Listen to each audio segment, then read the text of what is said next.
you.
Two, yes. Okay. So, one. So, did you receive the sound? It's perfect. Perfect in the room, indeed, and in the Zoom. No, we have three angles. Sure. Which one do you want?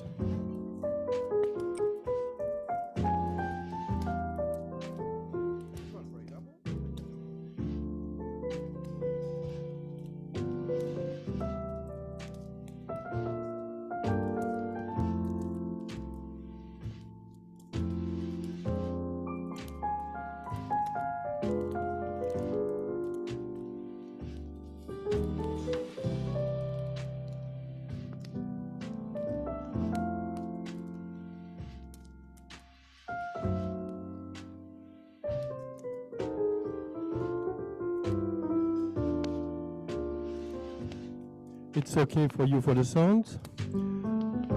Yeah, you receive it? It's okay? The test is good for you?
Bienvenue à toutes et tous. 1, 2, 1, 2, petit test de son.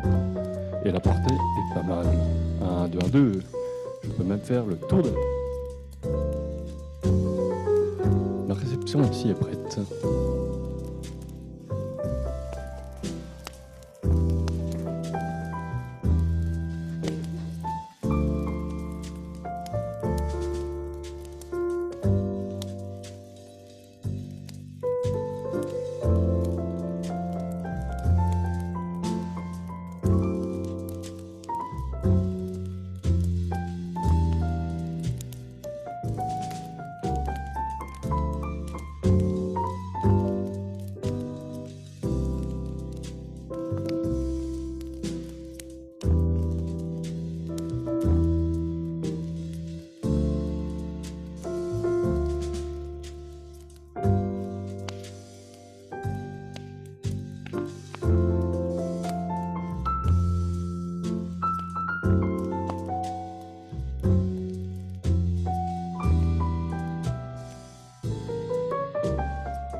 Is yours way cooler than ours? Wow, a lot of weight, no sauce.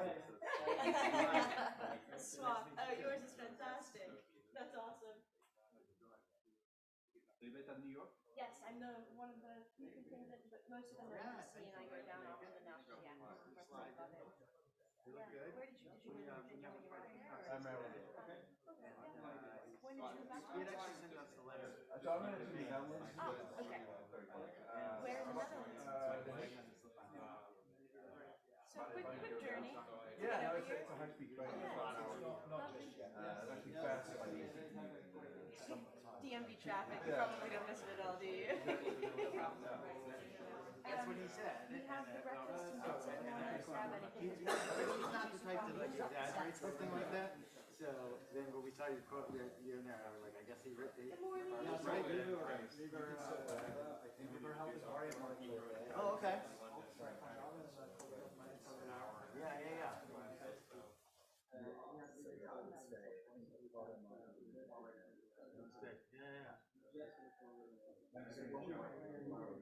February to January 11th.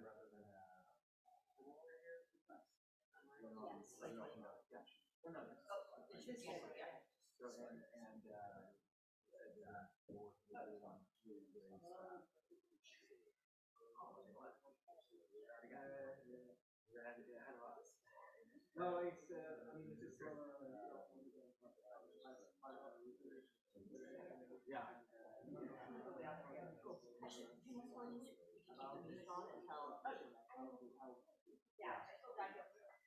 One idea I gave to him is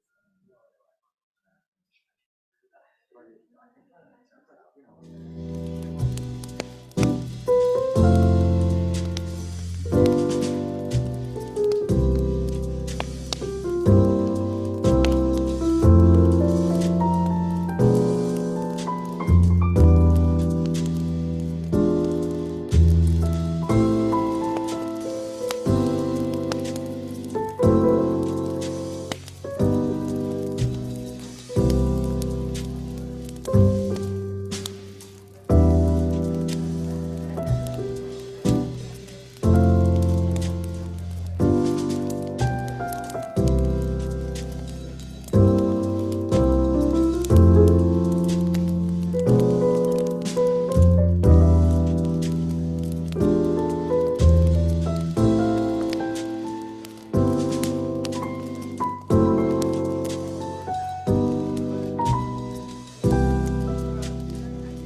All right, I think we will go ahead and get started.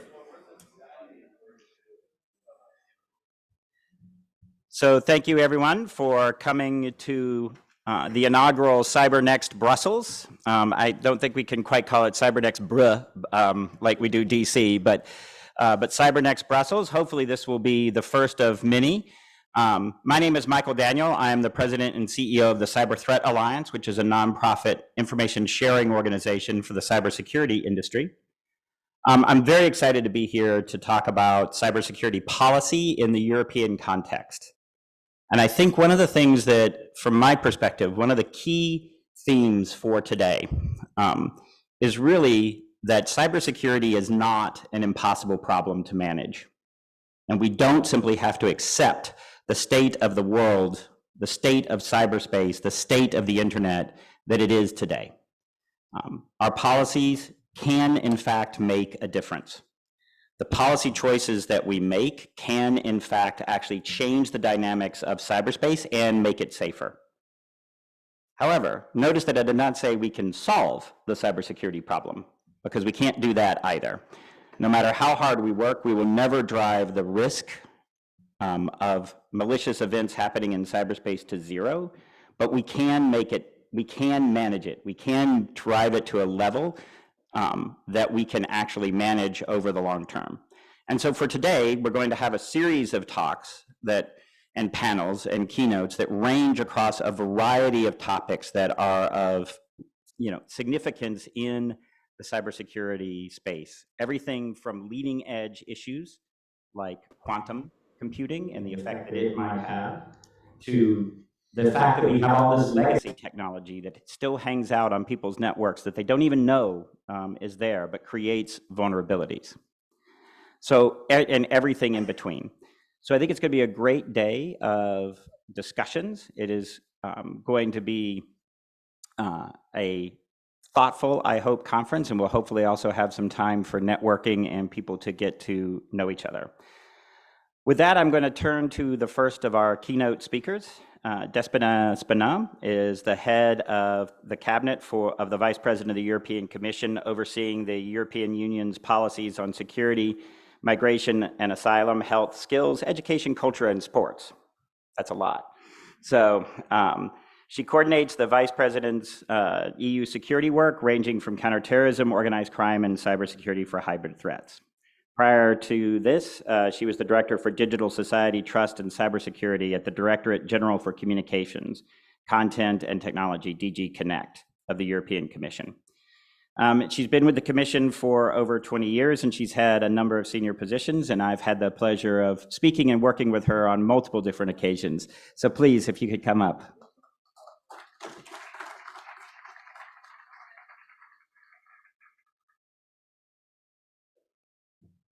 Thank you. Good morning. It's a week of meetings on cybersecurity. I see some faces that I saw a couple of days ago at another conference. But that speaks actually very highly of how much we've done in cybersecurity collectively and how much we still have to do. And I mentioned at the conference where you were all at, I think, earlier this week, that when my Vice President Skinas, was asked recently at an interview, what will be the big stake for Europe in the next 5 years, his reply was security. And I think the situation around Europe shows us that. We are in an unprecedented situation. We've come back out of a pandemic, which challenged us security-wise, as we all know. And we currently have 2 wars happening in our borders, in which we have a big role to play as Europe, and where cybersecurity is also very pertinent for different reasons, but it is there as well. So I'm very thankful for this invitation. Thank you very much for having me, and thank you for your opening remarks. I've seen your program. You will have a lot of my colleagues, so they will tell you more about the details of what we do. What I think I should be doing here today, as someone who has coordinated the Security Union work for the last 5 years and hoping to continue. You're right, I've been in the Commission 20 years. I received a medal for my service last week, so I was very proud. Well, there are people in the Commission. My Vice President has been there for 30 years, so I don't know what you would do for him, probably the wave. But thank you for your applaud. But indeed, in these, from these 20 years, I've spent almost half in the area of cybersecurity, and I've seen it grow. And I've seen it grow because it was necessary. And I think we have all seen something extraordinary, the European Union becoming a powerhouse for global cybersecurity policy. I'm sorry to say that. I know it sounds extremely egoistic, but it is the way it is. And the reason is very simple. It is the way we know how to do things in Europe. The European Common Market is a market based on harmonization, on common standards, and cybersecurity started as a digital policy based on harmonization and common market. In fact, this is the main reason why cybersecurity has advanced much faster than other security areas in terms of policy making. That is actually quite an interesting situation in Europe. Yesterday, I was talking with my colleagues in our law enforcement agency, Europol, because as you know, we have enormous issues in the area of organized crime and drugs, and there were recent reports that were published showing that drugs trafficking has grown exponentially in Europe, organized crime the same. And we're trying to figure out what we can do. And it's hard to find a legal base for common action. In cybersecurity, the common market, the internal market, gave us the opportunity to advance much more. And we have this very different situation in cybersecurity where the ecosystem is fully harmonized for the 27, whereas in the area of security, in terms of internal security, It's not the same. So we have now come full circle. When we started this mandate, we were in the middle of implementing the Cybersecurity Act and NIS 1. And very quickly in this first mandate of President Ursula von der Leyen, we laid down the rules for NIS 2, upgrading what we had done because we could already see certain issues with NIS 1. The issues were that it was not really a full harmonization piece of law, leading to a situation by which certain operators were covered in one member state but not in another, so that had to be fixed. Then reality showed us that what we considered as critical infrastructure, transport, energy, banks, healthcare, was no longer the only critical infrastructure for our society and our economy. So we decided to not only harmonize in terms of who should be covered, but also to extend the scope to other areas. And we decided that these areas should include public administration. That was a very big bet. Interestingly, this was one of the hardest parts of the negotiation of NIS 2.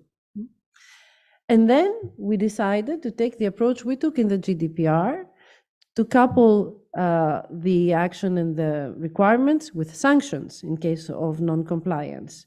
And this was a first in cybersecurity. Now, I know this was hard for the operators, but this was also the way to ensure a level playing field in cybersecurity, so that those that ensure compliance do not have to compete with those that do not take the cost, if you like, of compliance, and that they're incur costs for everyone, because when one company is hit, many are. This is the way it works in the European Union because we have a common market.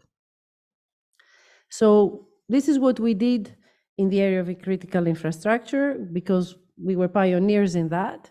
We were very glad to see that on the other side of the Atlantic, while we were working on NIS 2, similar rules came into place. And I think this was very important. It took the Colonial Pipeline incident, but it happened and it went very fast. And we have now reached the stage where we can speak in common terms with the US. So yes, we were pioneers, but now the like-minded can speak in one mind, if you like. Now, coming back to how we started, I was talking about the implementation of the Cybersecurity Act, which covered the European Agency for Cybersecurity and the certification system for the EU. And we felt that there was a gap, as you know, a gap when it came to products and services.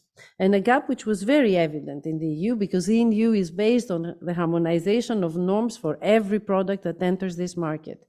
And there was the gap when it came to connected products. And this is what we tried to do with the Cyber Resilience Act, which is the first ever, dare I say globally, comprehensive piece of product security legislation, which governs security by design for every product that enters the European market, and why not the rest of the world? The Cyber Resilience Act includes specific requirements for all products, and it, for the first time, also provides for vulnerability handling processes, reporting of actively exploited vulnerabilities, and cybersecurity incidents. So for the first time, we have transparency in security. Now, when it comes to the product circulation in the market, that's normal in the EU. We have transparency. Every week, we publish for product safety something that is called the Safe Gateway for product safety. And it shows everyone, the whole world, the citizens as well, not just the governments and the manufacturers, what products have been withdrawn from the European market.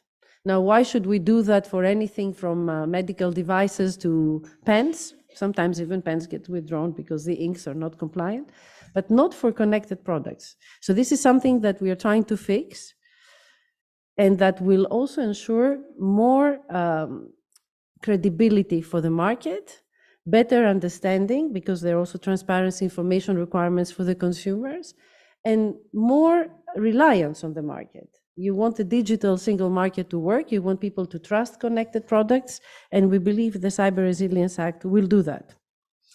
Now, for this work on prevention and resilience of products to be effective, we can't do it alone as European Commission or as Europe. That's why we have been building closer partnership with our like-minded partners, like I mentioned. And I'm very happy to see that yesterday, actually, we announced it formally. We signed already in January the first EU-US joint cyber-safe products action plan.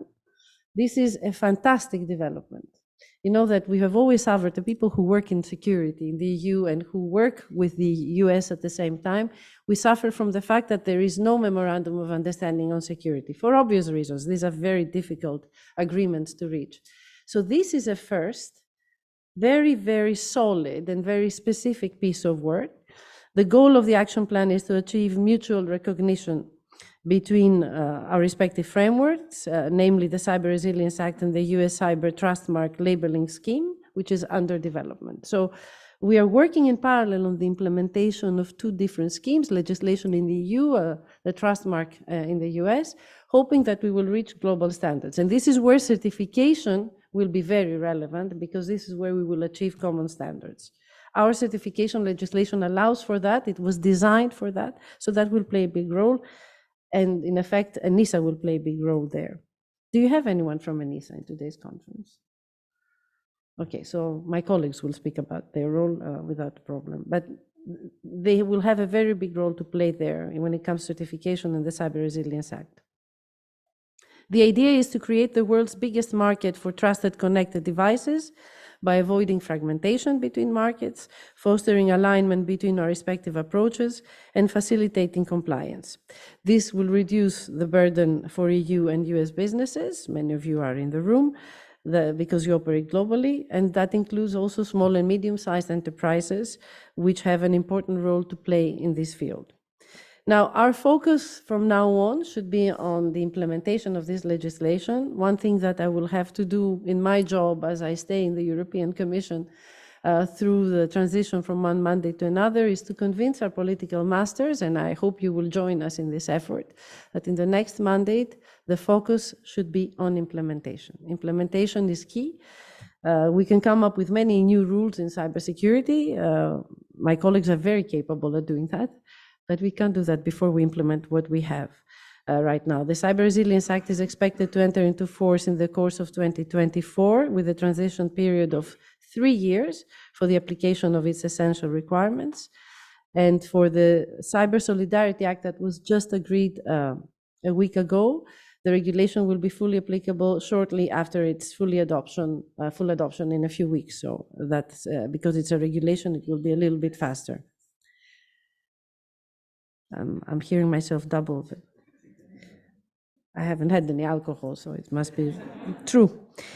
So now, Cyber Solidarity Act that I just mentioned, this was a huge development. This was the EU moving from its preparedness, resilience phase to its operational phase. For the first time, we dared to utter the words cyber defense. Defense used to be an area that we wouldn't touch. Reality led to a defense union in the European Union for the first time, and now we have member states collaborating to send ammunition to parts of the world where there is a war, collectively designing defense policies. So it would have been actually a miss not to use, because the defense world has always been the base for cybersecurity, also across the Atlantic. It would have been a missed opportunity not to take the chance of meeting cybersecurity with defense. So the Cyber Solidarity Act was the first time that we put operational rules in cybersecurity in the EU. And one of the rules and one of the tools we have put in place that concerns a lot of you in this room is the EU Cyber Reserve. Again, this is a first, especially for the EU. Perhaps there we are not the first globally, where you put the public and the private sector in par, at parallel roles and at equal terms. We have seen several examples recently of very large-scale cyber attacks that target critical infrastructure in member states. The latest was the ransomware attacks on over at least 100 healthcare institutions in Romania last month. Once the Cyber Solidarity Act enters into force, in such cases, and if the incidents meet certain criteria as we have designed in this regulation, member states will be able to request from the Commission the deployment of the EU Cyber Reserve in order to support them in incident response. And we did this because based on our experience and on difficult discussions we had with governments, from which we learned, it would have been impossible in the case of a large incident for member states that cover a lot of member states, for member states to allow their own forces, especially given the very few people we have working on cybersecurity, to leave the country and work on somebody else. But we also know that countries have unequal workforces when it comes to cybersecurity. So we hope that with the EU Cyber Reserve, we will fill this gap, and we will also use the expertise also from the private world in the case of big incidents. And this will create truly a public-private partnership that is unprecedented.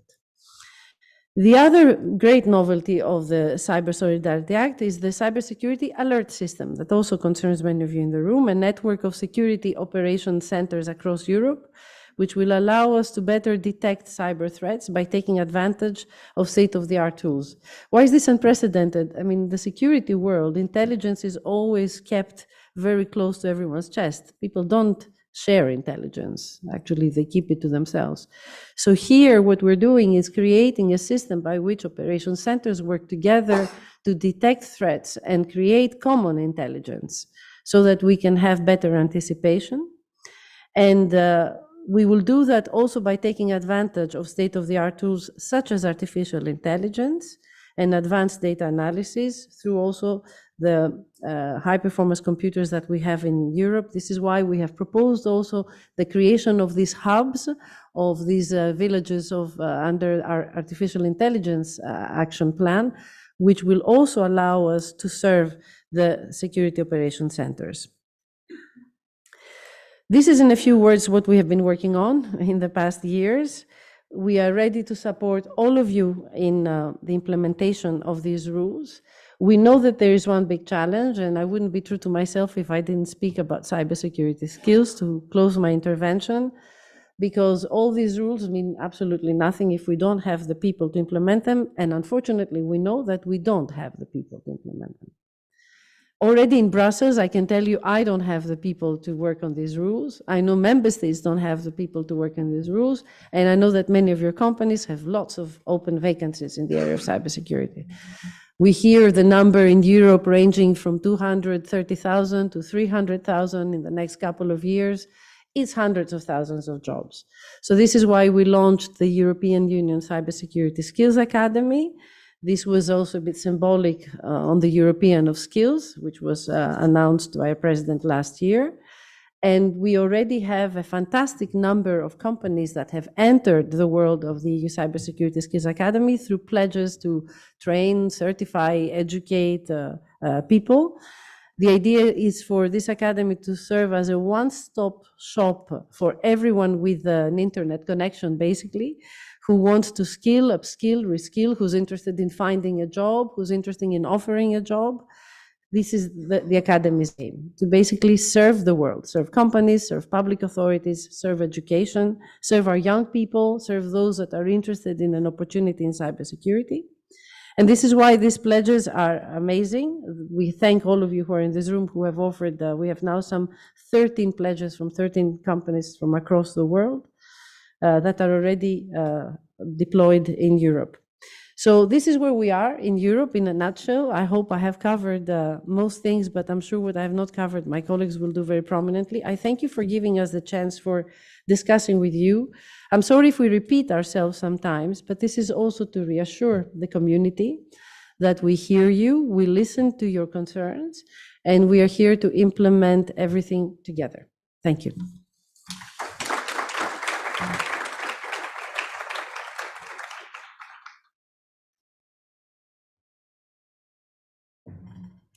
So thank you very much for that very comprehensive overview of what's happening in the EU policy space.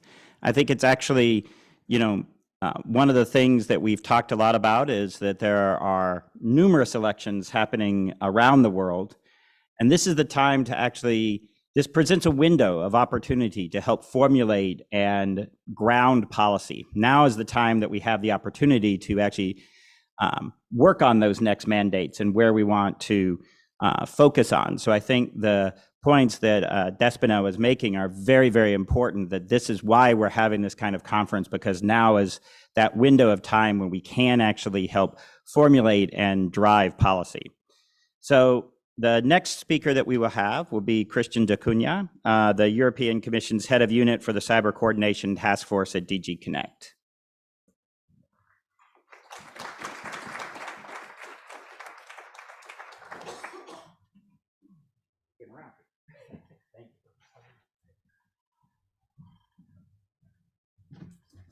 Okay, hello, good morning. Thank you for the invitation. Thank you, Michael. It's not at all daunting to follow up on Despina. He's one of the pioneers of cyber in the Commission and in the EU, but I'll try my best. I've been in and out of the Commission, not for 20 years, but for 15 years. But one of the first things I did when I was in DG Home was draft the EU's first internal security strategy. And that actually had a chapter which none of us understood on cyber, and it called on member states to set up their own national cert. That was in 2010. So now I work in the area of situational awareness and crisis management. So I've been invited to give an overview of where I think we stand. So last Friday night, the kids made me sit through Taylor Swift's Eras Tour film, which has just appeared on Disney+. It's magnificent, but it's also 3.5 hours long. And on Saturday and Sunday night, they asked me to watch it again. But given Swift's almost mythical association with cybersecurity, it almost qualifies as overtime for me. Her name is among the most commonly compromised passwords, and her acute sensitivity to cyber hygiene spawned the Swift on Security blog.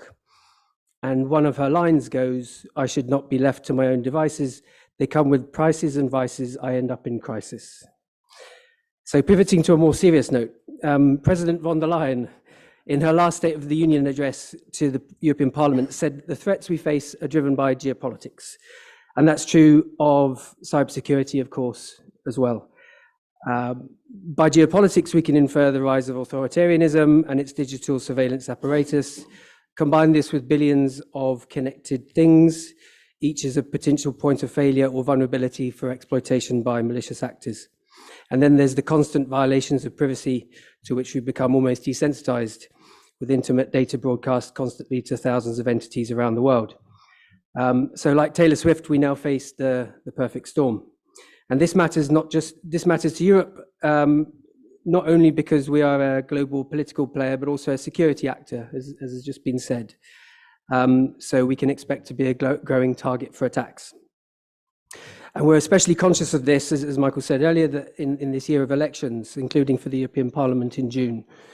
Cyber threats, even the ones with the most kinetic consequences on people's lives and services, can be seen through the lens of active measures, and specifically information warfare, which are attempts to disturb and control narratives.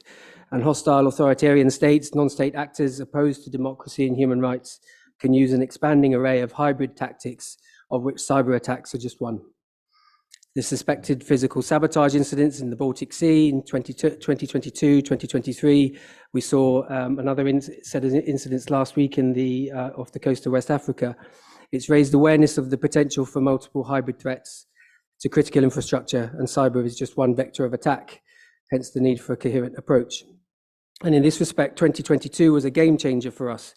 We were familiar with malicious cyber activity, but now we're able to situate it in the context of gratuitous and unjustifiable violent aggression by Russia. And Russia's hybrid war against Ukraine began long before February the 24th, 2022. It's always had a clear cyber component, and there's always been the risk of spillover into other countries. And we've learned a lot from Ukraine. We have regular cyber dialogues with them. Cyber is one of the areas where we have most to learn from them. In the middle of winter 2015, Western Ukraine was attacked, where attackers took control of regional electric power distribution companies. They cut off heating and lighting for 225,000 residents for between 1 and 6 hours. And a year later, there was a similar attack on the energy grid in Kyiv. This was sophisticated and coordinated. They combined it with telephone denial of service, flooding call centers so people couldn't report the outage, and also malware to delete files on servers and workstations. Ukraine now say there are 4,000 attacks per year, 10 to 15 serious attacks or incidents per day. But the adversaries have not had the impact of 2015 and 2016 because Ukraine has invested so heavily in building up its resilience. The Ukrainian State Service of Special Communications and Information Protection have said, it's reported this week in The Economist, that 10% of their attacks come from cyber units of Russian security services, while the rest come from affiliated criminal hackers and other groups. So these and other attacks demonstrate how susceptible critical infrastructure is to hostile actors in the digital age. Having said that, the use of cyber attacks for destruction, for the sake of destruction, is rare. It's quicker and cheaper to send a missile, is the experience of Ukraine.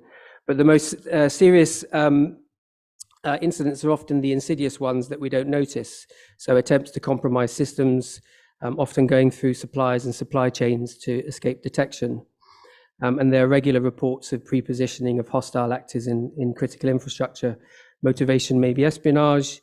It may be trying to get control of a system in order to carry out major disruption, like in the Ukrainian energy sector 7 years ago. And in this new reality, physical attacks on undersea cables are now a target, and that was considered unthinkable a few years ago. Similarly, SCADA and OT, supervisory control, data acquisition, operational technology, which in the past they were not connected to the internet, those are also targets as a result of rapid digitalization. And the number of reported vulnerabilities in these systems has risen sharply in recent years. So the most serious cyber attacks have an underlying aim to divide societies and trust in the political system, and since the invasion in 2022 to undermine solidarity with Ukraine. Cyber attacks are a tool in this hybrid toolbox. They could be aligned with, or they're certainly akin to campaigns of disinformation, manipulation, physical acts of intimidation and violence. So it's important to look at the situation through the eyes of the malicious actor themselves. Society becomes vulnerable to these threats when it's dependent on high-risk suppliers of software. So in the area of 5G, for example, the Commission considers that Huawei and ZTE represent materially higher risks than other 5G suppliers. But in addition to 5G, the vulnerability of supply chains generally, especially in the renewable energy sector, such as wind, have become subject of coordinated EU risk assessments. Cybercrime and ransomware remain the most immediate and growing threats to organizations, gangs looking to exploit fear and ignorance for financial reward, but also increasingly information. There are around 50 ransomware attacks per month in the EU, according to ANISA. And unfortunately, most victims give in to these demands. So techniques and motivations will evolve, and technologies will be exploited. We know that AI and large language models can be used at scale for phishing, deepfakes, deception attacks, for writing malicious code to avoid detection. And then there's hacktivism, which is the loudest, but usually the least sophisticated. So Russian-aligned, self-claimed hacktivist groups carry out DDoS attacks regularly against state and government establishments in European countries for political motives, notably linked to Ukraine. And DDoS is the reason why the number of cyber attacks has increased significantly in the last couple of years. In fact, these incidents have become so routine that our Ukrainian friends say they don't even count them anymore in their statistics. So how is the EU responding? I'm not going to repeat what Despina has already eloquently said, but in essence, just like global warming, it's a case of not just mitigation, but also adaptation in cybersecurity. So we can refer to our activities in terms of prevention, detection, response and deterrence. In terms of prevention, we have the NIS 2 directive in force since January last year, which is about organizational security measures in critical entities. The Cyber Resilience Act is about securing digital products. We have research and innovation funding programs and the European Network of Competence Centres and the European Cybersecurity Competence Centre in Bucharest as a hub of excellence for fostering collaboration and knowledge sharing among member states. We have the 5G toolbox, where the Commission encourages member states to assess the risk profile of suppliers on a national and EU level and to restrict or ban high-risk 5G vendors from core parts of their telecoms networks. We have common situational reports like the EU Cybersecurity Technical Situation Report on incidents and cybersecurity, which is drafted in line with Article 7 of the Cybersecurity Act by ENISA with member states, EC3, Europol, and CERT-EU. And then finally, we have the EU-wide risk assessments in areas of telecoms and wind power, carried out by member states through the NIST Cooperation Group with the support of the Commission and other EU bodies. In terms of detection, there's the Cyber Solidarity Act, which builds on investments in cross-border security operations centres, sets up an EU-wide SOC infrastructure to improve detection, and these should be reinforced with advanced technology like AI. Response, we've mentioned the cyber emergency mechanism. This builds on the provisions of the NIS2 directive, which formally establishes the cyclone network of member states' cybersecurity agencies for coordination in the case of a large-scale cybersecurity incident. And let's not forget the amazing achievements of law enforcement cooperation over the last couple of years. So Europol working with law enforcement agencies and others around the world to dismantle and disrupt some of the most prolific ransomware gangs and their infrastructure. Lockbit most recently, but then there was Ragnar Locker last year, Hive, Quackbot. So overall, while we need to appreciate that cybersecurity is essentially national security, when it comes to the EU, we have the internal market, which depends on critical infrastructure. So we've been putting in place structures as the basis for building a common picture on the situation. Trust is key to operational cooperation. That means common interest, understanding the common threat and the benefits of working together, common values, and it has to be two-way. It can't just be one-way information flows. And then finally, on deterrence, the cyber defense policy, the cyber diplomacy toolbox, our colleague Manon will be here in a panel to talk about that later this morning. And this means working with like-minded partners and standing in solidarity against irresponsible state behavior in cyberspace. So we have a close relationship with these countries like US, Ukraine, UK, manifesting coordinated statements like in December 2023, and in the response to the Viasat attack. And we have international cooperation, international dialogues promoting these rules through the United Nations and other fora for a free and open cyberspace. So in conclusion, cyber volatility is a function of geopolitical tension and uncertainty. It's a new normal. We have to adapt and mitigate it. And in the EU, we think we have in place the structures for ensuring resilience for the most important services and infrastructure, coordinating, preparing for and responding to cyber crisis, and working with partners around the world to ensure an open, free and secure cyberspace where human rights, fundamental freedoms and the rule of law are fully respected. Thanks for listening.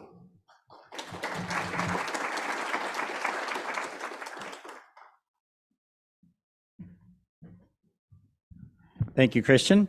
I now, many people in the United States realized that they actually wanted to understand math. Those old problems where you had to figure out, like, if Bob left the house at 8 a.m. traveling east and, Sally left the house traveling west, where would they meet?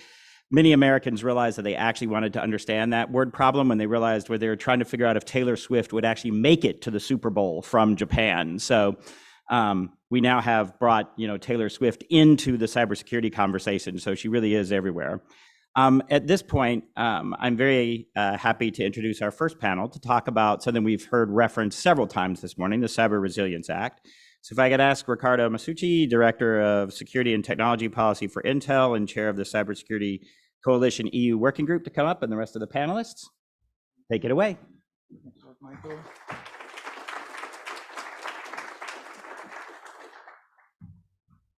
Hello, everyone. Hello, everyone. While we wait for our distinguished speakers to, yep, please. How many are we? Yeah, take the order that you prefer. Yes.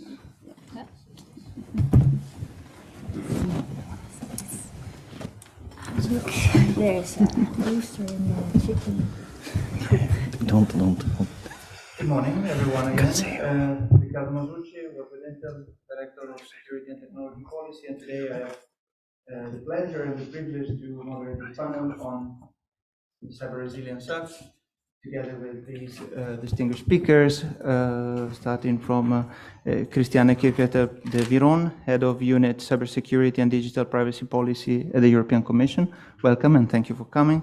At my right, we have Kias Lebek Jensen, Defense Advisor, Cyber and Hybrid Threat at the Danish Permanent Representation. Welcome and thanks for joining us. Marilyn van der Marlere, sorry for butchering the name, General Counsel at Integrity, also joined the panel. And last but not least, our very own Florian Pennings, Director of Cybersecurity at Microsoft. Thanks, Florian. We heard from Despina and from Christian very eloquently the reasons why cybersecurity will be top priority for the next Commission. We also heard how important legislation is in this space, considering the number of cyber threats and cyber attacks.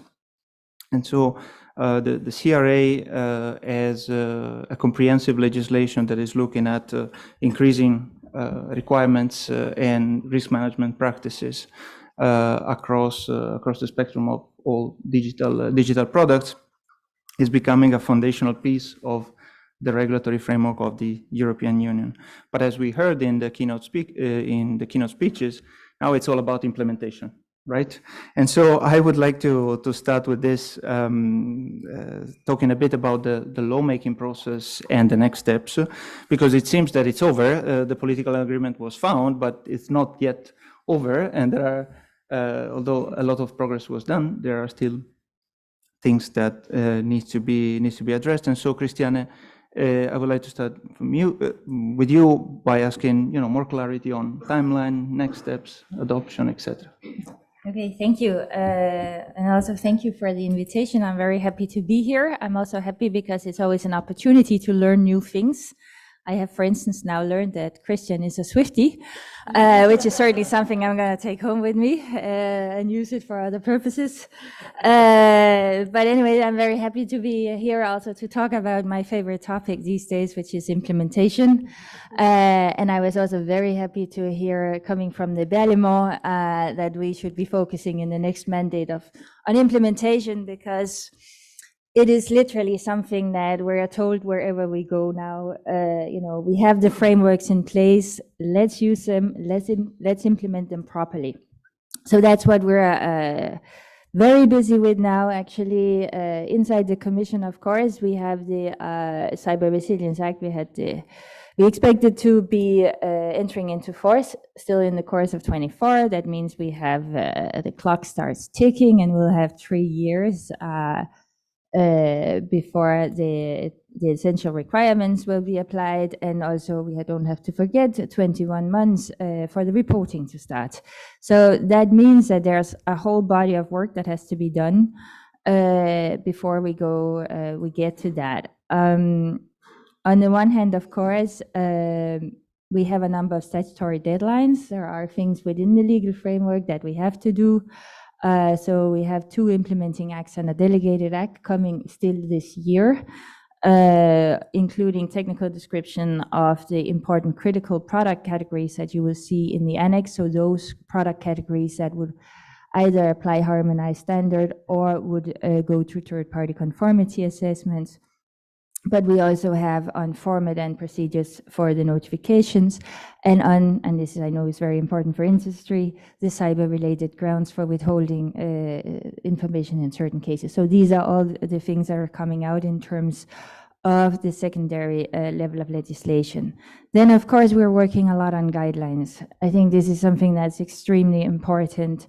because we need to get, let's say, we need to get the mindset shifting in Europe. We need to get everyone, you know, you cannot wake up as a company the day before it's applied and think, oh, what was CRA actually about?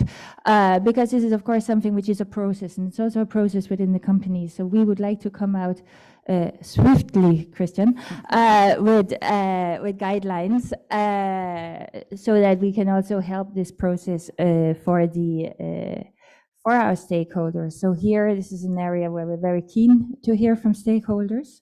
Also, what are the things they would like to have guidance on? Of course, we are already discussing with you know, industry and industry associations, but I would also, of course, like to say that we are also here to extend the invitation to everyone here that this is something where we would like to have your input.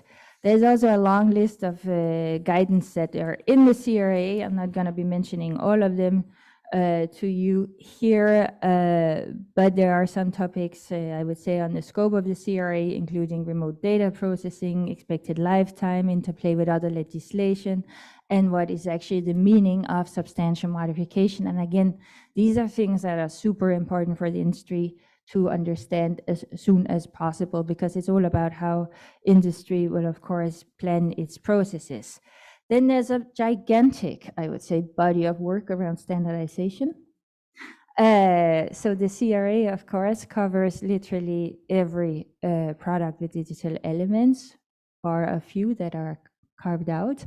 So the car industry, for instance. But there is a lot of work going into actually having these standards ready in time. We're looking, of course, at having in place a certain level of horizontal standards, but where it's also very clear for us that we need to have vertical standards in order to give the, let's say, ensure that we have standards in place that can really give conformity, on the different product categories. And that's, of course, extremely important for those product categories that find themselves on the list of important, so those that would need to apply a harmonized standard.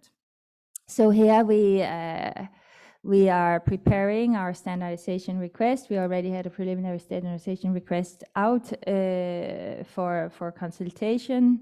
But you can expect the official one to come very soon as, of course, we have the CRA officially adopted. And here again, we have an extremely strong commitment to not reinvent the wheel. So we are mapping international standards, European standards. We're mapping, like we are literally looking at all standards. And here again, I know some of you here in the room has already been very kind and provided us with input. And again, here it's also something where we would like to hear also from industry.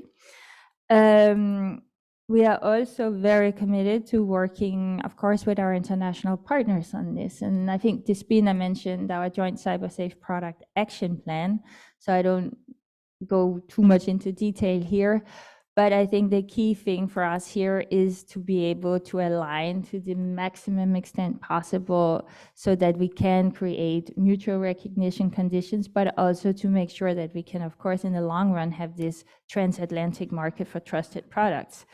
And then we are, of course, working on aspects related to the reporting obligations. And the key thing here is that we need to set up a platform. And by we, I mean the European Union, so ENISA, working together with the CSRT network that can allow for the manufacturers to fill out only one report. So also, again, simplification in the way it's done. And of course, here the absolute key thing is that this report has to be state-of-the-art secure. Sorry, the reporting platform, of course, not just the reports. Well, both, I suppose. So for us, of course, the security of this platform is an absolute priority. So this is like an overall quick run through of our implementation efforts. I think how we do it, I think the key things for us is speed. It's about simplicity. I think when you know, a lot of people think simplification is something we do in the regulations. No, I don't agree with that. Simplification, the basis for simplification has to be done in the regulation, but implementation is where you do the simplification, because you often find yourself having to make you can go down this road or you can go down that road to achieve the same objective. And here it's very, very important that we make the right choices. And I'm not an economist, but I remember something about the Pareto optimal, I think it's called, where you say that, can we achieve the same cybersecurity objectives in a way that is also optimizing, let's say, or minimizing, I would say, the negative impact on industry? This is the way we should be going forward. And the last thing, of course, is to achieve both the speed and the simplicity. It is that we need the stakeholder involvement. So for us, that's the best way of designing rules, is to do it also together with those who will be implementing it. So thank you also for organizing this, and we look very much forward to much more conversations with our stakeholders on this. Thanks a lot, Christiane. Well, this was a fantastic overview, and you hit a lot of the points that I wanted then to bring into our discussion. So I will try also to do some small deep dives on many of the topics that you raised. Kia, this is now time for implementation, but member states, how are they addressing this, and do they have enough resources?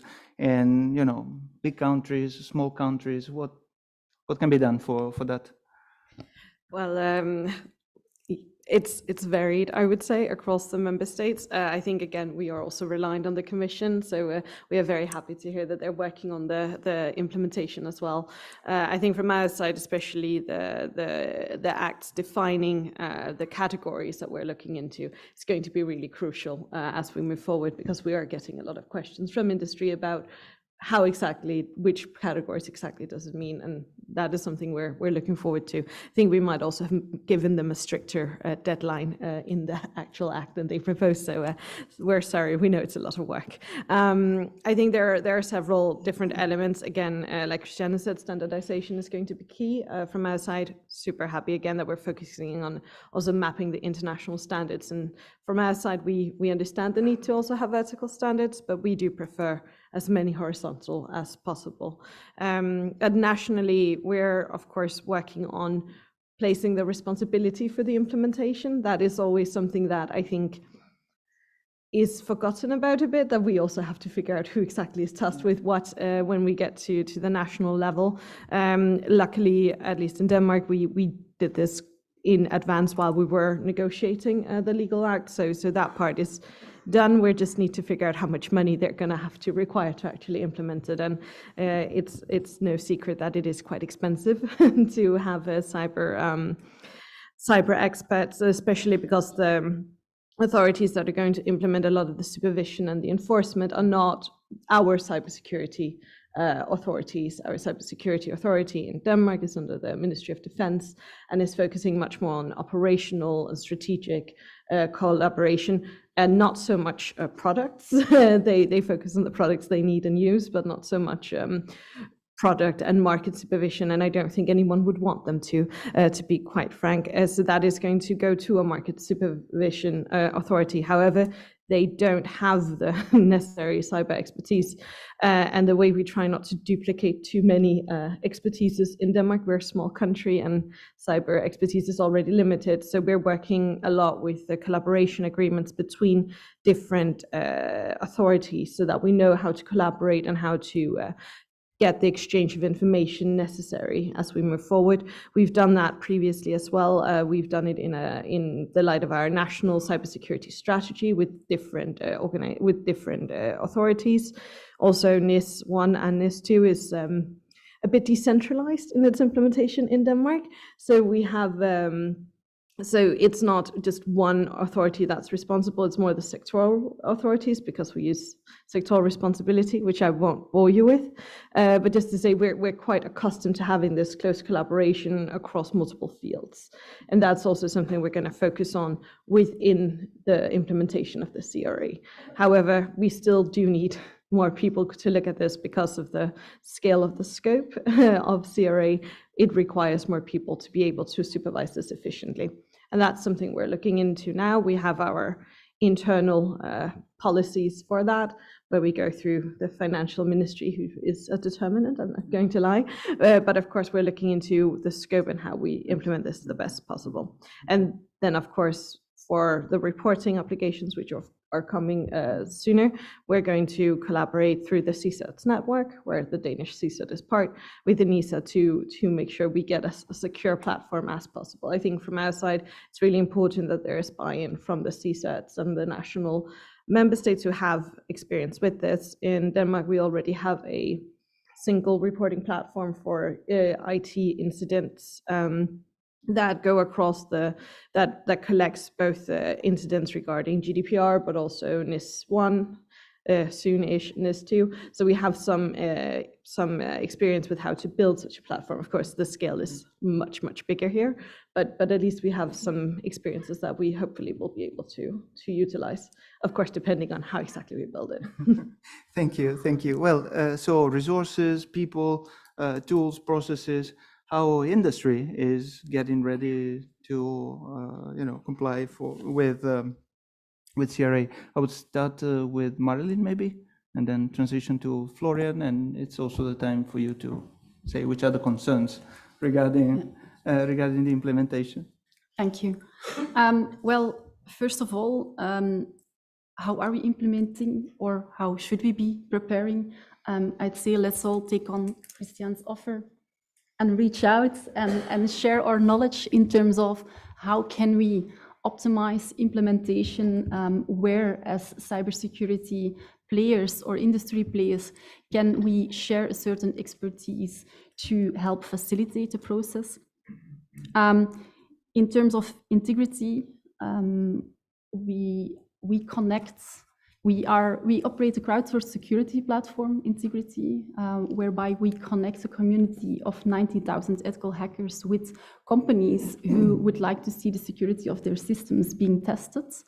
So we connect both parties, and we collaborate on both sides. On client sides, industry players who will need to comply with the Cyber Resilience Act, who have certain concerns that we would like to facilitate with, that we can help with by giving our opinion, also our view on specifically vulnerability reporting processes to the Commission.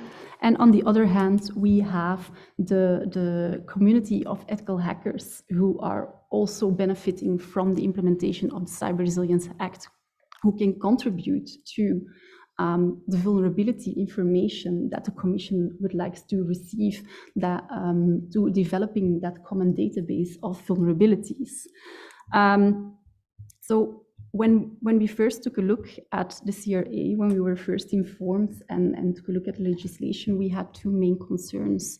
One of them was the feedback from a lot of clients, from a lot of industry players, saying the notification of unmitigated vulnerabilities is really one of the things that we would really like to avoid. However, we've seen that legislation, the draft legislation, evolve, and we are very happy with the evolution that has taken place. And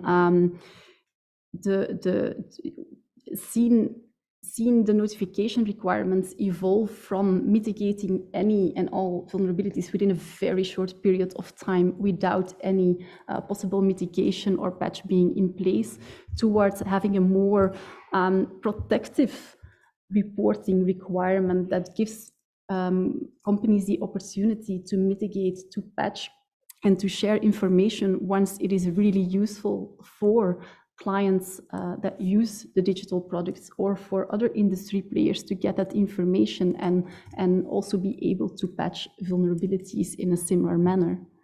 On the other hand, we have our researchers. And one of the concerns that we also had when seeing these notification requirements was how open will companies be into, how receptive will they be into receiving information about their vulnerabilities, noting that they need to report these same vulnerabilities immediately.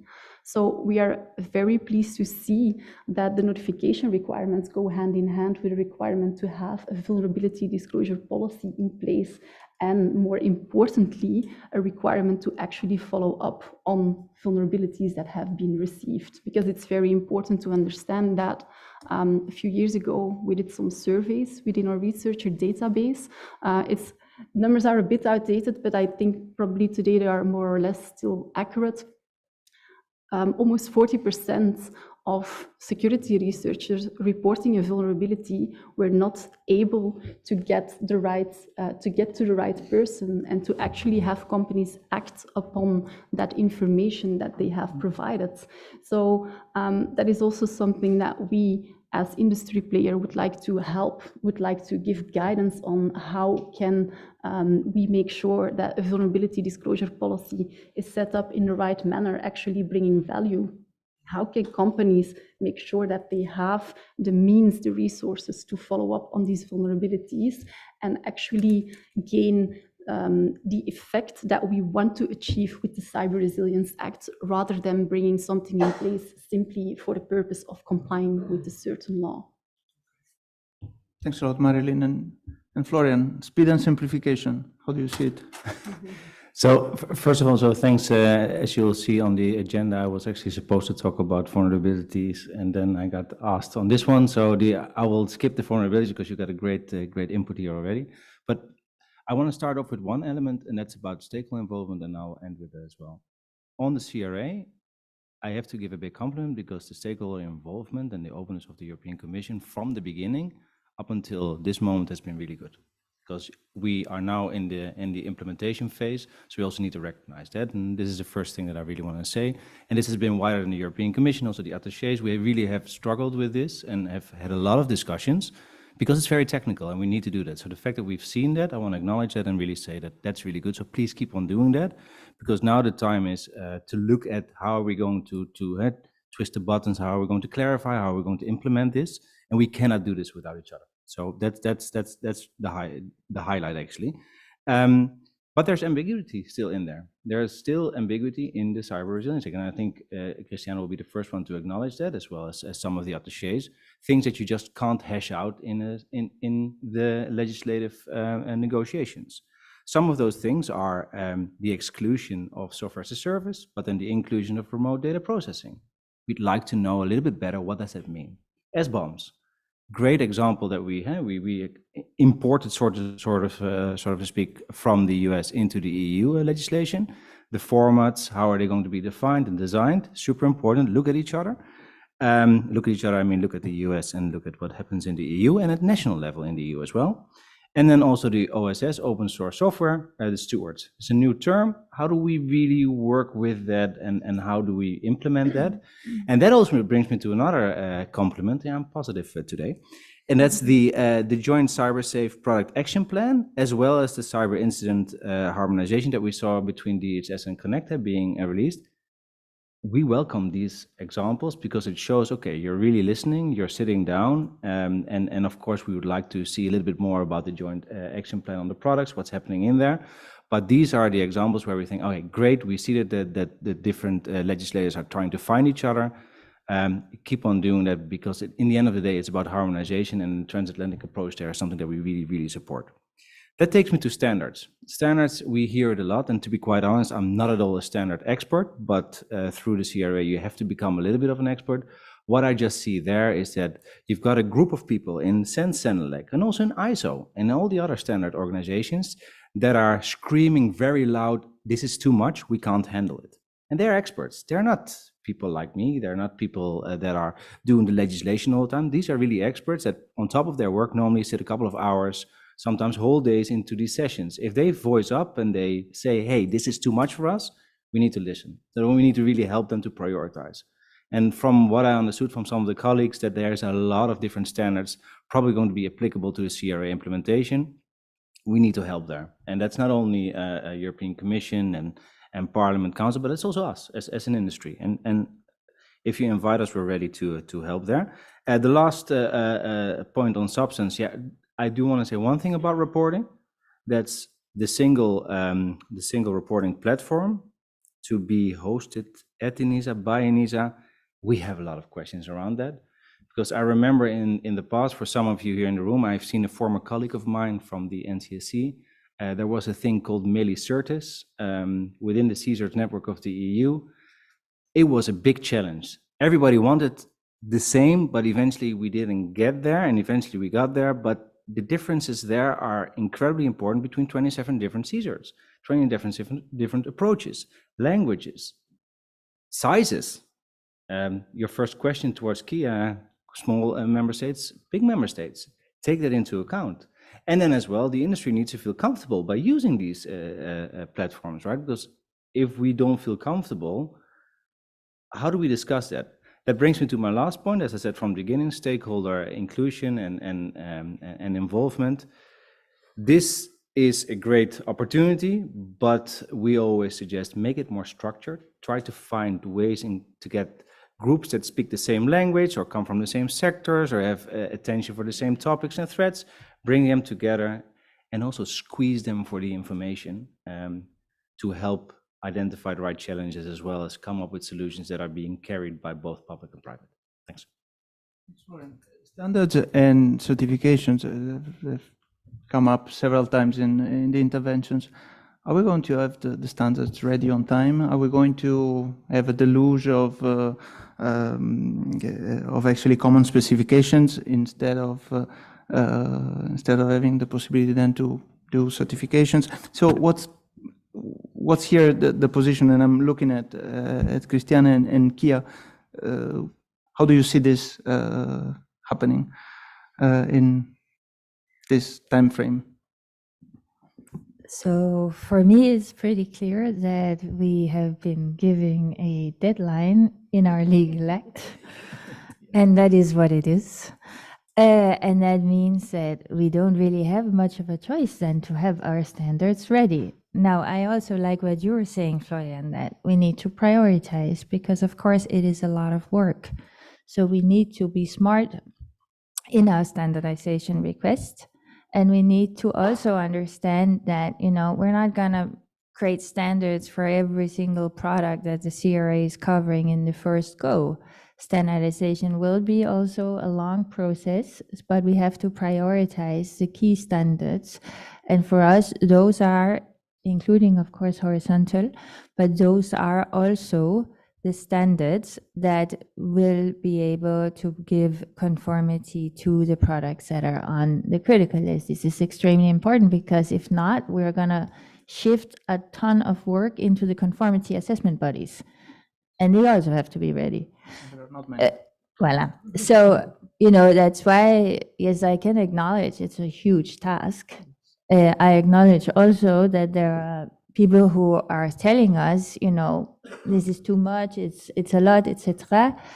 But the fact is that we have been given by our friends, we have in place now a CRA that comes with a legal deadline, and that's just the way it is. And, voila, that's how it works. Not looking specifically at you, of course, Kia, but that's the reality.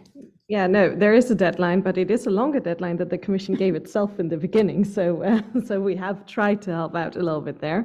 No, I mean, again, standards are absolutely crucial, and prioritization is really important. That is also why we would prefer horizontal standards.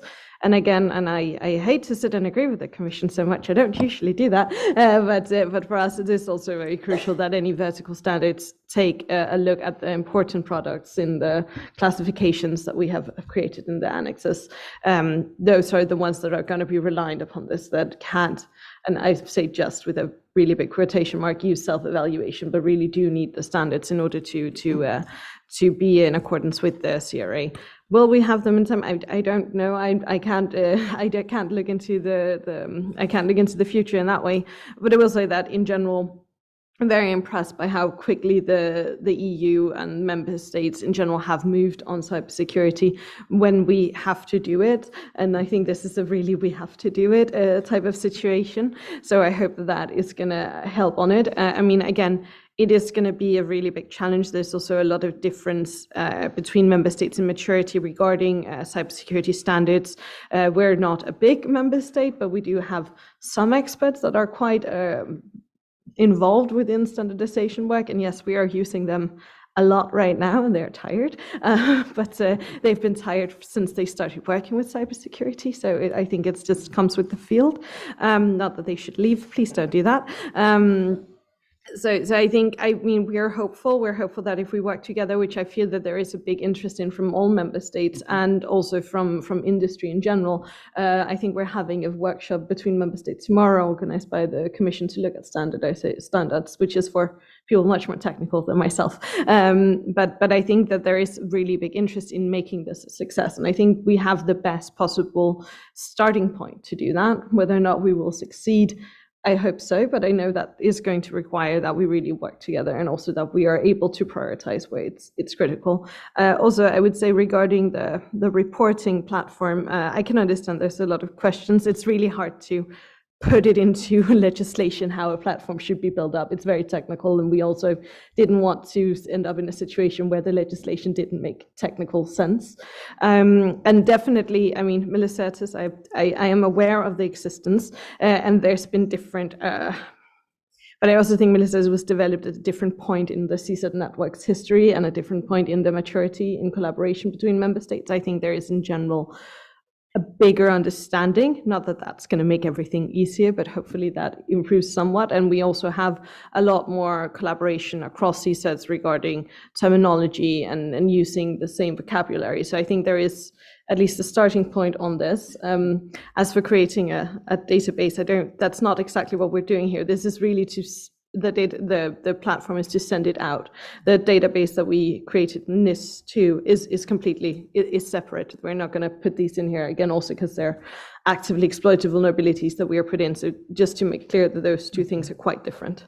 Thank you. And this is a fantastic transition to the incident reporting topic that I wanted to briefly touch upon before we open the floor for questions.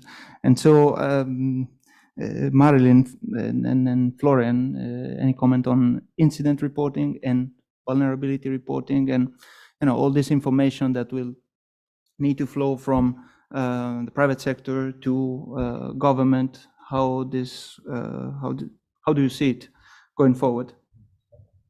Yes, I'll take this one. Thank you. So in terms of vulnerability notification, I think there's two important elements, and I'm already very pleased that I've heard the words simplification today and only one report. I think that is essential for the business, for the industry. There's a lot of recent legislation that requires certain reporting notifications.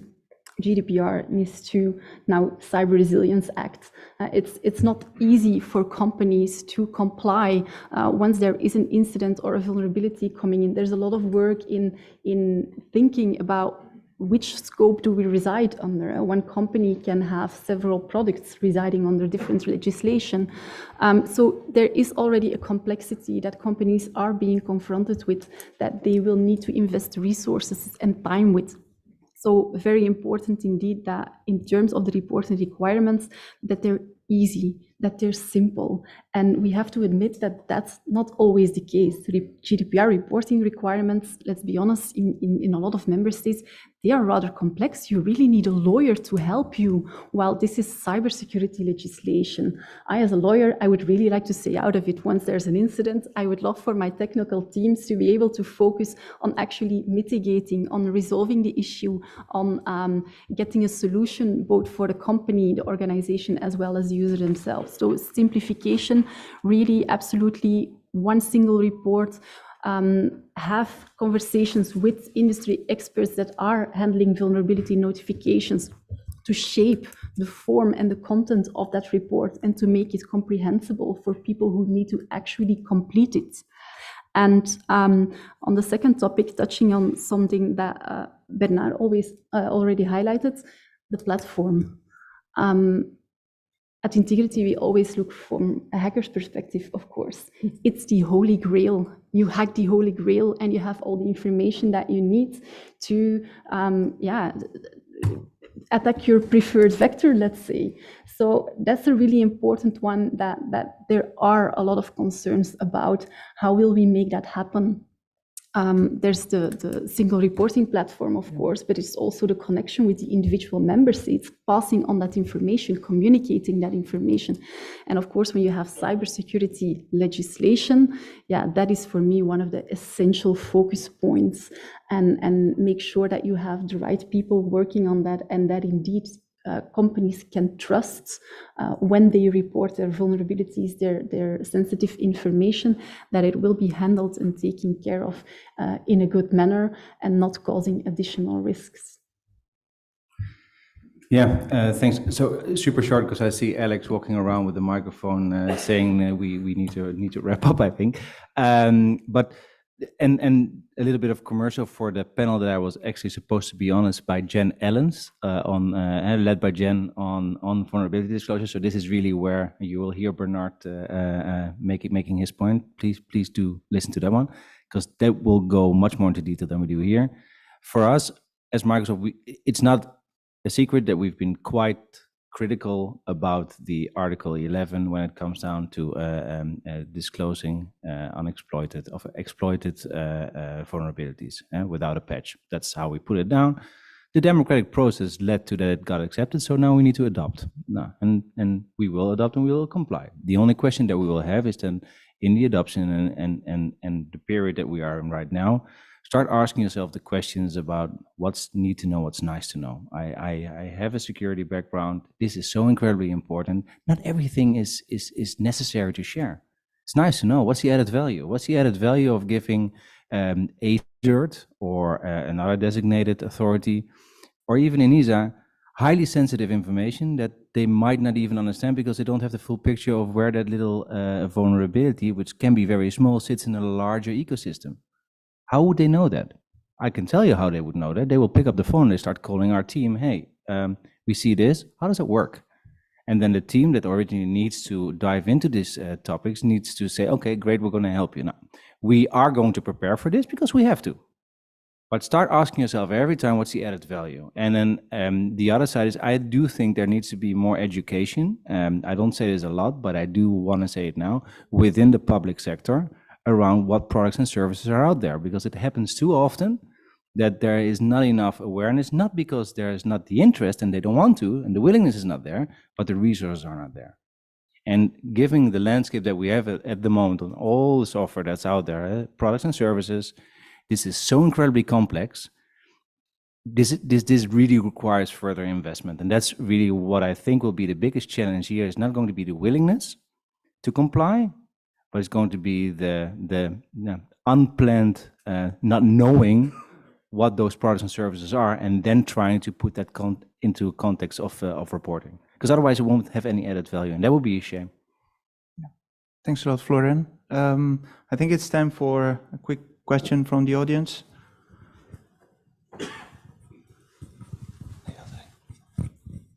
Thank you very much. Hi, Zoe from MasterCard.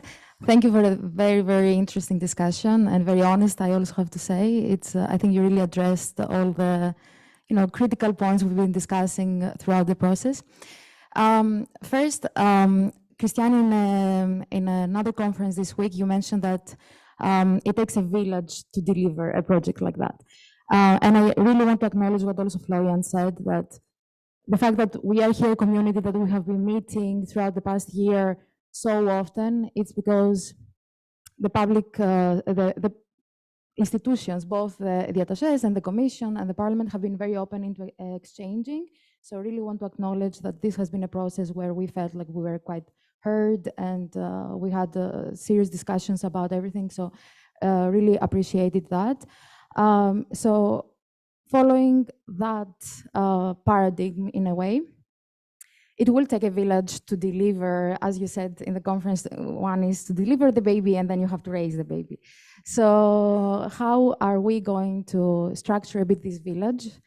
We saw in and out of the draft this expert group to support with the guidelines, public-private cooperation. I think everybody has acknowledged that it's very important.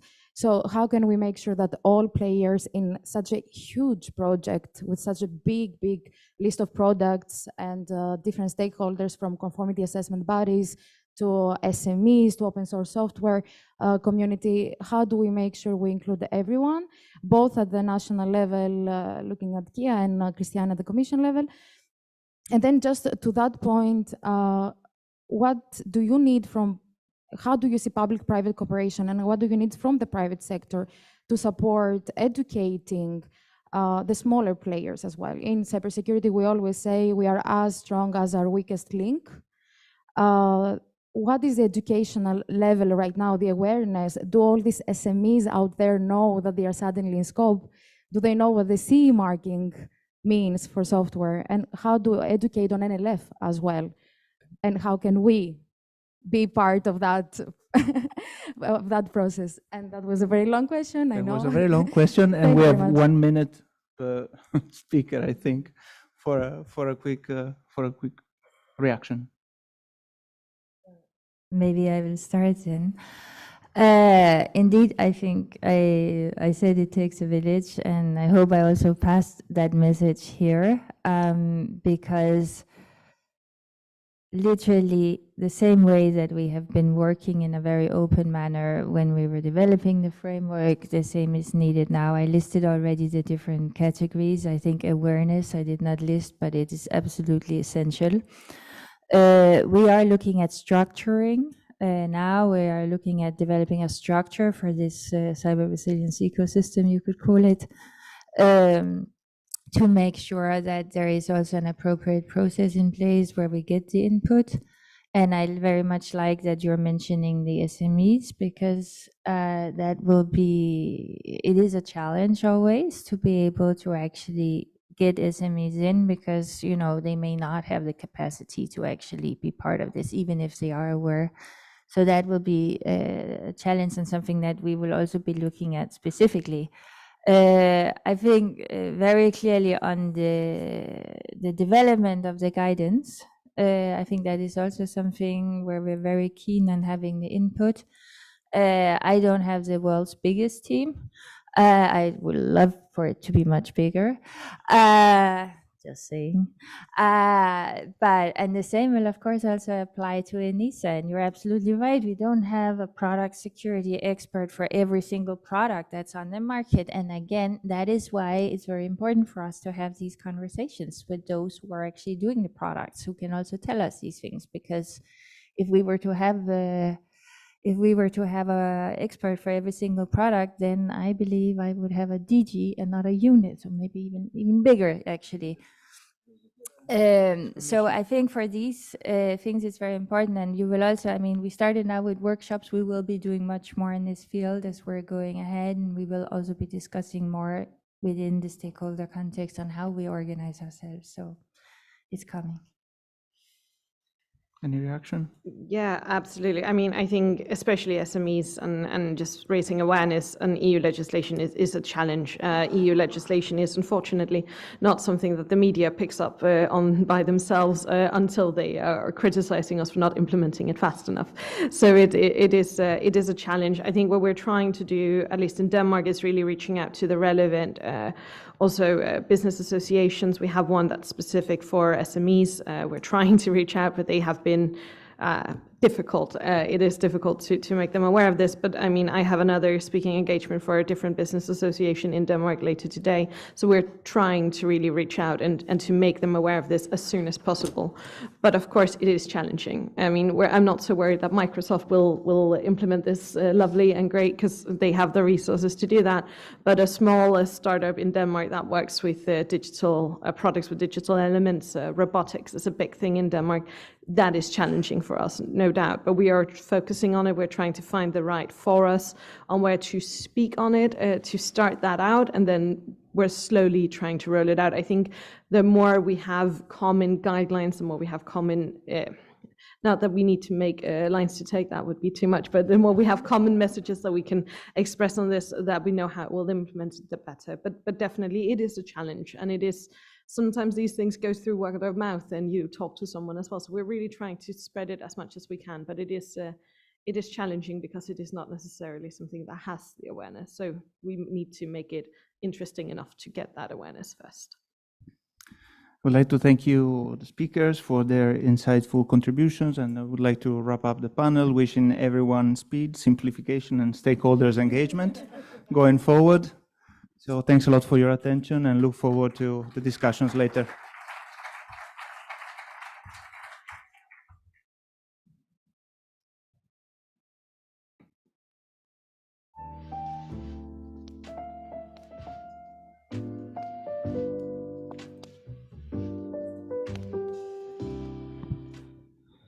So I wanted to also thank the panel for that great discussion on the Cyber Resilience Act and some of the implications for how we actually implement that.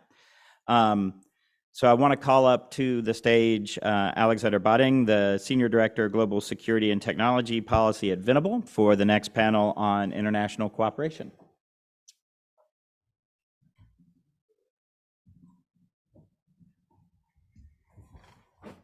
Wonderful, and I'd invite the panelists up to the stage as well.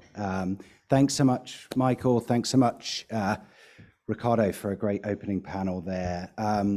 We are going to, please come on up. We are going to focus in this panel on international cooperation, which is a large topic, maybe too much to cover in 45 minutes, but I have no one to blame but myself for that, since I came up with the title for the panel and made it so broad. We're going to try and look at what has happened over the past few years, and also some of those learnings that we can take forward into the years ahead. And I think as we look back on international cooperation, certainly in some areas, we've made a great deal of progress over the past 5 years. Others perhaps less so, and we'll kind of leave it up to the audience to figure out which is which. We'll look to cover 3 areas. The first is operational collaboration, the second is regulatory cooperation, and then the third is the sort of buckets of norms and international law. And I'm delighted to have an excellent group of panelists here to discuss those topics. We have Helen Popp, who is Policy Officer in the European External Action Service, Heli Timar-Klar, who's Director of the Digital Society Institute with ESMT Berlin, and we have Matthias Sachs, who's the Europe Cybersecurity Policy Lead at Google. So welcome all.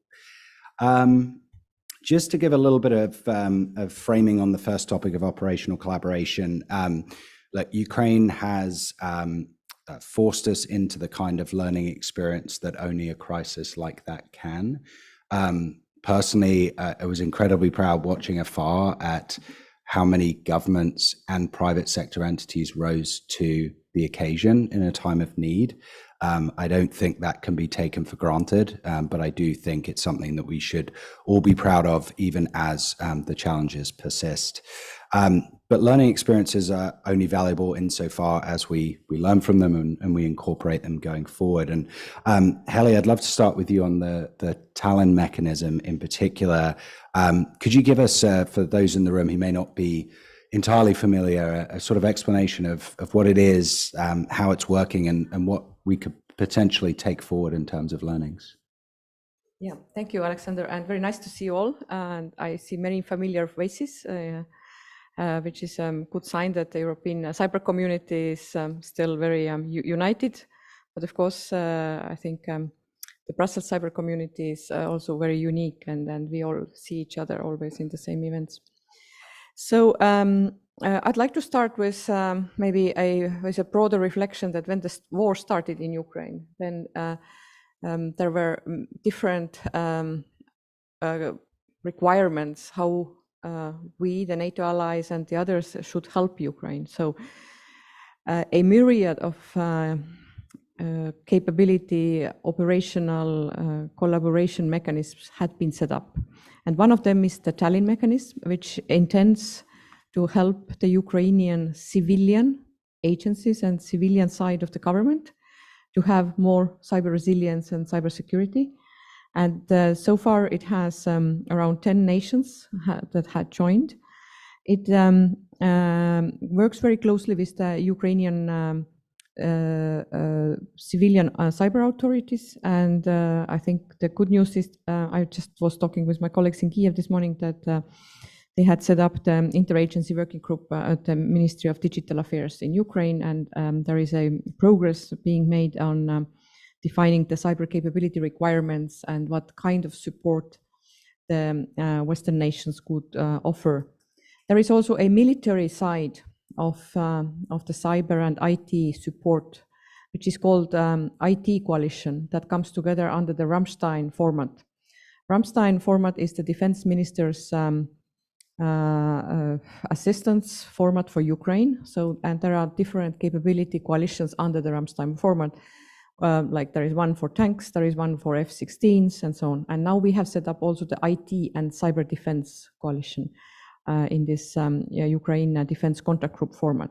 So, and there the objective is to address short-term and long-term requirements that help the Ukrainian MOD and armed forces to build resilient IT infrastructure that would be interoperable with NATO.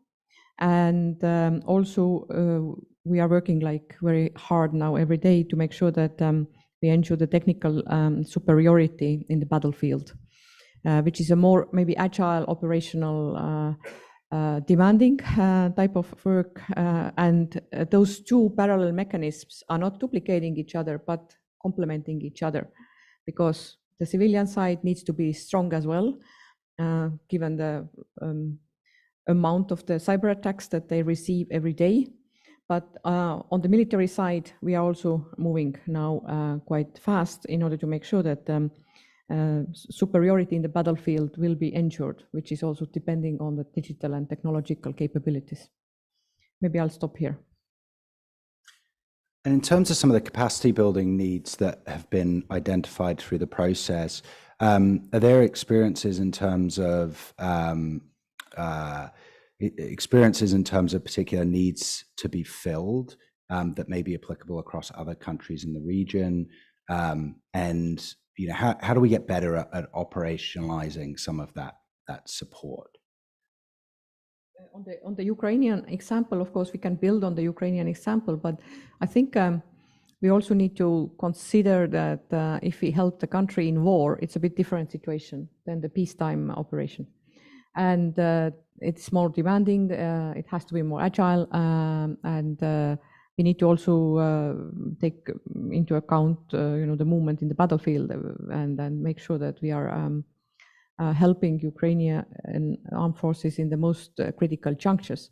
When it comes to civilian peacetime capacity building, we have many good examples. From this city, the EU has sponsored and many assistance programs, and of course my colleague Helen from EAS would know much more about this, how they have set up very structural capacity building programs in entire regions. For instance, GLASI is the global project to address cybercrime, which is financed by the European Union and implemented by the Council of Europe.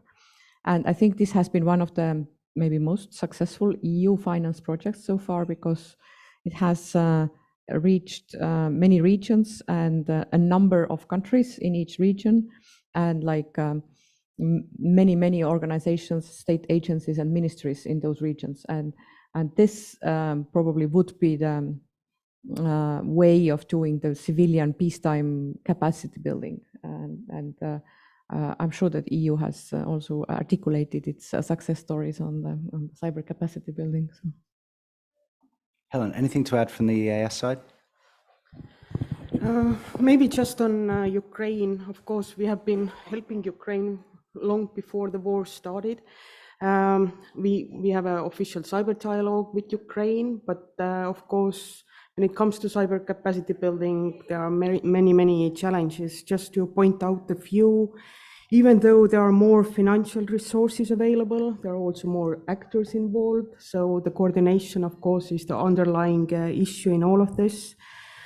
But we also see, and also very relevant when it comes to Ukraine, the scope of EU cyber capacity building is expanding as well. We are now getting requests that we didn't, let's say, from Ukraine that we didn't get a few years ago. So the scope is expanding, and of course the complexity and interlinkages are growing as well. We have projects under digital, what we used to consider as digital domain. Now they are all interlinked. So there are many challenges that come with the file as such. But of course we are doing our best and we are adopting as well. So, but yeah, Tallinn mechanism is a great example of a coordination, and having people on the ground makes a huge difference in that sense. Are we broadly optimistic that we have learnt something and we're operationalizing these things and perhaps in a better place than we were 5 years ago on this? I would like to think so, yes. But the challenge is changing on daily basis. But yeah, I think we are in a little bit better place. Well, we love to hear of progress. I'm going to pivot us over to regulatory cooperation, which ties in with the previous discussion and also some of the things that Despina spoke about in the keynote remarks. We've seen some actually quite high-level progress in a transatlantic sense in recent months, both the labeling, mutual recognition effort attempts, as well as some of the incident reporting cooperation. Looking at the flip side, what does divergence do from a company perspective, Matthias, in terms of some of the challenges that it throws up, and why does that make some of those initiatives so important? Yeah, thanks. Thanks for having me here. Divergence. This is a key word. It's painful for us. We want to resolve that with partners. I think Ukraine is an example. It's a precedent. It's wartime, as has been said before. So it's a game changer. But maybe there's something good coming out of that, as terrible as that might sound. So we might be able to overcome divergence due to urgent needs we have here at hand. Divergence with respect to, as mentioned before, the CRA and what's happening on the US side is worked upon. So that has been understood, and it was addressed earlier that this is a problem. We want to standardize and unify things as happening between the US, Europe in particular. But I think on the operational side of the house, there's more to be done. The Tallinn mechanism is appreciated from private sector, again, coming out of unique circumstances. But I think capacity building is not everything. I would like to add one component here, which is addressing the root cause and going into secure by design. So not only looking at threats and how we address threats jointly, but looking at what's happening at the base level, at the baseline. And then also you could discuss regulation, how this shall help. The CRA is a fine example of that. That's why we would appreciate it coming into force. But we have to make sure that stuff is secure by design, secure by default, to address these root causes of cyber incidents. I know AI is another area you're looking at, right? I don't think we're going to talk a great deal about AI today, just because we couldn't find space. There are so many topics that we wanted to squeeze into panels, but particularly from a Google perspective, this is something that's fairly critical. How are you looking at opportunities as we watch the US move forward with an approach, the EU move forward with an approach, and gosh, at least a dozen other governments looking to lay out their view on AI and how risks should be managed? Sure. Broad topic. Of course, it won't surprise anyone in this room that we think of AI more than an opportunity than a threat. And it is, I think, the responsibility of service providers like Google and others to make this clear, to be transparent, how we are working with AI, how we can make this an opportunity. And looking into cyber security in particular, we think that AI can help to flip the cards, help to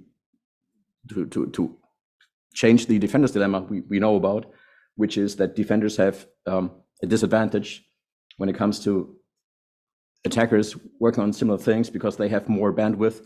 They don't have to comply with regulation. They don't have to look into details necessarily. They can do whatever they want. And AI is changing that game here. We do think so, that AI can be quite the force for cyber defense. We want to apply that in that particular manner. We recently published a white paper on the matter in the Munich Security Conference. We published it, we announced it there. We had several folks talking about this in that realm. We want to reiterate that message that we think there is more to be done in the field of cyber defense with the help of AI. So there's bottom line how AI needs to be secured when it's brought into practice and deployed, but also how AI can benefit cybersecurity. And we think it can. It could go into much detail. I could go into much detail here. This is not necessarily the place for that, but it's a great tool. It'll help to automate defense. It'll help folks who aren't yet so skilled on cyber to use AI to work on defense matters that weren't able to work on maybe before these tools were applicable and available.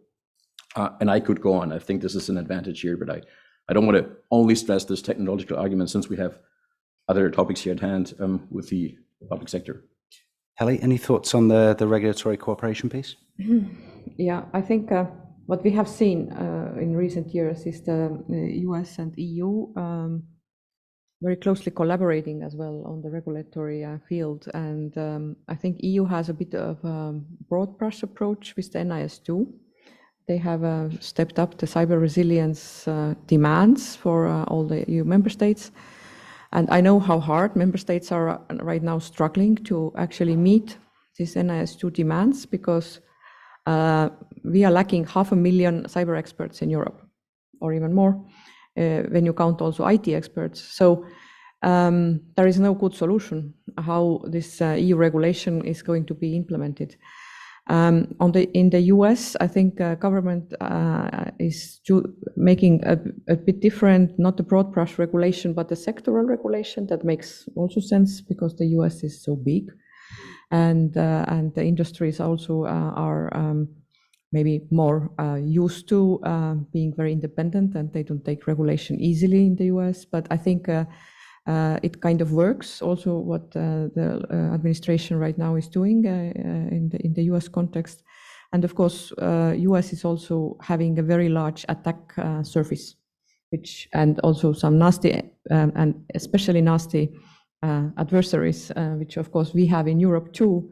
But since our attack surface in smaller nations specifically is smaller, so we are more maybe comprehending, like for instance, Estonians might comprehend attack surface better than some larger nations in the world. So this is also clear. And it depends on how well the different European nations are prepared in cyber terms. But I think we have many unknowns when it comes in our cyber resilience in Europe. And with the war now getting more and more difficult in Ukraine, also the hybrid attacks that we receive every day in Eastern Europe, but also maybe soon in Western Europe, are very serious, and they are becoming more and more serious every day. So this is one of the realizations we in Europe also have to do, that although we might not have boots on the ground or tanks rolling over the NATO border, but we have all these bits and bytes rolling. I'd like to react to that. I think this is a super valid point, and I think it's responsibility with players like us or at Microsoft to deploy intelligence, to share more, to break what we usually have seen in cybersecurity, that people keep the intel close to their chests. We have to overcome that. I have the great pleasure to having Mandiant now being part of Google, and they provide superior threat intelligence. And we have closed door briefings offerings out for governments across the board, many of them happening in Ukraine, of course, as well as in CE at large, so at neighboring states who have the pressure right at their doorstep. I think this is a responsibility on the basis of shared values, by the way. We should say this here out loud. This is an opportunity for us to stand together, to do more, and for the industry to deploy their tools and services in a responsible fashion. First and foremost, we look after our users and consumers. That's my responsibility. I'm not looking after a state, I'm looking after our users and consumers. But I think we have a responsibility that goes beyond that.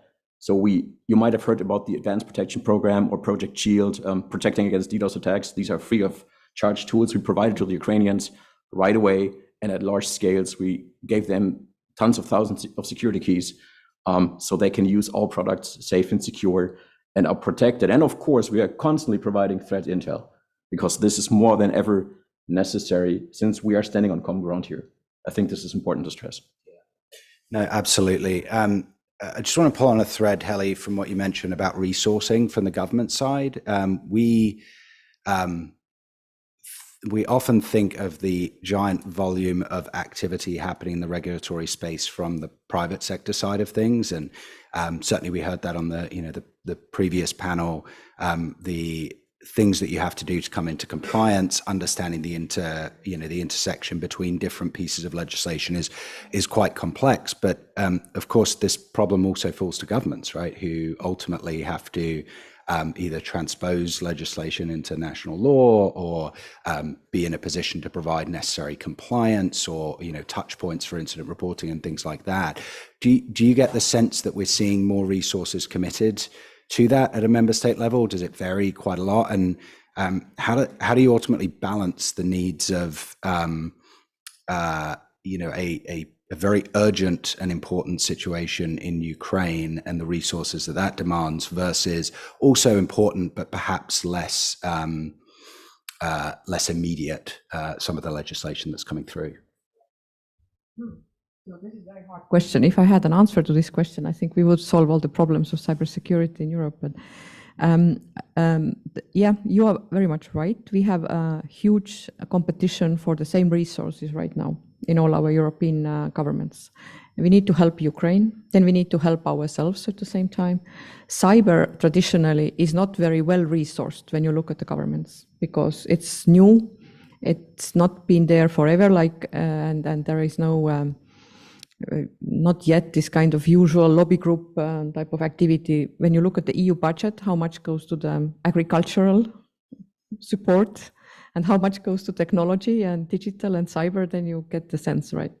So we are not there yet when it comes to properly resourcing the new fields of activities. And also we know that the level of digitalization is very different in different parts of Europe.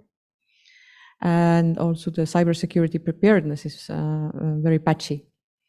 I'm not, of course, going to compare European Union member states here, but probably we know that some states are more cyber resilient than the others, and all these indexes are there available in open source materials, so you can go to the internet and Google it, as we say. But when it comes to Ukraine, I think Ukraine itself has been doing a huge effort since 2014 because they are under attack for a long time, much longer time than we think here. Sometimes we think that war started only in 22, but no, it started in 2014 already was when the war started. We remember all the major attacks that were intended towards Ukrainian targets, something like NotPetya, for instance, which then was spreading all over Europe. And then we had all European countries affected by this kind of viruses. And we didn't have a good, maybe, understanding yet how serious it's going to be. But now with the NIS2, of course, I hope that member states are transposing it quickly and they are finding this resource in their budgets. And if the private sector can help, I think it's very welcome. But not all member states in European Union are able to buy quite expensive private sector products. This is also true.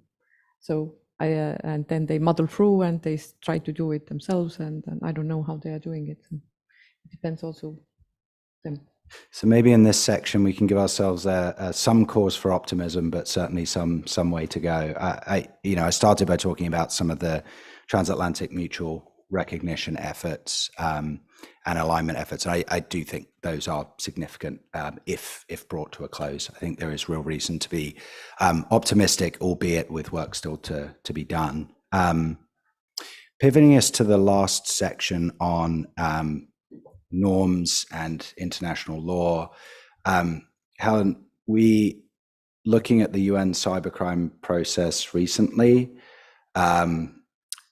it was meant to be brought to a close, hopefully with a solution. We didn't see the process dissolved entirely, but we did see it suspended in the absence of a conclusion.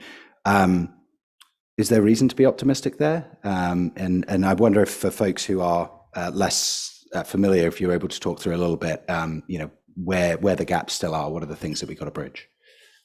Sure, but yeah, let me start by stating the obvious that there is a very strong correlation between stability in the cyber domain and stability in international politics. So geopolitical dynamics mirror in cyberspace, and it's very evident at the UN as well. But just to take a step back, for those who are not familiar, for more than 20 years now, we have been discussing responsible state behavior in cyberspace at the UN. We started as a group of 15 countries. Then after quite many years, we expanded to 25. And I was part of those discussions at one point, and I remember when the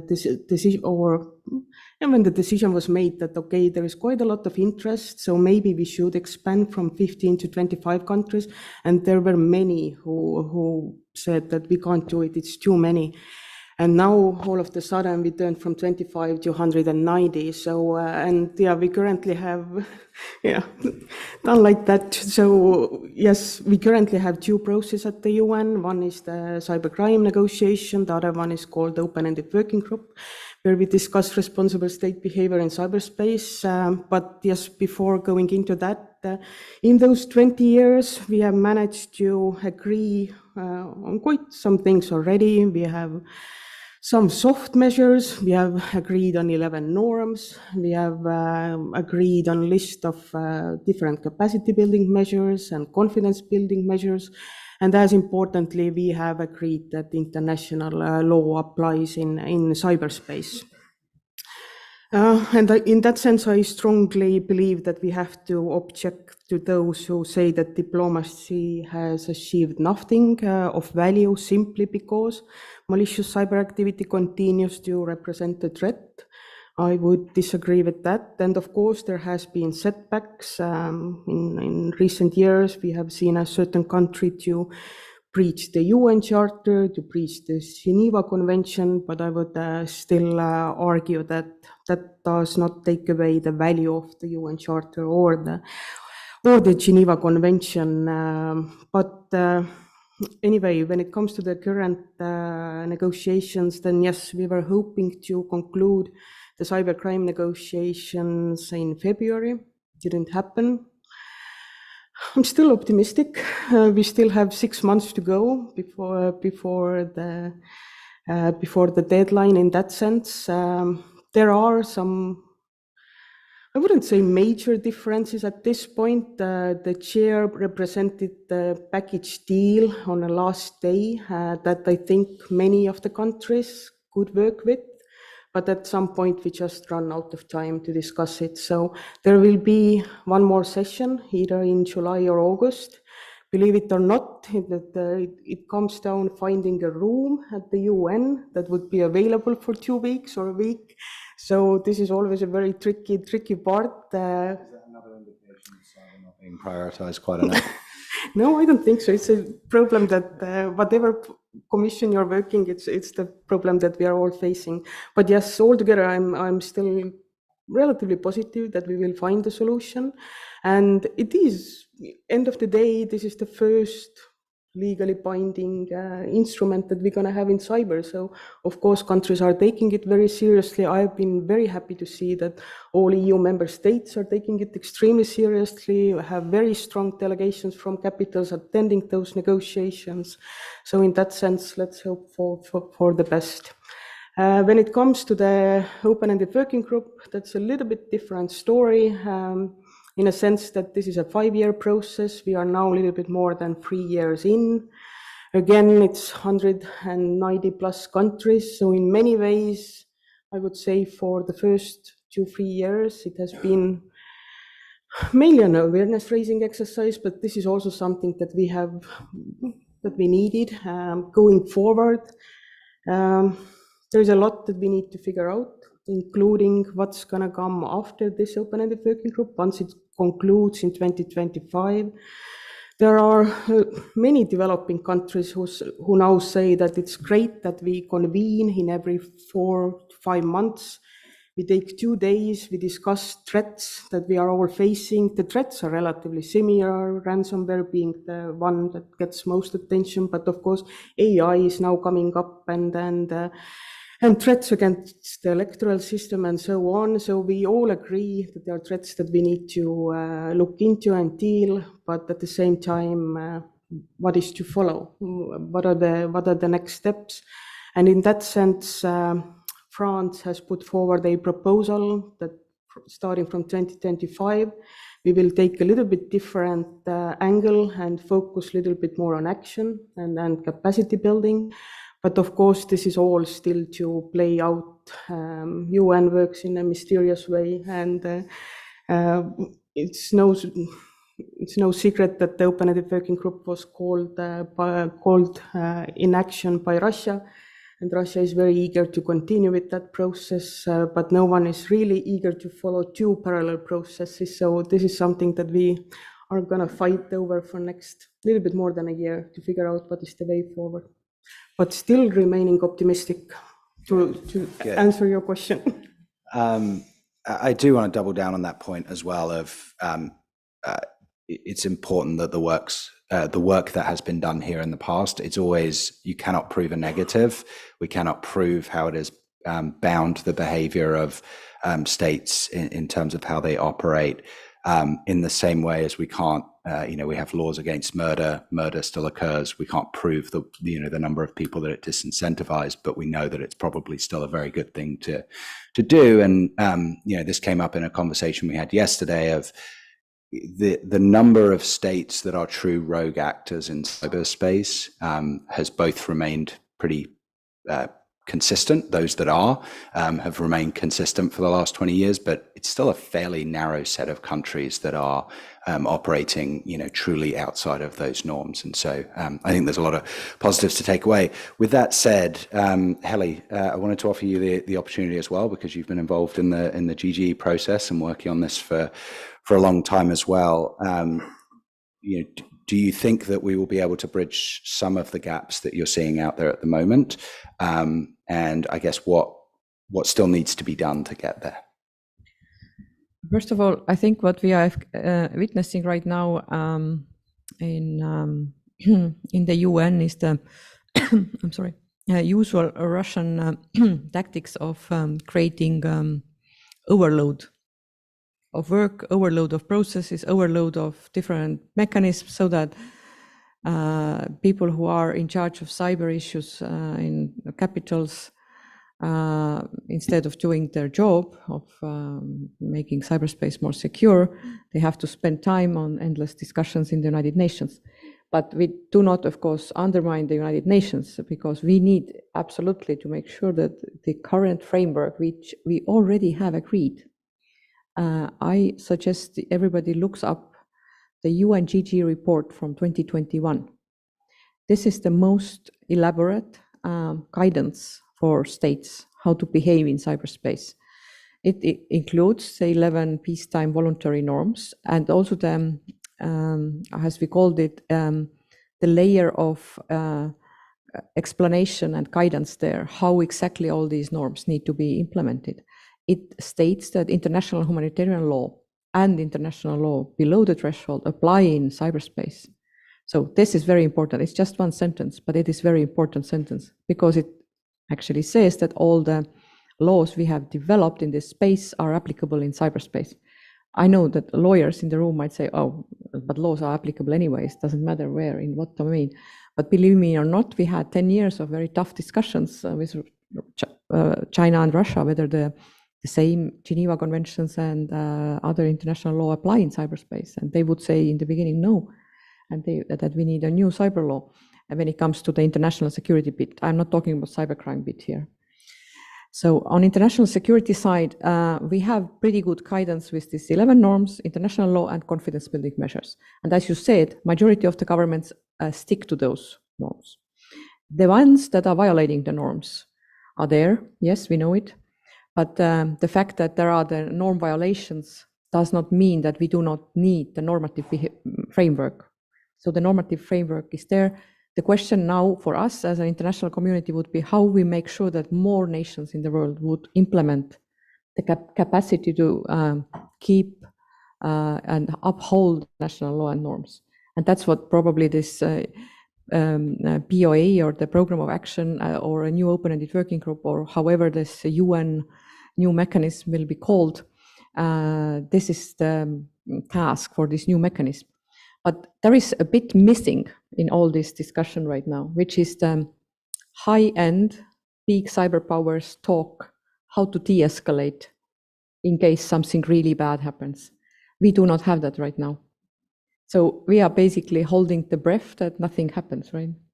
But because the de-escalation is not there, the proper communication channels probably are not there. I don't know whether Biden has set the communication up now with Chinese. I hope so, but I think this is a bit dangerous situation right now when we look at the cyber conflict angle. So we are having all these processes, all these ready-made frameworks that need to be implemented and so on.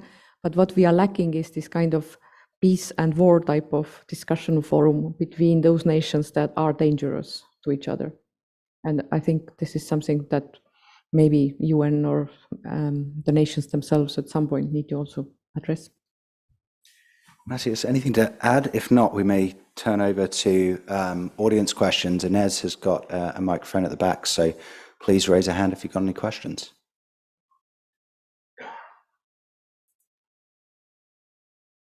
None? Okay.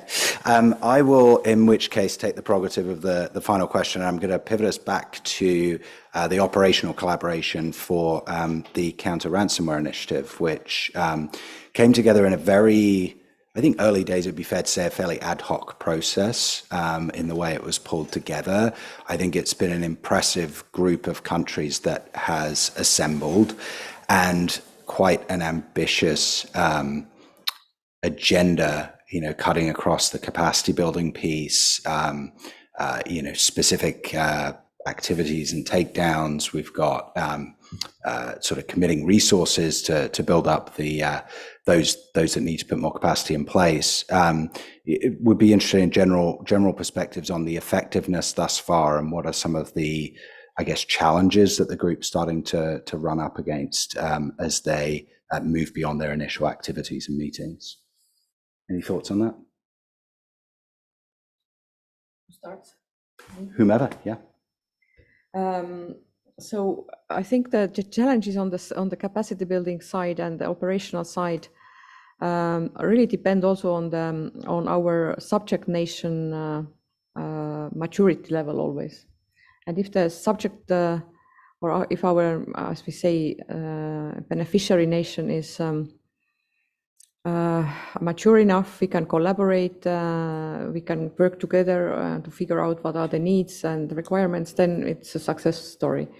But there are, it is not very well articulated field, the broader cyber capacity building field, but there are many good experiences by many nations that have been active in less developed nations, for instance, in mid-sized developed nations, and also the more transition and emerging economy type of nations. And I think the capacity building models for all these different nations need to be tailored differently. If you ask for this kind of what is success, how the success looks like, I think the community out there, like GFC, Global Forum on Cyber Expertise, and some other the larger development assistance agencies have been working on this. But cyber always tends to be like an orphan subject, because nobody really in the mainstream assistance community cares about it too much. The proper digital ministries in our countries are dealing with their own needs, not with countries in Africa so much.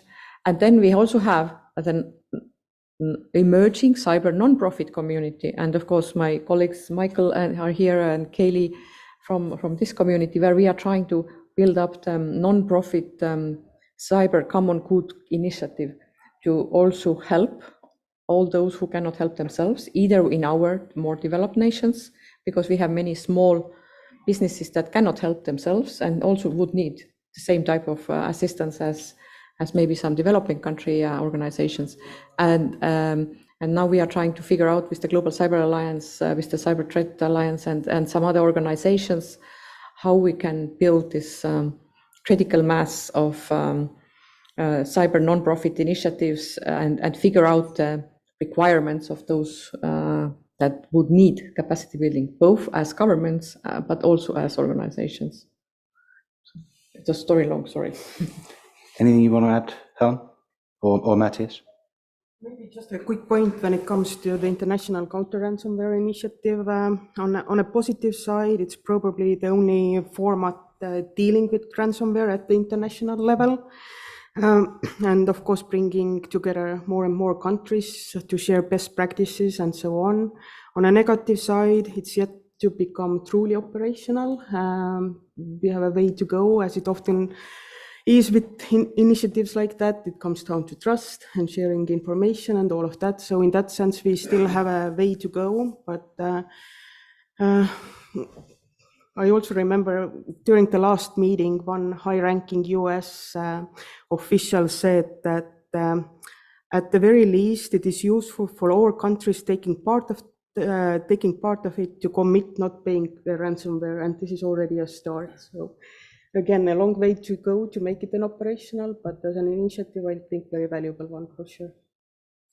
Any final thoughts? Yeah, I would add that we from an industry perspective, appreciate the initiative being in place. You're rightly saying that there's more to be done to make it fully operational. But I have to, unfortunately, put some water in the wine here, as I indicated earlier, because we think that focusing on the threats, which is the first piece of work for the initiative for sure, due to the name, if you take that alone, is not necessarily going after the root causes. Like, what are the attackers preying on? Why are they successful preying on certain individuals, companies, circumstances? We have to look at that as well. And that's, again, responsibility for industry players to look at the root cause, to see what's happening there.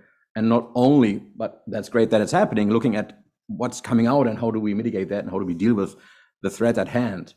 If we would look at the root causes, I think there's a lot of, as indicated earlier by other speakers as well, legacy software, legacy hardware out there, which is vulnerable for various reasons. I think people in this room know that. So it's expensive to resolve these topics, in particular for smaller, medium-sized enterprises or even individuals. This is pretty hard. It doesn't come as a surprise that I'm, of course, saying the cloud can help.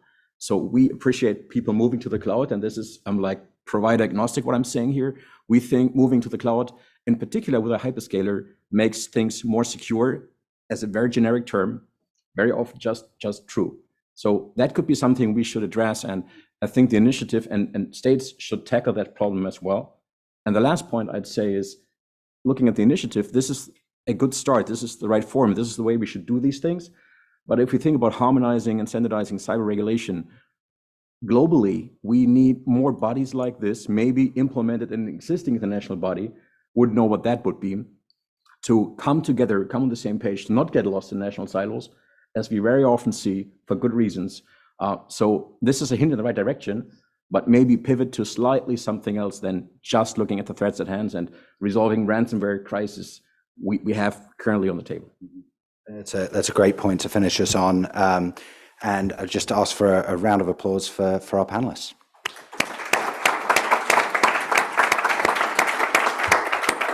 We are now going to take a break for lunch, which will be back through where we had coffee this morning. I think we're going to be back here at 1 o'clock. Is that correct?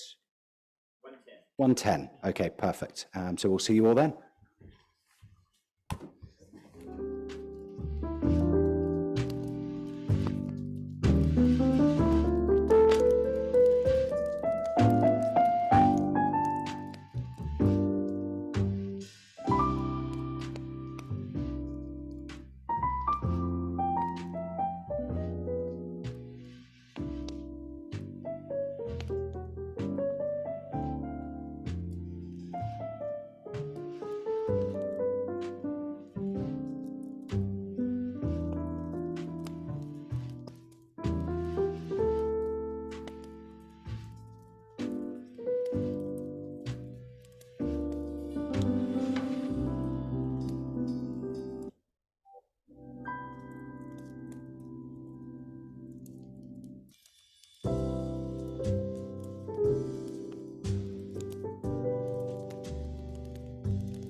us to start? I guess we're being called upon to start here.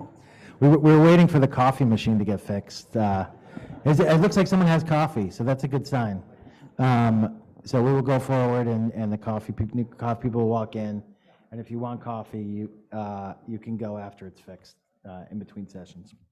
So I'm Ari Schwartz. I am the coordinator of the Cybersecurity Coalition. This session is talking about the roadmap that's in front of you on that we put out today for this conference, and that we've been talking about with policymakers at the Commission all this week. And really, I want to give a little bit of background on the coalition because a lot of people have been asking me about it, so I'll start there. And then Ricardo is the chair of a EU working group, so he's going to give kind of the overview of why we did the paper, and then we'll kind of talk back and forth about what's in the paper. So the coalition really came about because I was having a lot of conversations when I came out of government with folks in the security community, both CISOs and security vendors. And the vendors in particular felt as though their issues when in the trade associations were always very low down on the list of what the trade associations did when they were talking about security. And the security was always issue number 10 on a list of 12 things to do. And sometimes literally number 10 on a list of 12 things to do. It didn't just feel like it. We worked with the other trade associations in order to build this in a way where we can talk about security issues before they become big issues, or we try to at least. Sometimes we succeed better than others. We were very successful about that. We were working around we were always meant to be international. We were working around the world, but we realized as more of the regulatory effort and spotlight moved to the EU, that we needed to organize the EU work that we were doing better. And we put together this EU working group, which Ricardo led. And at first it was just going to be to track what's going on and to give information about what else is going on around the world.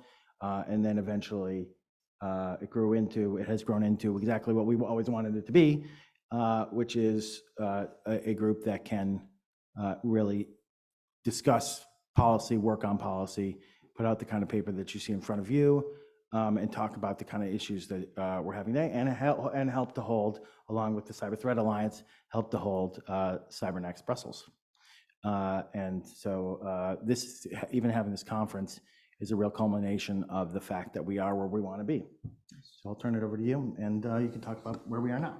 Yeah, thanks a lot, Ari, and good afternoon, everyone. I'm Riccardo Masucci. I work with Intel as Director of Security and Technology Policy, and I'm here because I have the privilege and the pleasure to help coordinating the work of this organization in Brussels, with many colleagues that are in the room, very active from many member companies. I supported from the very beginning the idea of this manifesto, if we want to call it this way, or a roadmap, since the coalition has been active for the past 5 years in Brussels on a number of policy issues. We've been trying to influence positively the discussions, the policy debate on cybersecurity. And now, since hopefully we have also established the Cyber Coalition as a voice for the cybersecurity industry here in Brussels, we thought instead of reacting to legislation and initiatives by policymakers here in Brussels, it's time for us also to show where we think cybersecurity policy should go in the years to come. And so here's why we have a policy roadmap for the next 5 years. There's a fantastic opportunity. There's a new European policy cycle as of 2024. Today, the keynotes that we heard earlier this morning just confirmed that our choice is right, because cybersecurity is going to stay at the very top of the political agenda for the years to come.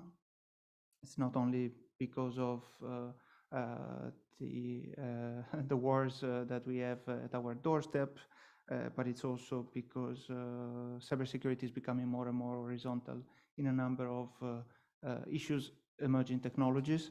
But also this year, 2024, is a year where around the world, millions of people will be called for elections, right? So we will participate in democratic processes, and cybersecurity will be really critical also for the EU and other countries around the world to be able to express these democratic processes. So you can probably see on the screens, but at page 4 of the paper, you will have a better reading of our proposals.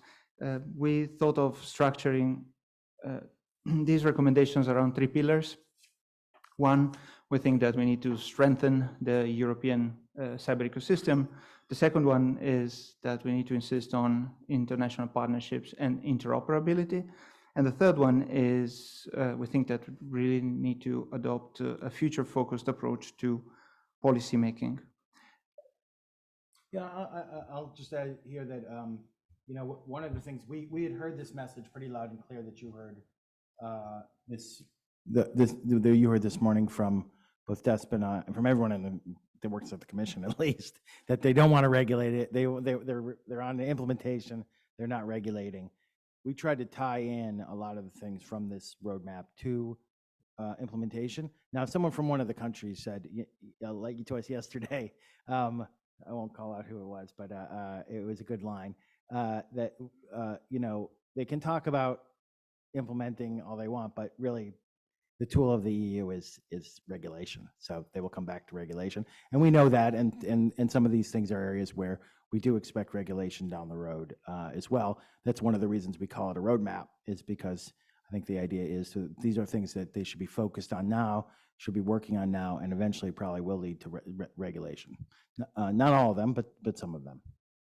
So, excellent point. Another thing that we heard loud and clear this morning is the need for joining forces, public and private sector, and the first bucket of recommendations that we have starts indeed with you know, stronger public and public-private partnerships, not only to prevent cyber threats, but also to build the readiness across the European ecosystem.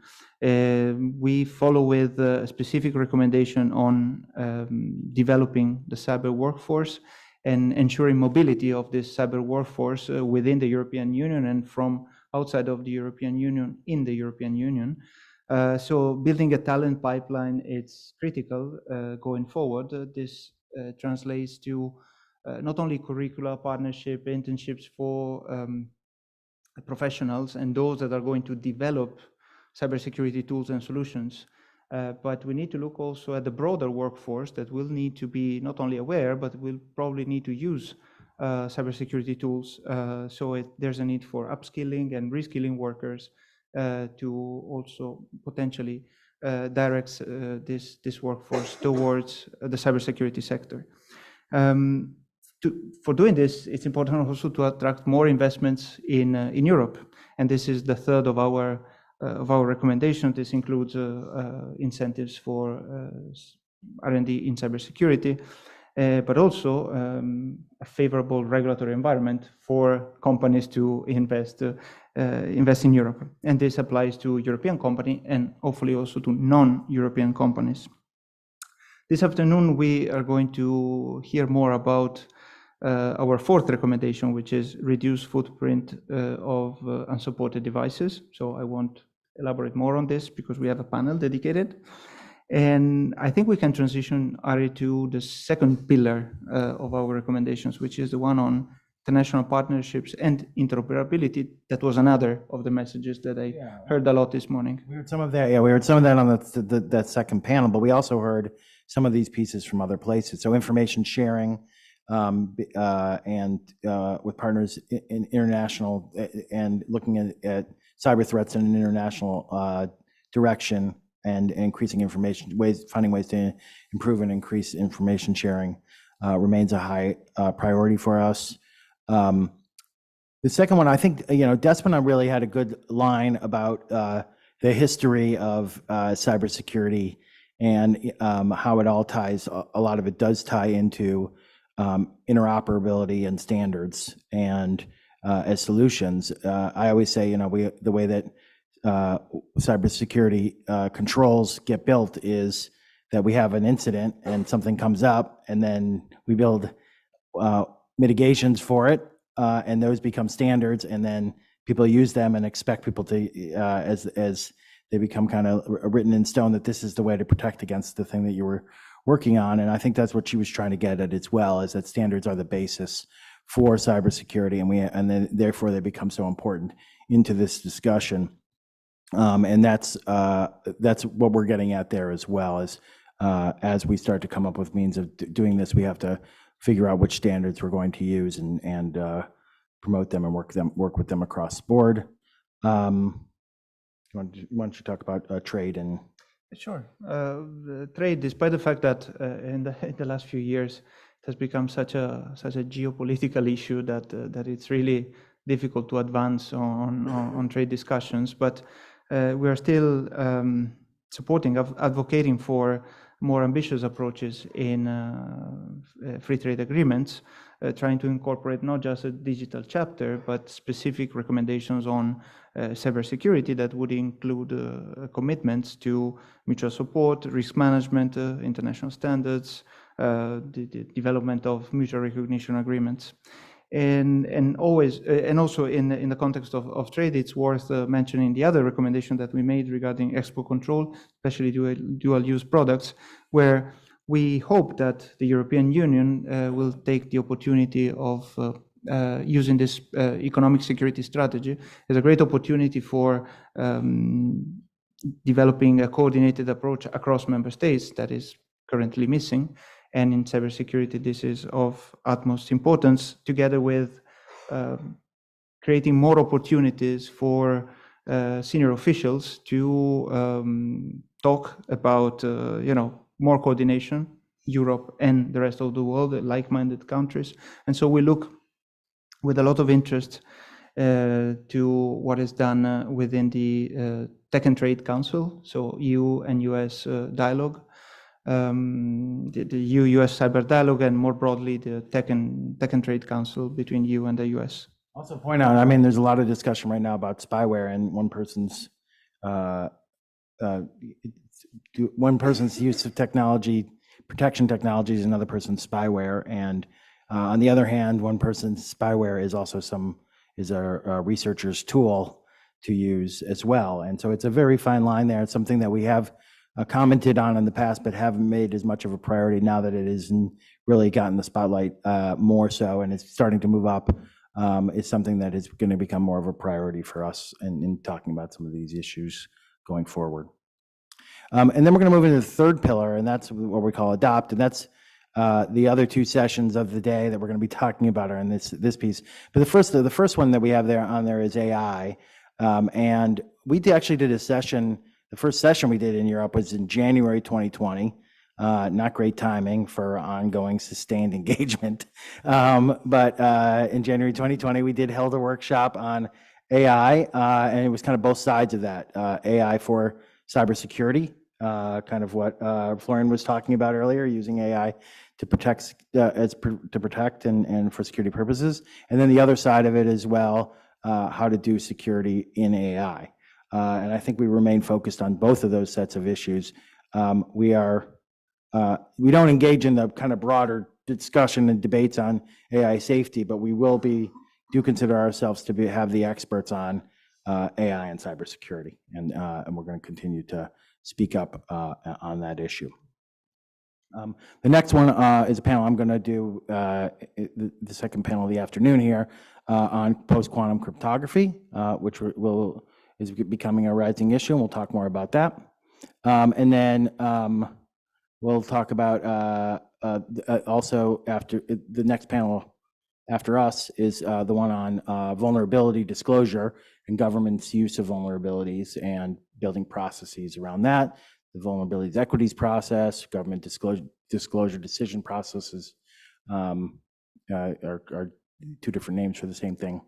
And then the last one is about educating and building the cybersecurity workforce of the future. And that's more about the education of the public education for younger students, primary school students, et cetera. So anything else that I left out there? I don't know if there are any immediate reactions. This is the official launch of our EU policy roadmap to 2024-2029. So I don't know if there are immediate reactions from the audience or if there's just agreement. Canned questions, yeah.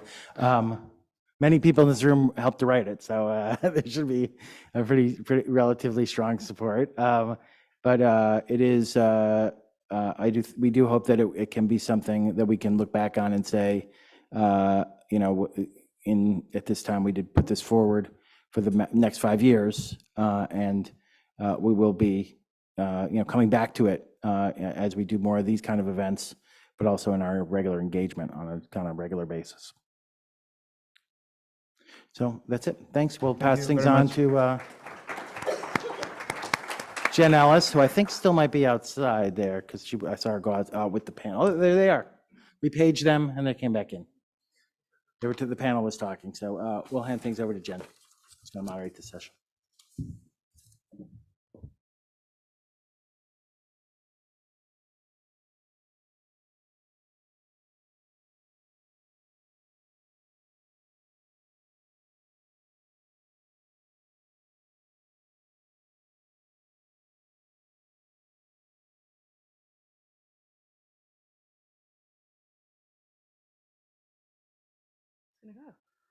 All right. Hi, everybody.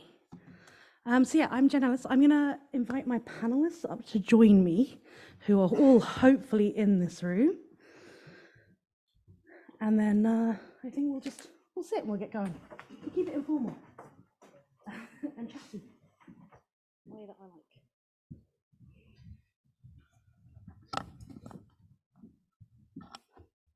All right, and as a reminder, if you can kind of sit close to the microphones, I think. Maybe not as close as I just went. Okay, hi. So yeah, we are going to talk to you about vulnerabilities, equities, processes. And when I say we, so I'm Jen Ellis. I'm the co-host of the Distilling Cyber Policy podcast. If you haven't checked it out, you absolutely should do. There are stickers on your tables to encourage you to listen. We thank you for your interest in the podcast. I am joined today by a panel of remarkable experts. I'm going to kind of come in reverse order. I don't think that really makes sense, but from furthest in, perhaps. I'm joined by Sven Herpig, who is Director for Cybersecurity Policy and Resilience at the Berlin-based tech think tank, and we've agreed this. I'm going to save everybody from laughing at me over my terrible pronunciation by just saying SNV and not trying to go further. I'm told that soon they're going to be changing their names to Interface, and now we know why. Next to Sven is Bernard Montel, who's the EMEA Technical Director and Security Strategist at Tenable, a member of the Center for Cybersecurity Policy and Law. And then right next to me is Hilke Bontius, Head of Operations at the National Cybersecurity Center in the Netherlands.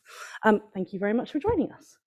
So before we get started, those of you who have already had a little flick through the roadmap, which I encourage you to do if you've not, might be wondering what this VEP nonsense is. So it's in the book, and it's number 11, so it's sort of towards the end of the list. Obviously, they saved the best towards the last. And one thing I wanted to note quickly is that there's a little bit of confusion on terminology here, right? People use different phrases. So we use VEP or VEP to mean vulnerabilities, equities, processes, and we're going to explain what that means. But some other people might say government disclosure decision process, GDDP. Some other people might say government vulnerability disclosure, GVD.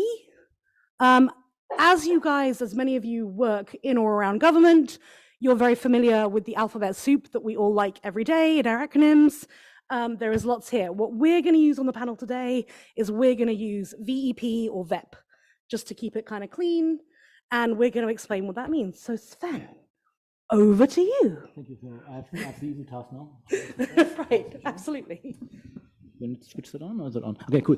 As the easy task to explain to you this very complicated process, so bear with me, and your next half hour is eyes on me. So ideally, and I say ideally, not lightly. So ideally, web is a whole of government approach. So you have to work together across agencies, okay, on how to assess and manage vulnerabilities that are apparently unknown to the respective vendor or open source maintainer, as those responsible for the software or hardware don't know that this vulnerability exists, or the government suspects them not to know that it exists. And the goal of that process of the web is to improve national security at large. Easy. But factoring in different equities, that comes in, such as intelligence, military, law enforcement, national cybersecurity, commerce, and others. So it's no feed. So what do these assessments look like? Like, how do I assess a zero-day vulnerability and not known vulnerability to the vendor or open source maintainer on its equities? Well, we look at the severity of the vulnerability. There's a fairly good process in place of how to do that.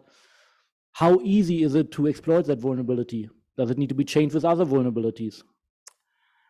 The probability of an adversary also having found it. So if we think we are the only ones, it's nice, we might use it, we might exploit it to achieve some intelligence operations goals or something else. But the equation changes if our adversaries or our allies also know about that vulnerability, of course. Of course, it also changes the equation of what our government systems are potentially affected, or our critical infrastructure. So where do we use that software or hardware where we found the vulnerability in? How likely is it that the vendor or maintainer can actually provide a patch for it? I mean, what use is it if we give it to the vendor and the vendor can't patch it? Look at you, machine learning. You need to be retrained. We cannot just be patched, right? It's not that easy sometimes. And then issues such as, also discussed earlier today already, end of life, required hardware changes. So if it's a vulnerability that you can only change if you change the hardware, changes the equation of what you do with it. Open source maintainers and all that kind of stuff. So this assessment either leads to government-facilitated, coordinated vulnerability disclosure. Basically, is the government giving that vulnerability to the vendor, such as Microsoft or the maintainer of an open source software, and working with them on a patch, discussing it. It can be a full disclosure, like, wow, we know this vulnerability is there. We can't do anything about it. There's no one to fix it anymore, so we just publish it on the internet and say, like, well, if you use that, do whatever you must, but there's a vulnerability, we can't patch it anymore. Maybe you can disable macros or whatever. There's mitigations that you can do, right? Temporary retention, that's the thing that's mostly discussed. So, hey, we're going to keep quiet about that vulnerability for X days because our military or intelligence or law enforcement want to exploit that vulnerability or have the opportunity to exploit that vulnerability against the target for their own goals, such as intelligence collection or pre-positioning or whatnot. Or, of course, if you're feeling very generous, and the software is end of life, the vendor doesn't exist anymore, the open source maintainer went in front of the bus, the so-called bus factor, how many people can get run over by the bus, and the software still gets patches. Then government might procure services from another company to create a patch for that software. For example, if it's in critical infrastructure and you can't do anything else about it. So the web policy was spearheaded by the US government, thanks for that. And countries such as the UK, Australia, and the Netherlands adopted their own versions and also, thank you guys, published parts of it on the internet so people than me can read it actually. My own government, the German government, has been working on it since 2017, and I'm happy to report we have not implemented it yet, so we can still improve it before it's too late. Much of it, though, is shrouded in secrecy, so we only know parts of it and parts of the countries that are doing it. And we try to breach that barrier. We published a 2018 report, which is not in your leaflet, unfortunately, which is a state-agnostic blueprint for how you can do it, or at least read up on it and know a bit more about it, how you can do it. So maybe the last thing about it is, what have we seen that didn't go well, or that you need to pay special attention with when you want to create, implement, run a vulnerability acquisition process? What do you do with vulnerabilities procured through hardware software? Like if you go to our Israeli friends of Celebrite and tell them, I want to buy your device because you can open my iPhone, for law enforcement reasons, you're exploiting a vulnerability. maybe our government officials who are using secured iPhones actually would be better protected if we extract that vulnerability and give it to Apple to patch. What do we do with it, right? We signed an NDA, we can't do it, but anyway, we have to discuss it. Exclusion of certain government agencies. Like, oh no, I'm the intelligence agency, I don't want to be part of it, I want to keep my vulnerabilities for myself. No, it doesn't work like that. If one agency is out, then it doesn't work anymore. It's a whole of government for a reason. Vulnerability shared by our partners mainly counts for the 5 eyes. Here's a vulnerability because you're looking for one in one software, but don't disclose it. Like, do I still have to disclose? Do I still have to assess it and see if I disclose it because my equation is different than the equation of the government that gave it to me? Maybe they don't need to disclose it, but maybe I would need to, but I'm not allowed because my partners told me not to do it. You're undermining the trust of the National Cybersecurity Agency. If they're part of it and the National Cybersecurity Agency knows about vulnerabilities, but they are not disclosing it to the vendor, what does it do to the reputation? Do security researchers still go to the government National Cybersecurity Agency and say, hey, here's a vulnerability, please help me disclose it? And maybe not, because they're like, oh, you're going to give that to the intelligence people anyway, right? So I'm not going to do that. And of course, let's summarize it as that. GDDP, or WEB as we call it here on the panel, is a highly specialized expertise intense policy process covering a fraction of cybersecurity threats, zero-day vulnerabilities, which is, the process is difficult to get right and most probably devastating if you get it wrong. That sounds very motivating, I know. But point is, if you get it right, it will be a vital contribution to national security. So I urge you to take at least a look at the pages here in the leaflet and listen to us to the end, because I think it's worthwhile. Thank you. That's great.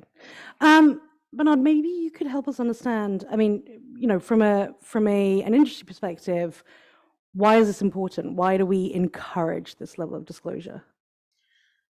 Number one, because I think on the private sector, we have a policy or process, if you want, that exists today. I mean, the process is not shared by everyone, but at least the way we work is really the fact that when researchers are finding vulnerabilities, number one, they contact the vendor, so we have a process.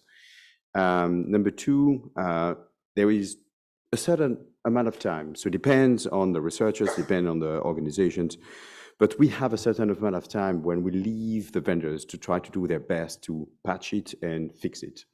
And number two, obviously, when the time is over, we have to disclaim it, because it's important that when that vulnerability is known, we are observing one stuff that has been very well described is the level of exploitation, and that is super important. You know, we not are fixing our eyes only on the criticity of the vulnerability, technically speaking, but also looking after if that one known, by the way, then in this case, not already published, but known, is exploited. And those are the three elements we are looking after. So yes, we have a process, and I think it's important to highlight the fact that that exists. And one of the key words of that process is collaboration. So in our industry, the vulnerability management industry, we have a lot of people here around the table that knows how to do it today. And that is something which is super important, because if we are talking about policy or process, this is something which is one of the best practice we are applying today in the private sector. Thank you. And Sven mentioned, you know, hey, when you do this right, it is a sort of major part of the of your national security program. So Hilke, can you talk about? I mean, not that I'm saying that you guys are doing this right, but tell us why we should think that you're doing this right. Well, just in one sentence, because making vulnerabilities public in a coordinated fashion, I should add, is key for everyone, companies, end users, to take appropriate measures to mitigate the vulnerability. That's the main reason, because vulnerabilities are key to any attack and any threat in the current landscape. And just maybe a small thing about the NCCNL, we've been working on, and personally as well, on coordinated vulnerability disclosure for some years now. And I would also like to mention that NCC is a civil organization. So, and why is that important to mention? Because people reporting to us, people reporting vulnerabilities to us, have to know with what purpose they do it, and have to trust us. Trust is key for reporters reporting to us, but also companies and organizations working with us. So they have to know if they report it to us, the only thing we do with the vulnerabilities is increasing cyber resilience. And that means disclosing in a coordinated manner. So giving the vendors a chance to appropriately fix it and giving other organizations a chance to mitigate the vulnerabilities in a coordinated fashion. Great, thank you. In the CRA session this morning, Florian gave us a much appreciated plug for this session. I think partly because of his love for Article 11 in the CRA. And, one of the things that I've heard sort of said a lot is that if there's going to be a requirement for people to, or for companies to report known exploited vulnerabilities to governments in the EU, then surely the EU governments should have to have vulnerabilities equities process to ensure that trust that you just mentioned is being maintained. And I know, Bernard, you've talked a lot as well about the importance of trust. Yeah, I think we can link that to the panel from this morning. By the way, Florian, because I was part of that agenda. So just for everyone, I'm Bernard and he's Florian, and we switch from the panel. So just to, otherwise we can switch the classes. So yeah, I mean, we mentioned a couple of values or principles, if you want, in this specific domain. We talked about collaboration and trust, and I think the third one is clearly transparency. Yeah. So when we have in place, now it's done. We will have that disclosure and reporting of vulnerabilities, which means if we want to have the full trust, we should be able to know about what will be done with those vulnerabilities, not about, obviously, what you just mentioned, in fact, they will be used in a way or another, whatever. That's not really our core purpose here, but at least we know that it should be or will be shared sooner or later. We talked about that yesterday. We own a responsibility. We have a collective responsibility of mitigating the risk when there is a known vulnerabilities or a vulnerability which is in the hands of the researchers, whether they are part of a government or part of private sector.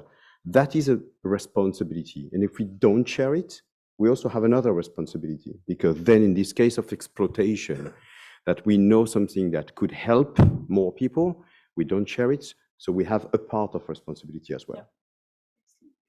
One of the things that I've heard said in response to the CRA point is, if you're only reporting vulnerabilities that you know are being exploited, what's the danger there for governments having that information? Like, you already know it's being exploited. Do you think that's a reasonable pushback, or do you think there's still some element of danger? And this is to all, please all jump in, because I know you're all knowledgeable on these topics, and so.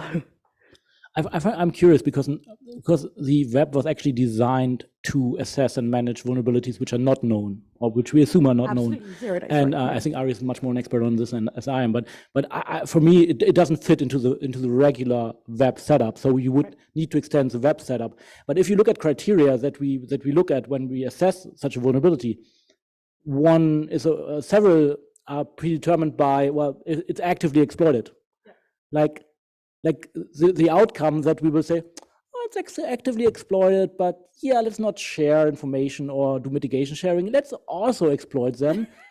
Should be none. I mean, it should not happen. So I'm really wondering if the web is the right way, or how we can change and adapt it to actually do something useful here. But to the second point that your question, well, just because it's actively exploited doesn't mean every government knows about it, right? So you just help more governments to also, actively exploit it, or in the best case, help your company's infrastructure and everything, government agencies to be protected against it. I think that's the main point. But if that's the main point, then it's even less likely that we should just sit down and say, okay, let's also exploit that and let's not give it to our critical infrastructure providers who's ever using the software. I think the entire CIA provision is interesting. The point you mentioned is actually the risk involved, basically. So it's not only is it actively exploited, but it's the likelihood of it being actively exploited soon. So that's the biggest criteria. If it's a small leak somewhere in the back, it's the time needed to disclose could be longer. But it's actually, is it likely to be exploited, and also what is the damage being done? If it's a commonly used product, then the damage might be a lot bigger than a small product. So that should be taken into account, the risk, which is always damage versus the likelihood of exploitation. Well, you could also look at it from the point of basically the process helps you to tip off law enforcement agencies that the vulnerabilities they're exploiting have been caught by the vendor as being exploited, and they should move faster with whatever they're doing right now, because soon it will be fixed. So the CIA provision for me reads much more like supporting conventional national security, such as law enforcement intelligence, rather than providing additional value to cybersecurity, if you look at it in that light. But I'm sure I'm reading it wrong, but it's one way to read it at least. Somehow I don't believe you really think that's weird. Just to clarify something, though, we're talking a lot about vulnerability equities processes as if, I should have just said VEP. We're talking about them as if they absolutely mandate disclosure. But that's not always the case, right? Like, the whole reason there is a process is to decide when to disclose and what to disclose. Are there situations where it's legitimate for governments to hold on to vulnerabilities and not go public? Well, I think we're talking about governments, and I agree it should be a government process, but there are differences in governments. That's why I mentioned we are a civil entity, civil organization, and it should be clear on what the purpose of our organization is and why you're sharing. From a technical view, there could be instances where the disclosure of a vulnerability has a bigger effect. It could have a greater damage, but that's only from a technical point of view, not from an abuse point of view or use point of view. For instance, a vulnerability in some old software product that is not being supported anymore, and disclosure might pose a larger risk or a bigger damage than holding it back, which still could mean that at some point you might disclose it. But it's purely from a technical point of view, because that's the analysis you have to do. Is disclosing could cause bigger damages than not disclosing it eventually. Yeah, I think it's about timing and risk. And I think it's one key which is important. We all talk about, and linking to CRA and NIS V2 as well, about critical infrastructures. As soon as we know that that could have damage on critical infrastructures, definitely I think the industry need to know it and find remediation. Even if the patch doesn't exist, there are plenty of remediation that can be put it in place. And that is one of the elements that the researchers are looking after is how much of vulnerability is exploited and when. So we see and observe the window of exploitation, which is shorter than before, but we also see the length of the fact that those vulnerabilities are exploited in a while longer on time. I've got a couple of examples of that. For example, MoveIt, which is one of the biggest vulnerability, not in a kind of a very complex vulnerability, but it was I think it was a 0 day on 26th of May. The patch has been released on the 6th of June.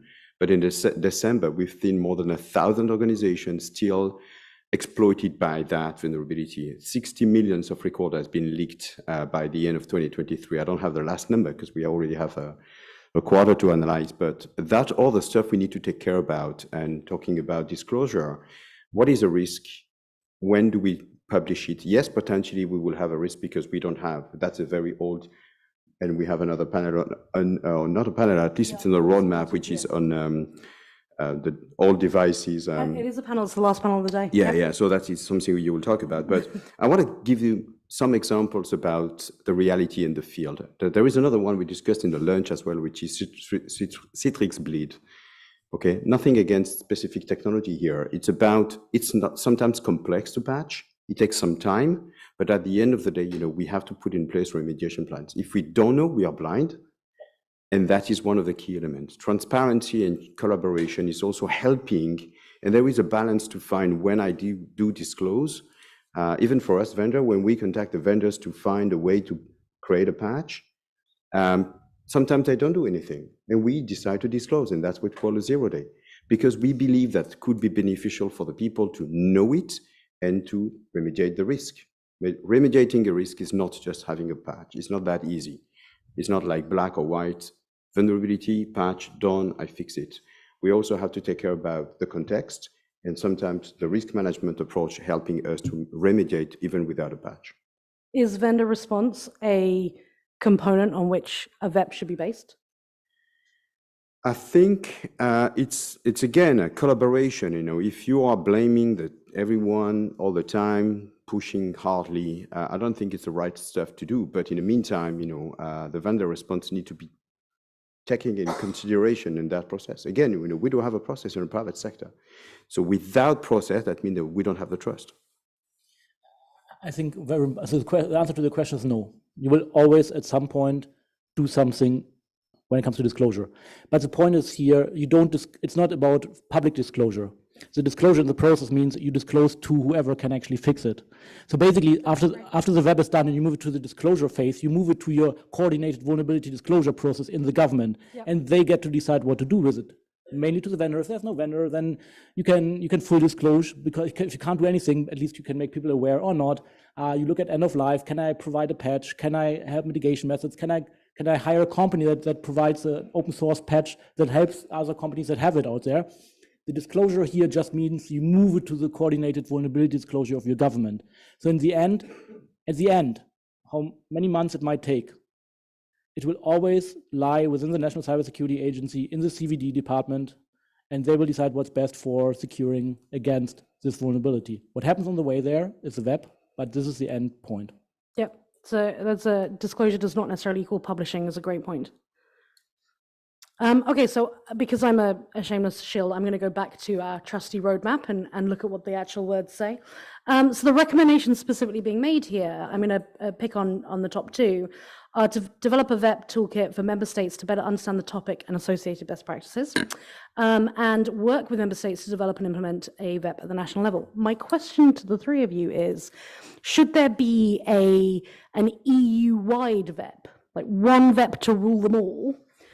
Or should we have nation states develop and implement their own individual VEPs? What do you think? If I look at it, there should be a VEP in every member state. Okay. Only take note.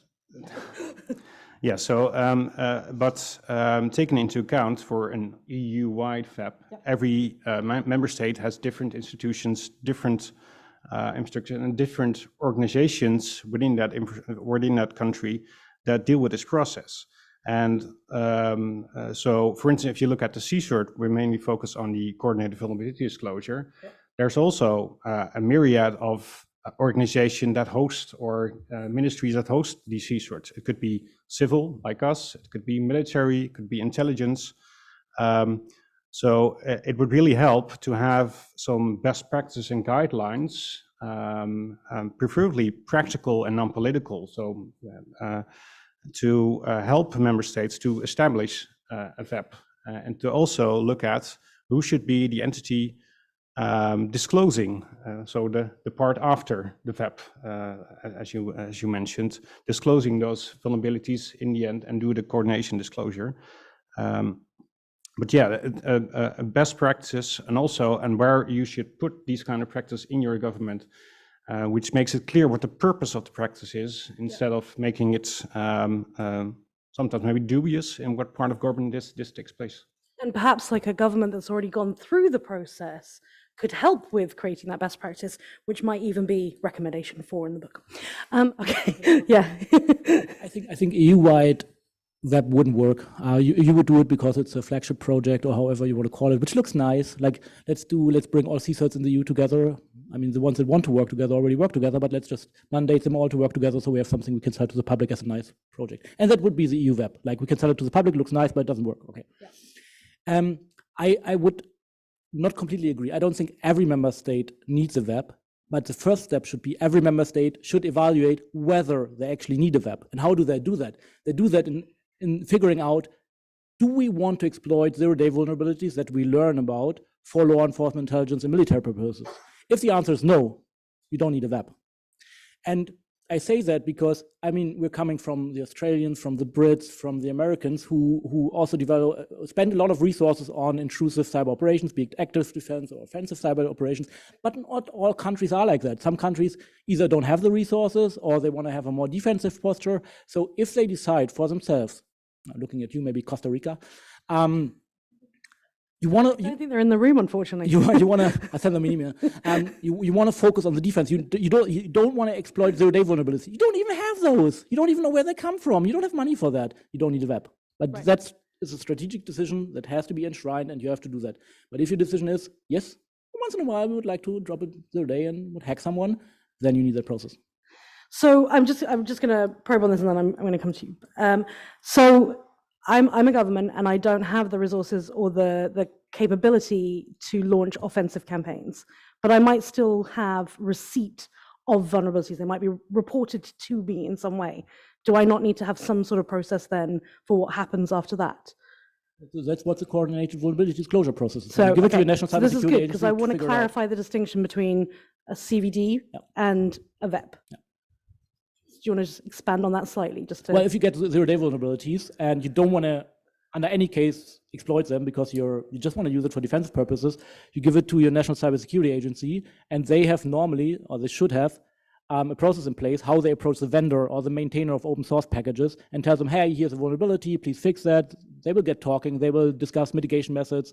The company will tell the government agency, like, how long will it take to provide a patch, what it means, everything. That's why it's coordinated. It also is coordinated because people, like security researchers within the countries, can approach the cybersecurity agency and say, hey, I found something that's not nice, can you take care of it because I don't want to deal with that company? And then they coordinate the disclosure. That's a purely defensive, purely cybersecurity, IT security approach, which that one every member state should have. Okay, so what we're saying is that basically we would always encourage every government to have a process for coordinated vulnerability disclosure. Whether you need an equities process, i.e. checks and balances on how vulnerabilities are being used by the government, that's a separate thing, and it relates to whether or not you're doing offensive capabilities. Yep. Okay. Sorry. Yeah, I'm more a cybersecurity practitioner than a lawyer, but we like that. But I just was thinking about what has been said, and I think if you look at NIS v1 and NIS v2, they are directives, and they are transpositions back in the States. Okay, and I think that could be something we can be inspired by, the fact that having the same kind of approach for VEP. But in the meantime, I think what is important is to have guidance and barriers. So, which mean that we don't have a state, for example, doing, I don't know, I want to keep that for 6 months. And another one is my SLA is 60 days. Okay, so that is, I think, something that potentially the EU can help on putting the guidance. That doesn't mean that everyone should follow exactly the same rules, because at the end of the day, potentially, as you said, some small states doesn't have the capacity, and some other big one have already in place some VEP. So I think there is that kind of harmonization, because I think it's one of the terms that we are using a lot today, could be helping. It doesn't mean that we have to have one size for everyone. Thank you. So I think we have just a little over 5 minutes left. And I'm wondering if we have questions in the room. I see Inez with a microphone. Hi, Taylor Roberts with Intel Corporation. Mine will probably be a pretty straightforward question. So given the requirement through CRA to disseminate some vulnerability information through ANISA once it has been received, despite of the fact whether or not you make the choice not to have a vulnerability equities process because you do not have any intention of using these capabilities offensively, do you not need to have some sort of statement that says, in order to promote that trust and transparency, that we do not intend to use these vulnerabilities in an offensive manner? Because otherwise, the automatic assumption might be, well, they're just not saying how they're using them, but they actually are. Well, I guess that's the reason why CSIRTs and national CSIRTs should have a role, because they should be focused, and I think that should remain the main focus of CSIRT, in furthering the cyber resilience of their member state or the EU as a whole. So it should be clear that if a CSIRT has a role in that, for instance, in the CVD process, it's solely being used to increase the resilience and not for other purposes. I don't think what you need is statements. I think what you need is transparency. You need transparency guidelines of what zero-day vulnerabilities were reported, when, what did you do with it, how did you decide on it, and all of that. We don't have that for any country. So all the process that we see in every intention and every statement that we do is nice to have, but at the end of the day, we need actually facts of what has been done with it, and based on that, you can decide what's the next step and if you want to trust that government or not. I feel like you actually want language in the CRA, though. I've abandoned that, but no, I think the transparency is a great point to raise. Thank you. Other questions? Oh, it's the post-lunch lull. All right. Well, I will ask a final question then, all of you. Since the room has not come up with more questions for you, I think you get to set them homework. This is, you were warned. Right. So my question to you is, what is their homework? What is the thing on this topic, on the topic of VEP, that they should do when they get back to their offices or wherever they work? What should be the thing? One from each of you. So I'll start. I think it's good to say that everyone in this process of disclosure, because eventually it handles how do you manage vulnerabilities. That's the whole idea, and everyone has a responsibility in that. So that means the reporters, they should deal with it prudently. The vendors, they should be able to handle vulnerabilities and be able to fix them in a timely fashion. You have the end users and end organization that should also be able to patch them or take other mitigating measures accordingly. And also, of course, the government in being transparent about how they handle vulnerabilities. And also it should be somewhat clear, and that's getting a topic on what your stance is and how you handle these vulnerabilities. For, I would say, almost each of these entities, maybe for research a bit different, but for vendors, for governments, to be transparent and how do you process the vulnerabilities and with what purpose you do it. And that eventually gains trust in being able to have these vulnerabilities reported, but also to effectively mitigate them. So it's my homework, I mean, or? No, it's homework you're setting for all of them. Yeah, okay. Yeah. So I think it's important to share what I would call vulnerability intelligence, which is really understand about the impact of an existing vulnerability. Not all of them are the same. Not all of them have the same value, even if those are technically very high from what we used to call a CVSS standpoint, which is the capacity technically that to be exploited. So it's a combination about the technical vulnerability impact, the exploitation, and the fact that there is a risk. So that is what I'm calling the intelligence. It's not just looking after those are black or white, but having more context. Go home and try to figure out what your own government is doing with zero-day vulnerabilities, and don't let them off the hook easily and say like, oh no, we're not using them, we're just going to go to Celebrate and NSO and buy the stuff which abuses zero-day vulnerability. I also want to know about them. So you go home, you figure out what your government is doing, and if you're a government representative, hopefully you know, and then you write me an email and tell me what your government is doing about it. Okay, excellent. I look forward to you. You could copy me as well. And obviously I will add one. It's not going to shock anybody. Please read the roadmap and look at the recommendations.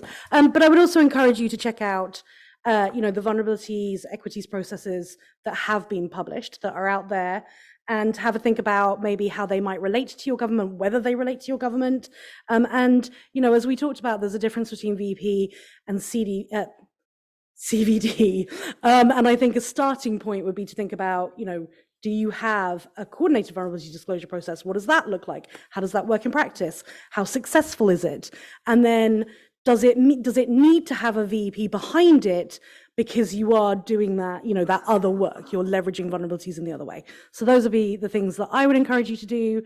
And obviously also to listen to the Distilling Cyber Policy podcast, of course. Thank you very much. Thank you to you guys. You guys are awesome.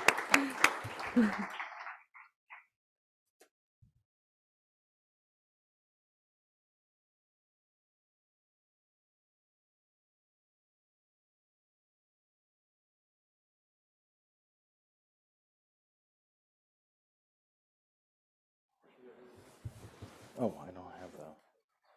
One second.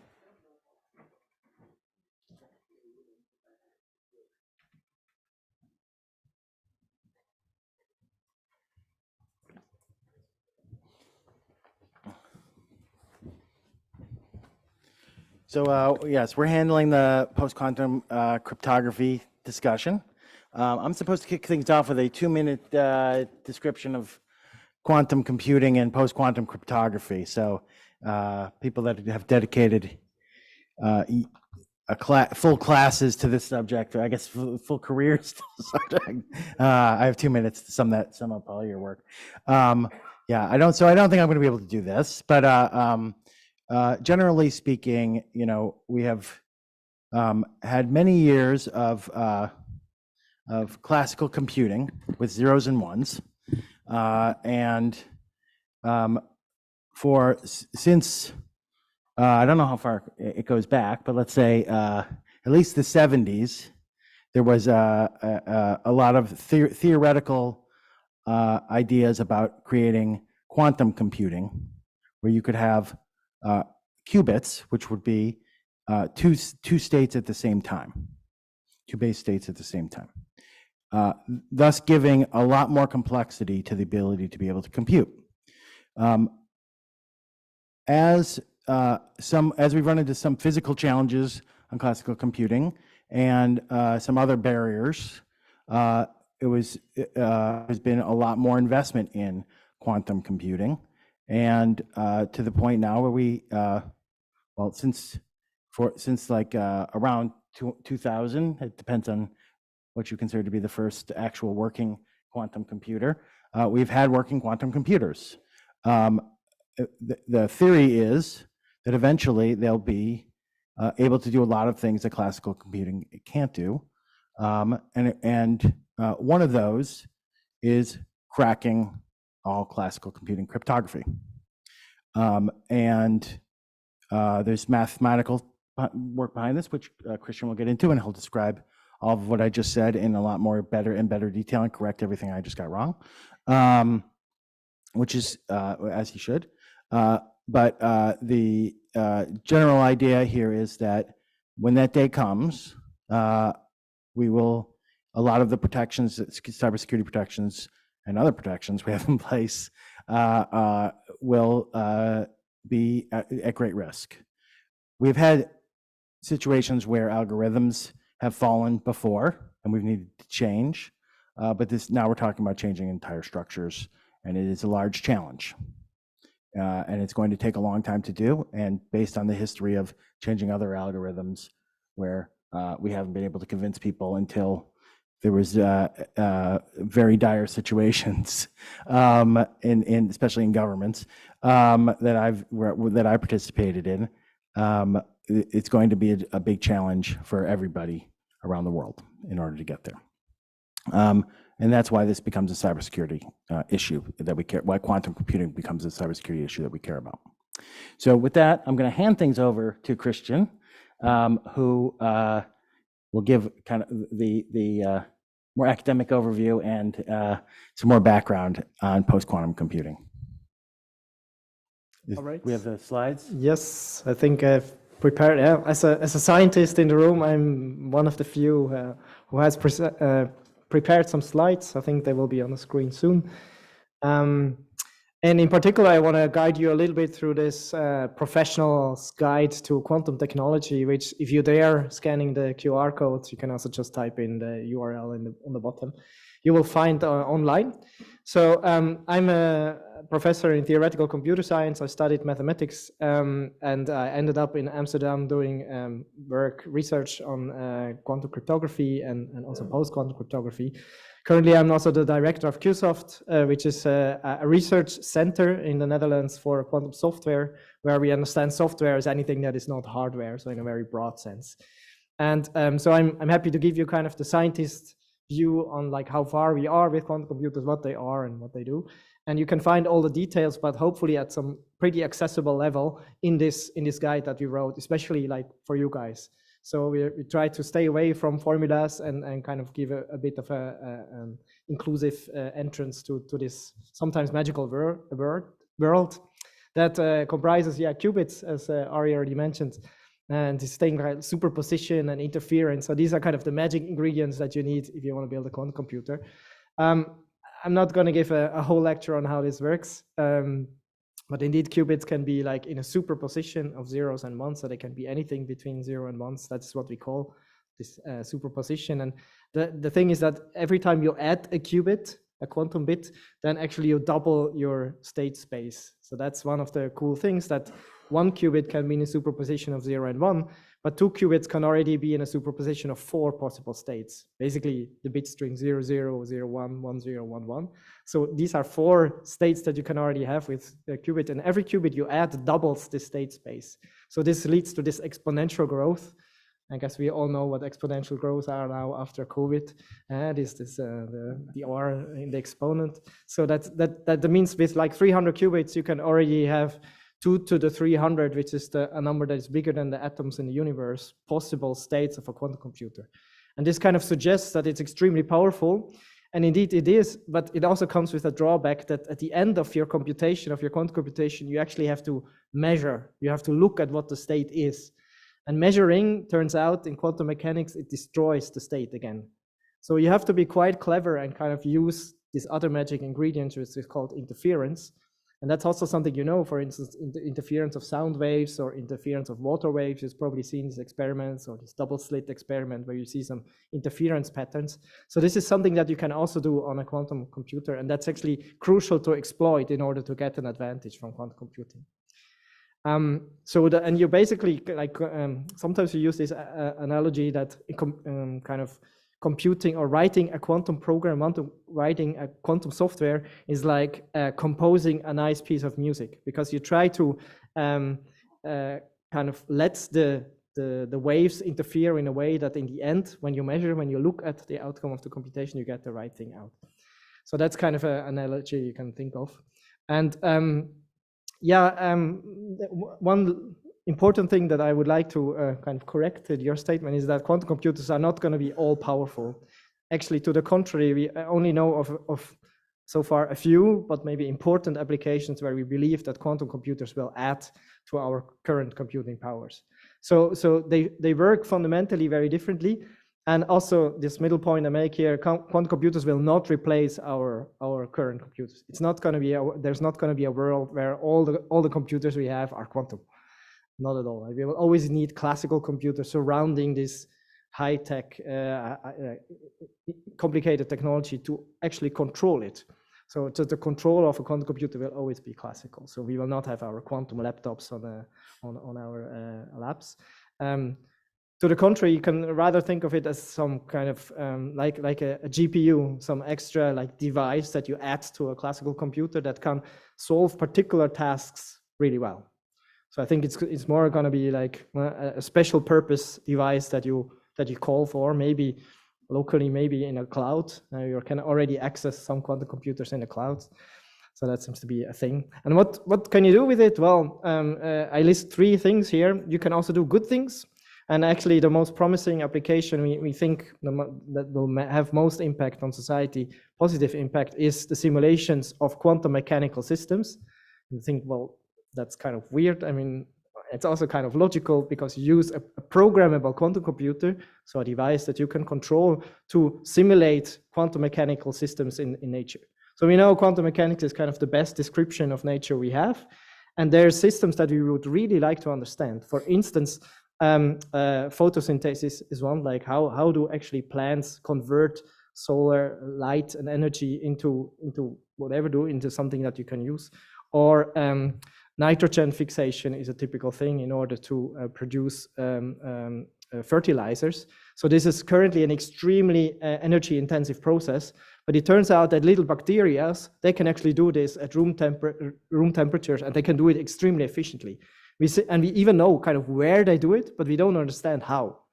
And we know that this process, like where it happens, it's described by quantum mechanics, but our supercomputers currently are just not good enough like not powerful enough to describe this. And our hope is that once we build a programmable quantum computer, we can actually go and kind of understand this process better. So it will not just spit out like the solution to like solve world hunger, but in the contrary, it will will help us understanding like the fundamental process of nature better. And hopefully that will also lead to improvements in general. But of course, that's not why we are here today. Well, it is one of the driving forces of the quantum technology, but it's rather about the second point, because it's also a threat in the sense that powerful quantum computers will break current cryptography, and also not all of cryptography. That's important for those of you who know the difference of public key cryptography and symmetric key cryptography. So it's a big threat for public key cryptography. And that is used all over the place. I mean, you're using it every day, wherever, I guess. You all know what I'm talking about, I hope. So of course we'll come back to that.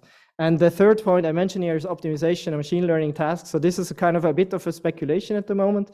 And well, a lot more research is needed to actually figure out what added value quantum will bring to this topic. So here it's less clear whether a quantum computer is going to be really useful in this context.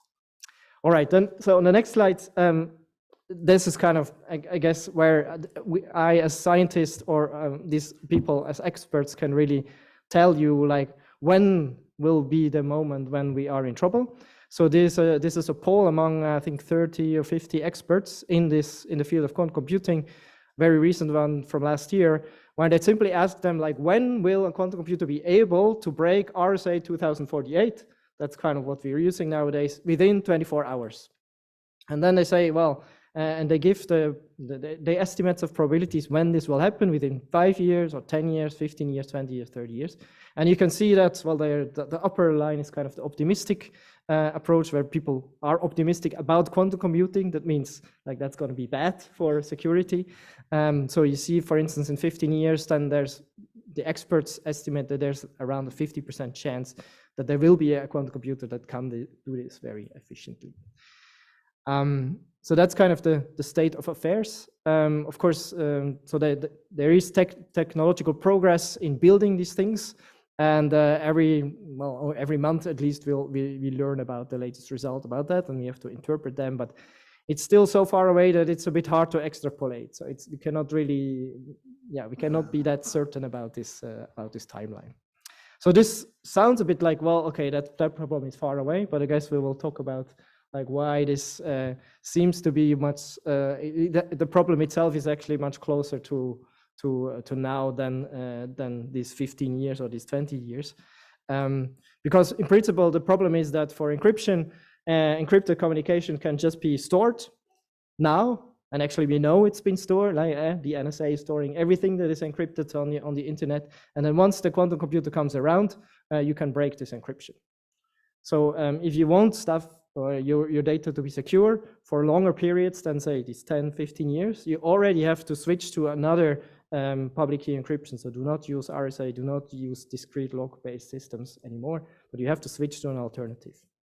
And these alternatives are currently being figured out. So there's a NSA, so not NSA, but a NIST competition on public key cryptography going. And I think we can switch to the next slide. Well, so that's actually my second point. So currently we are figuring out there's been several years of this process running by NIST, and basically by now we basically know what these algorithms will be to replace the current public key cryptography. And the standards are being written, and they will be available very soon. So within months, I would say at most a year. And as you all know, transitioning, I think Ari also mentioned it, from one algorithm to another in the cryptographic world, because they're so fundamental, they're kind of at the core of all the software out there. It takes a long time, and we're really talking like decades. And so that means we should rather soon start thinking about this. I guess that's why there is this panel here. And to end, I kind of would like to cite from the letter of members of European Parliament led by Bart Groothuis, who state that the Commission, like the EU Agency for Cybersecurity, and also the European Data Protection Supervisor and Board, they should play an important role in spurring this transition to quantum safe cryptography now by explaining and kind of guiding people and taking what it means, because the law actually already says that appropriate security measures should be taken, but now this has to be made more clear also in face of these developments of quantum computers. Thank you. That was very comprehensive and helpful, I think. One thing I want to ask you there, since I worked at NIST, I could come across as being biased on this front. So, but want to get anyone on the panel's viewpoint. But Christian, since you raised it and you're in this space, why should the world come around to this thing that NIST decides to do? Right. Yeah. Do you want to? I mean, maybe I can start off like, so I get this question quite often, like, why should we trust NIST? Because also historically, the NSA had some heavy influence on NIST processes. So, but it turns out that this was really kind of a public competition. So I, as a scientist, I know people who have participated in this. Colleagues of mine have sent in proposals, and basically no one else put up his finger to coordinate this.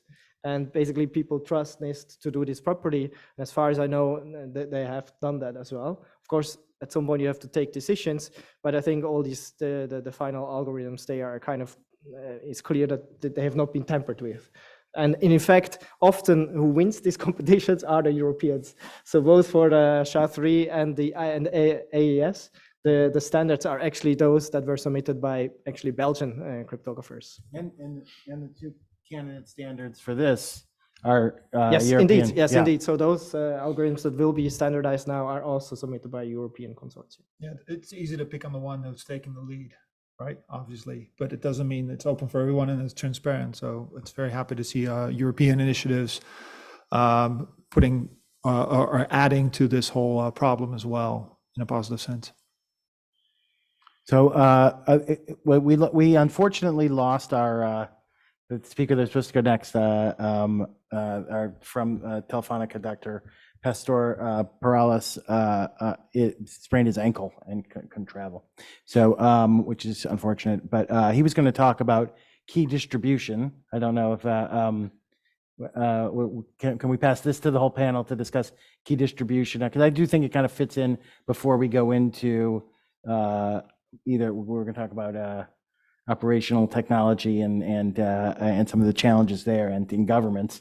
But if you want to talk about key distribution as kind of like a midterm solution here? Well, I'm not the expert of key distribution in this way, but since it's affecting our public key encryption algorithms, the distribution of the key and this thing is a huge challenge. So I believe you have more expert on this and there's both with photons and things like that.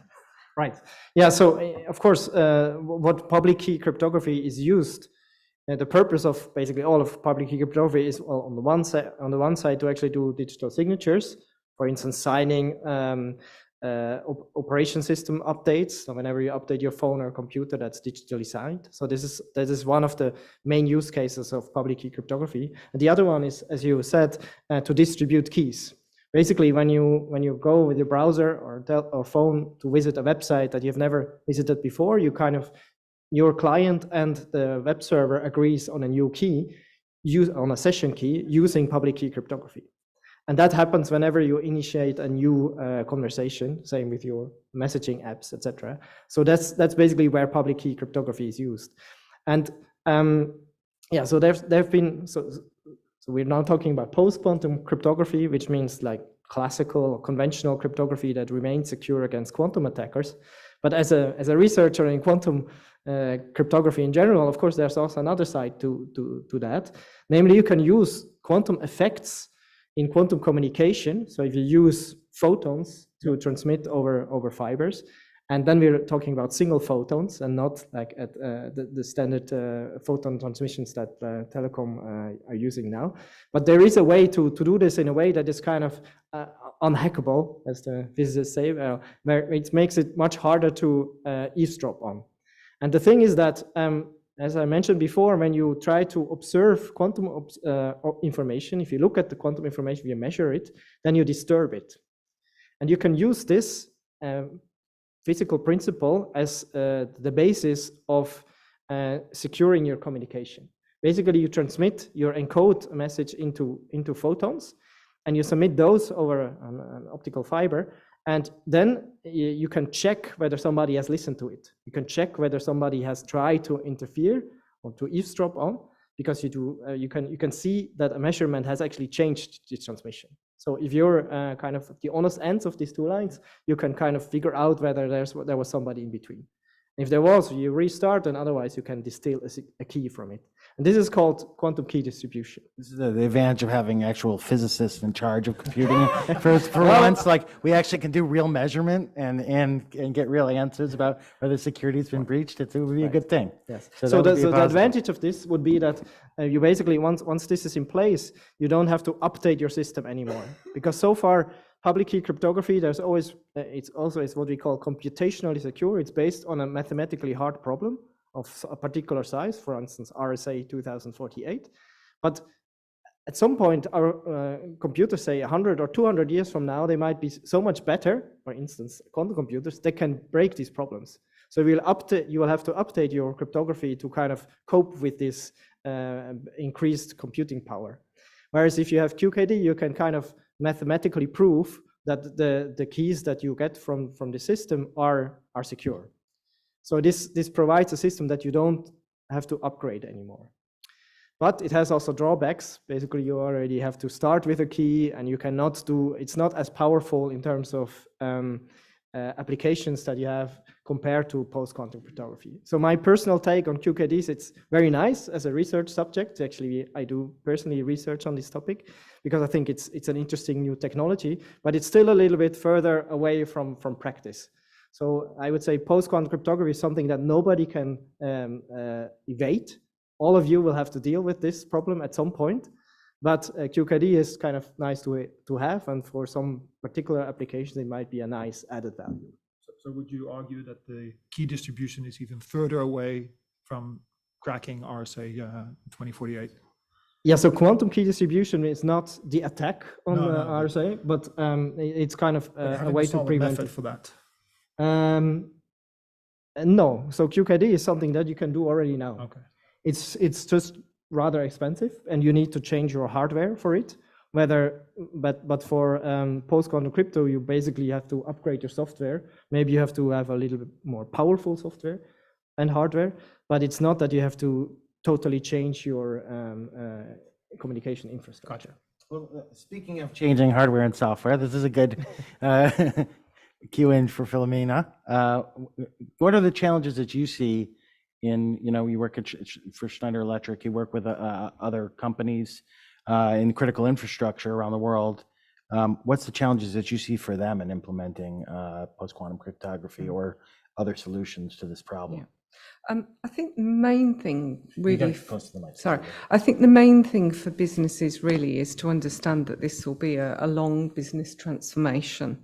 And although, we're saying potentially it's 20 years off, we do know that we need to think about it beforehand so that we're ready when it happens, but also it needs to be a risk-based approach. So it really goes back to the normal core security fundamentals of knowing what you've got. So the first step really is to understand what you're using yourself as an organization, what you use in your products. Have you got any cryptography? Where is it?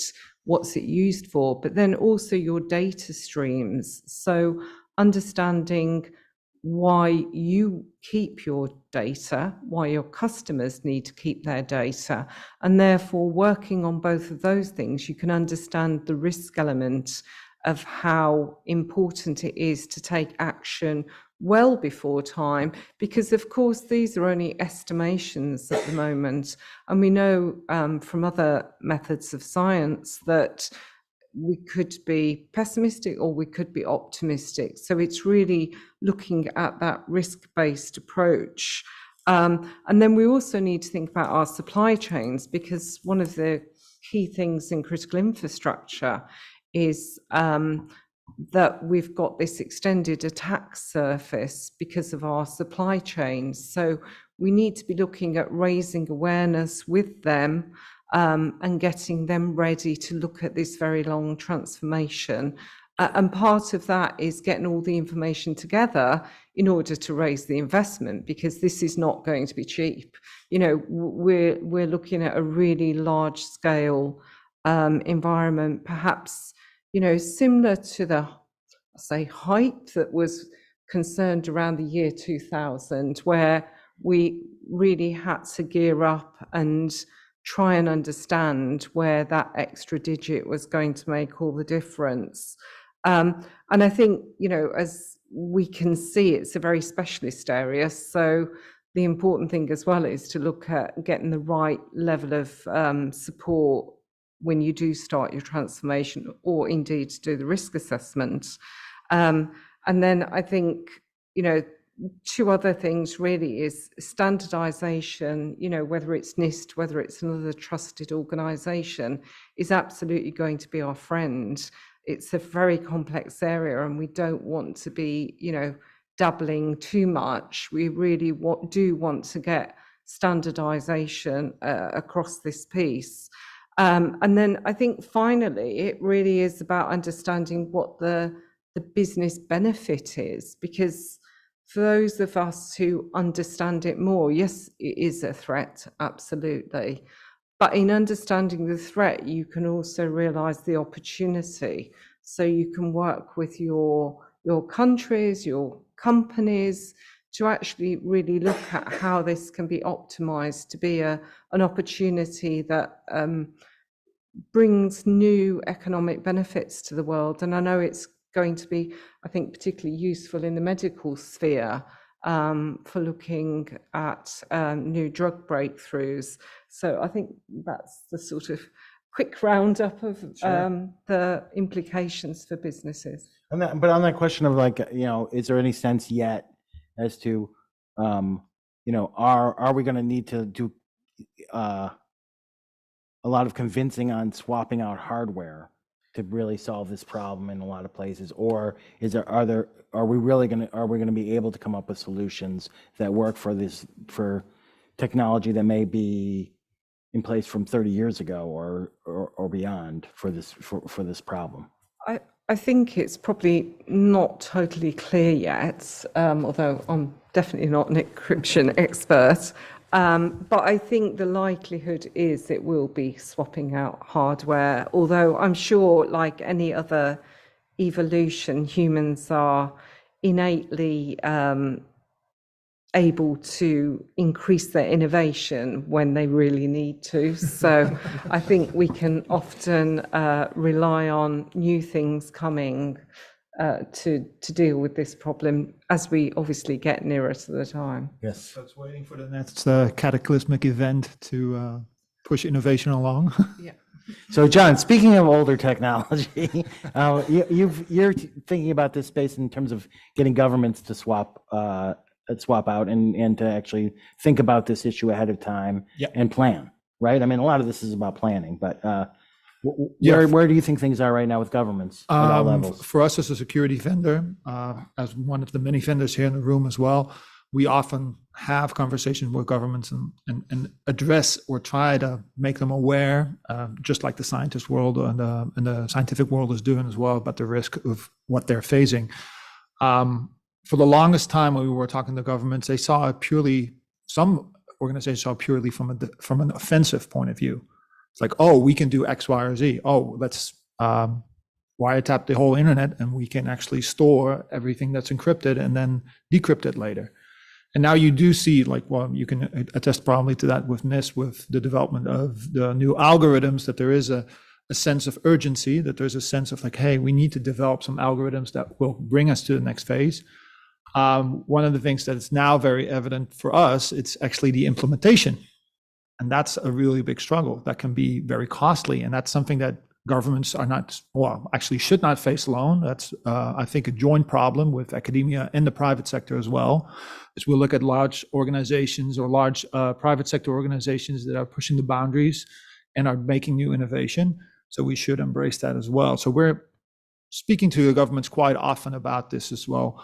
And we do need to involve the private sector more closely on this, because like organizations like a Microsoft or a Google or even Cisco, larger organizations do play a vital role in building the hardware and pushing new technology out to the world. Thanks. One area that I was curious about and having some discussions, and it's something that Michael Daniel raised earlier this week too. As we get into this kind of store and decrypt discussions, how possible do we really think it is to take encrypted data and put it in an organized format so that you can actually go back to it once you're ready to decrypt it and figure out what you actually have? It's like a tape recorder from an old test tape, and everybody is on like MP3s, and you can't really play it.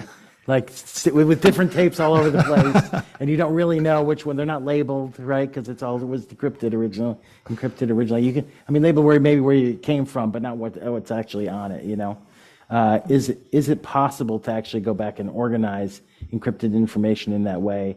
How much of a threat is this really? Yeah, Especially you if, want the theoretical or the practical? well, I mean, because it is both. The question is both of those things, because it is also, if you, as you say, I mean, there's some advantage to doing it far in advance, right? Because the older the data is, the harder clearly it would be to do that, just from a practical sense. But from I'm also interested from the theoretical sense too. But both, yeah. Well, I'll leave the theoretical sense to my co-panelists. From a practical sense, like for intelligence, if we go down to the core, what is it that you want to decrypt? What is it you hope you get out of it? And is what you're going to get out of it still valuable to you to put that investment in? It's very I'm a military schooled individual. I've done my training behind, like, where you get captured behind enemy lines and you have information of your operation. How long is that information valuable to the adversary? And they will torture you, or they'll try to break your encryption. That's by torturing and waterboarding. And you will give up all the secrets. But after an X amount of time, that information is no longer useful. So there's no incentive for them to torture you or waterboard you, and they will just have other means.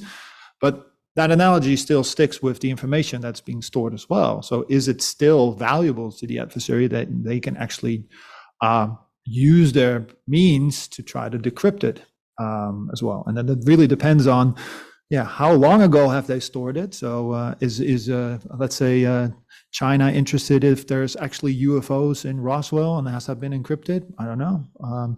Secret communications. In my own experience, when I look at decrypting or trying to crack encryption, and not really crack encryption, the largest successes that we have seen in the practical sense have been side channel attacks or attacking weak implementations of encryption.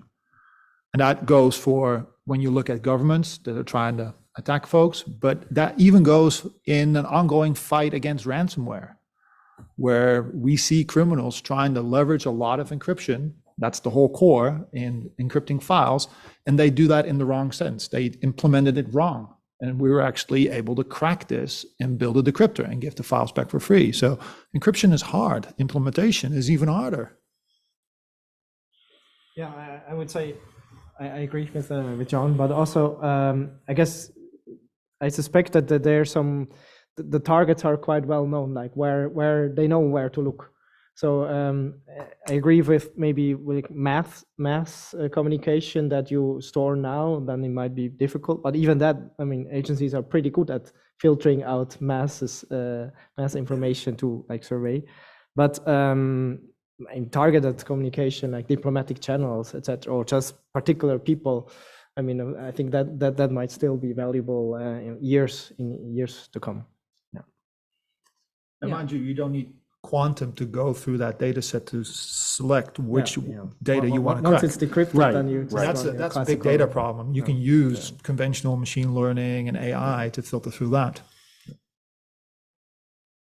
I guess one thing, Philomena, that you had raised and we talked about before, that's in the prep call, was on risk assessments and kind of the idea of doing risk assessments. Do you think it's a good idea to kind of work on standardizing risk assessments, come up with a framework for how we go about figuring out how to solve some of the problems that are going to come around in the conversion? No, definitely. And I think this is particularly where governments can help and standards bodies to start to articulate a repeatable way of doing the risk assessment, because that will reduce the cost and also make it easier for smaller companies, medium-sized enterprises to access. So definitely, I think that's something that we need to be having a call to action on now, really, to start to get things moving. Thoughts on that, John? Yep. Yeah, I actually think if you haven't scanned the QR code, please do, because their guide is really, really explanatory. But even starting with having a committee, start thinking about the problem. Even though you don't think it's a problem yet, start thinking about it, appoint people, gather information, read up on it, and slowly but surely, I also realize when you look at this, I think the majority of the organizations that are going to be faced with the problems are not going to be the ones coming up with the solution. So do you realize how much your circle of influence is? How much can you push this along? But having an understanding of what your exposure is, what your risk is, that's the first step. And then you can have that conversation with your vendors, with your suppliers about, okay, what are you doing about this? And then it cascades through, and you'll eventually have a greater group that can have a better influence. Okay, questions from the audience? I have one big question left, but Not on waterboarding, I hope. yeah. I know it's a very interesting panel, thanks. When I look at quantum, I guess my question is, what do you want from government? I know you touched on some of the kind of positive sides here, right? You know, the competition, getting people together in a committee. What was the other one you were saying? The risk assessment. But is there, you know, we're in the EU, right? Is there a stick going on with the carrot? I mean, is there anything that you think? This was my big question, which is when, Mike, I'm going to ask it my way too, which is, at what date do you have to regulate to get people to actually do it? Yeah, probably better sooner than later. And obviously, this letter by Bart and other EU members, Parliament members, they're trying to push it because I think the regulations are there, but just they need to be clarified in this respect. So basically, if you are forced, I mean, the regulation says you have to keep your data safe for, say, and for some particular data, like say medical data or state secrets, you have to keep it safe for 20 years. Well, then you're already late now. So you basically have to have things to act on now. And I think the other thing as well is that some data, although you know, lots of data becomes less useful with time, there are certain types of data, for example, health data, that remain a constant. And whilst that might not be, you know, a big issue, it just demonstrates the importance of that risk assessment of data to really understand how long is it useful for and what might be the situation if it was available to an adversary. I think interestingly, like the US has put out a presidential order, basically, that all public administration has to be quantum secure by, I don't know, very soon. So that actually gave a big push to this whole part of the industry to actually There's a full implement timeline this. actually that they've already laid out that you can see. But I think they're just ahead, no? Basically, that gives the right incentives to start thinking about this more concretely. We also wrote I worked on an executive order. Thank you. When I was in government, and this was 10 years ago, and it came with billions of dollars of support. So that's the other thing that the EU and governments and country governments here have to think about is how much they're willing to invest to get the governments in the right place and also get small and medium businesses in the right place.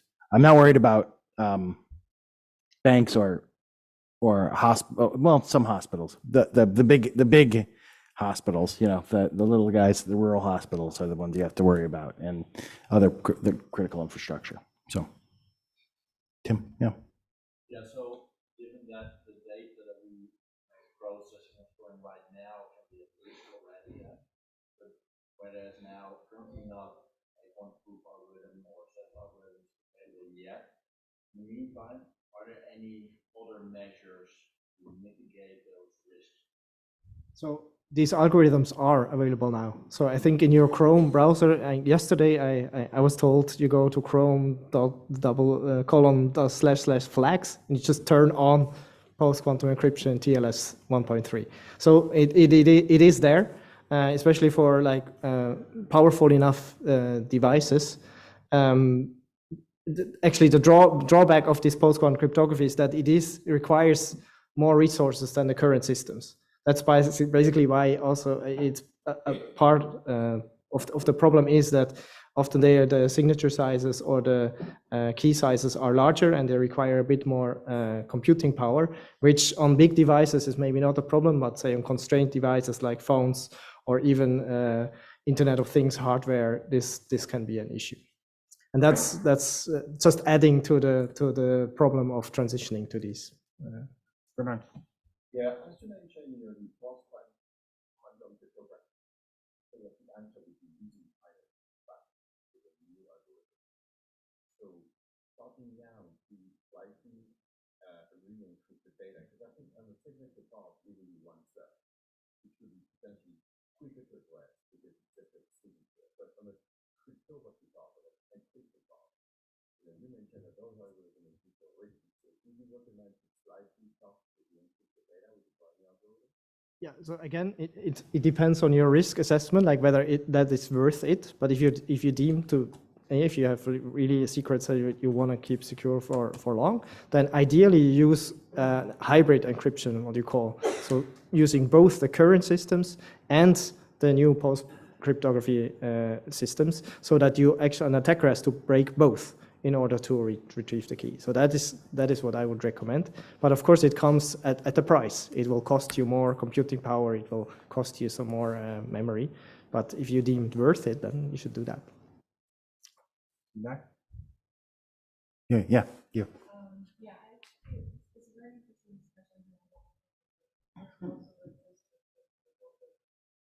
I'm just thinking, what is this statement that the overall climate policy will be right? Because it looks like the discussion of tomorrow or 5 years is a new discussion of today or even yesterday, like we should have done something already yesterday.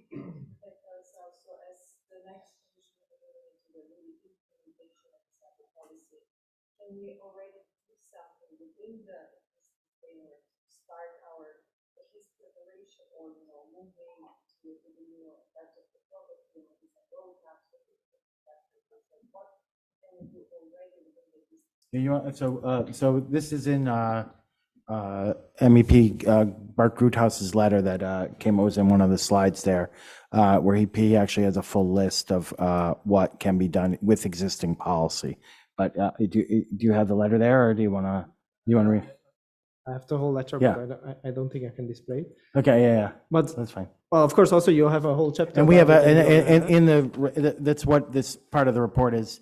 We do point out very specifically what can be done with existing standards. I mean, the thing that you would be harder to do is the question that Chris asked, which is, what's the regulation? What's the new regulation? Which is, if we decide that some sectors are more vulnerable than others, how do we prioritize those and get them to do it immediately, or kind of have the emergency side of it as opposed to the, we have to add this to the list of things that people have to do anyways, right? As far as I know, there's no concrete plans of action in there yet. So right. And that's basically this letter is asking for this clarification, but this has still to come, maybe from ENISA or from this European Data Protection Board and Supervisor. I hope this will happen. Well, I think that's probably a good place to end. I think we're right at time right now, actually. Thank you all for your participation. I think it was really great panel. And I'm going to pass things off to Michael.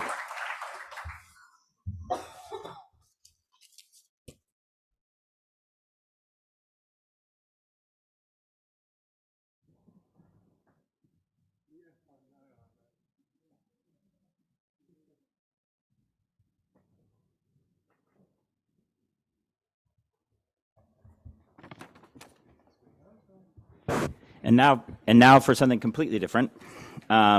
We will transition over to the last panel on unsupported devices.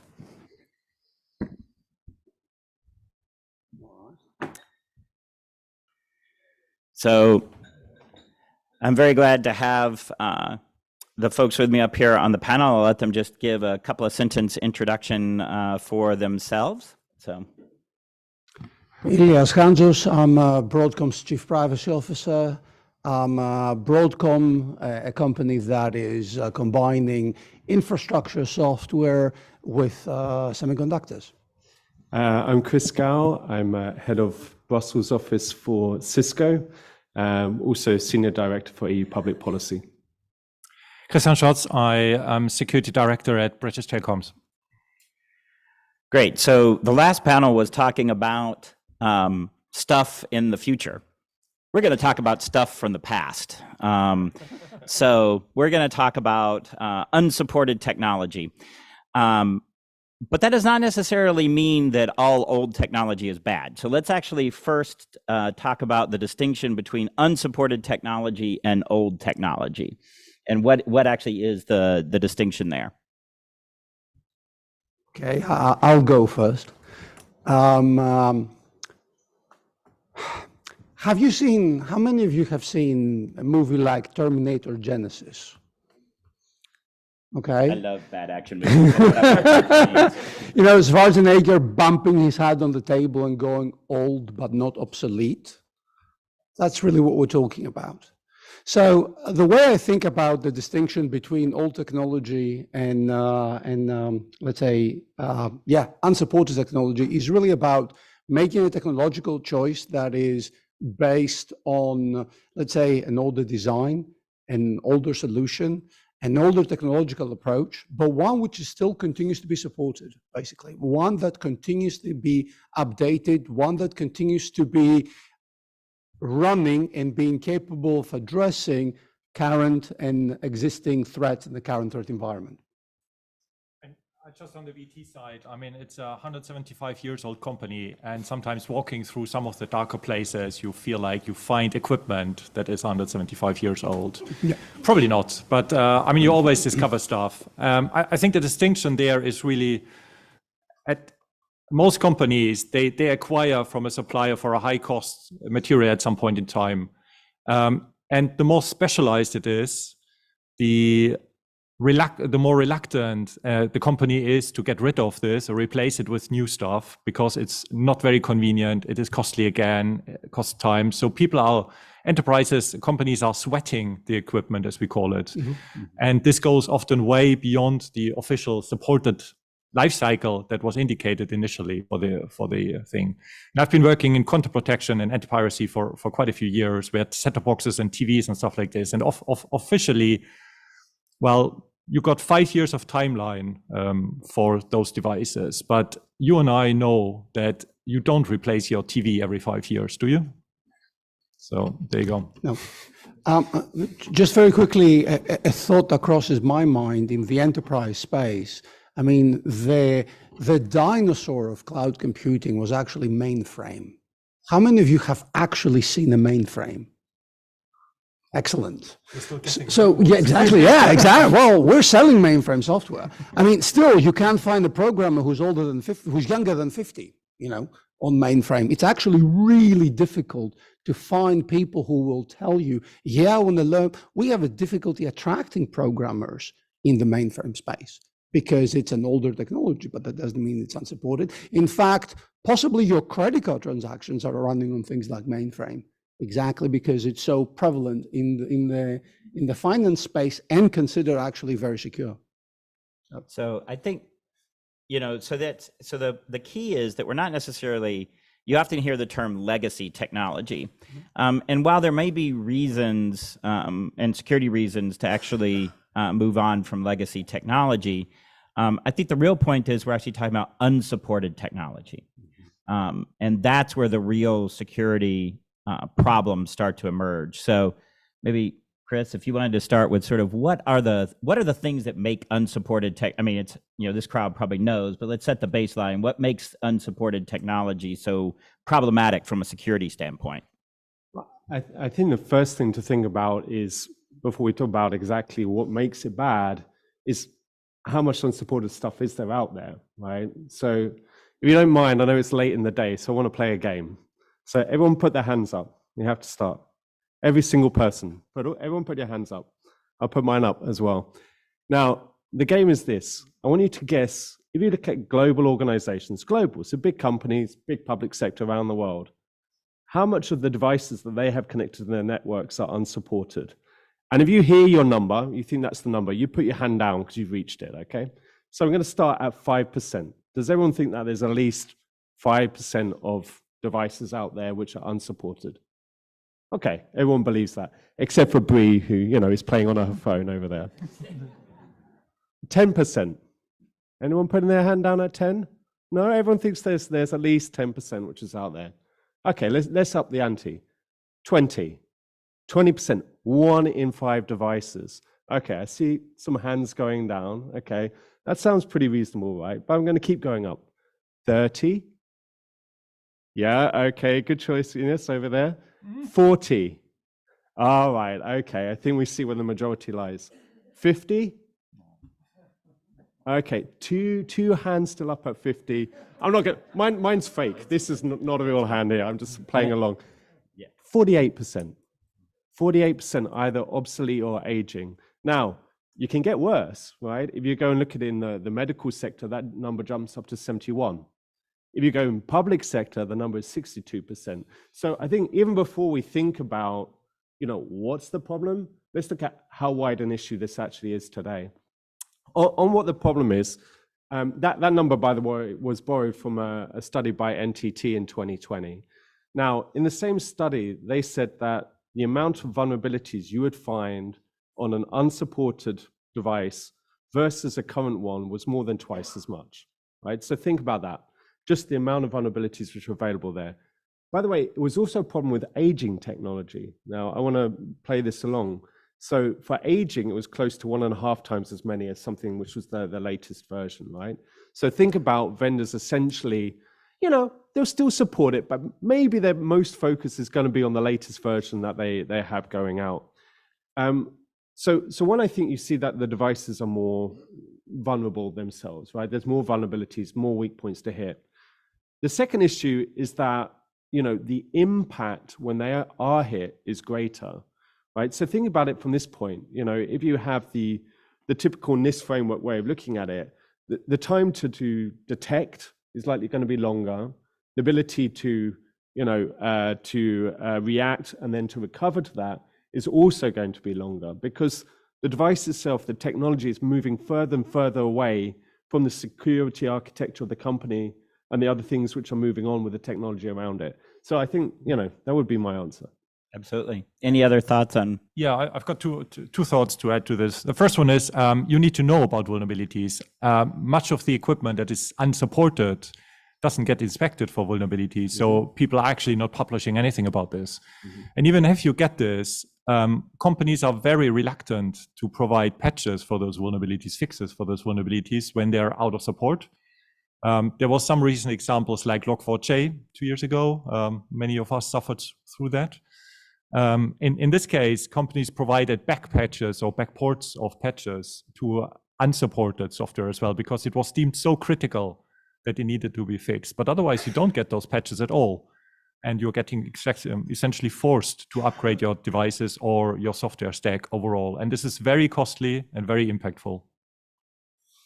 On the other hand, what you just said, you're getting forced to upgrade. I can see why on the fact that you've reached the end of life, the end of life of the software from the point of view of the risk that software carries is a big question mark, right? But yeah, it's true. You are in a situation whereby you're forced to take an action, and you're forced to take action, I would even say, in a state of being rushed. So perhaps it's not the best action, but the circumstances drive it there.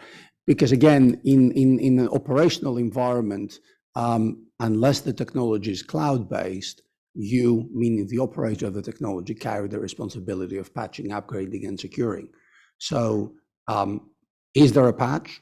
Have you deployed the patch? If you deploy the patch, how does it interact with your other tools?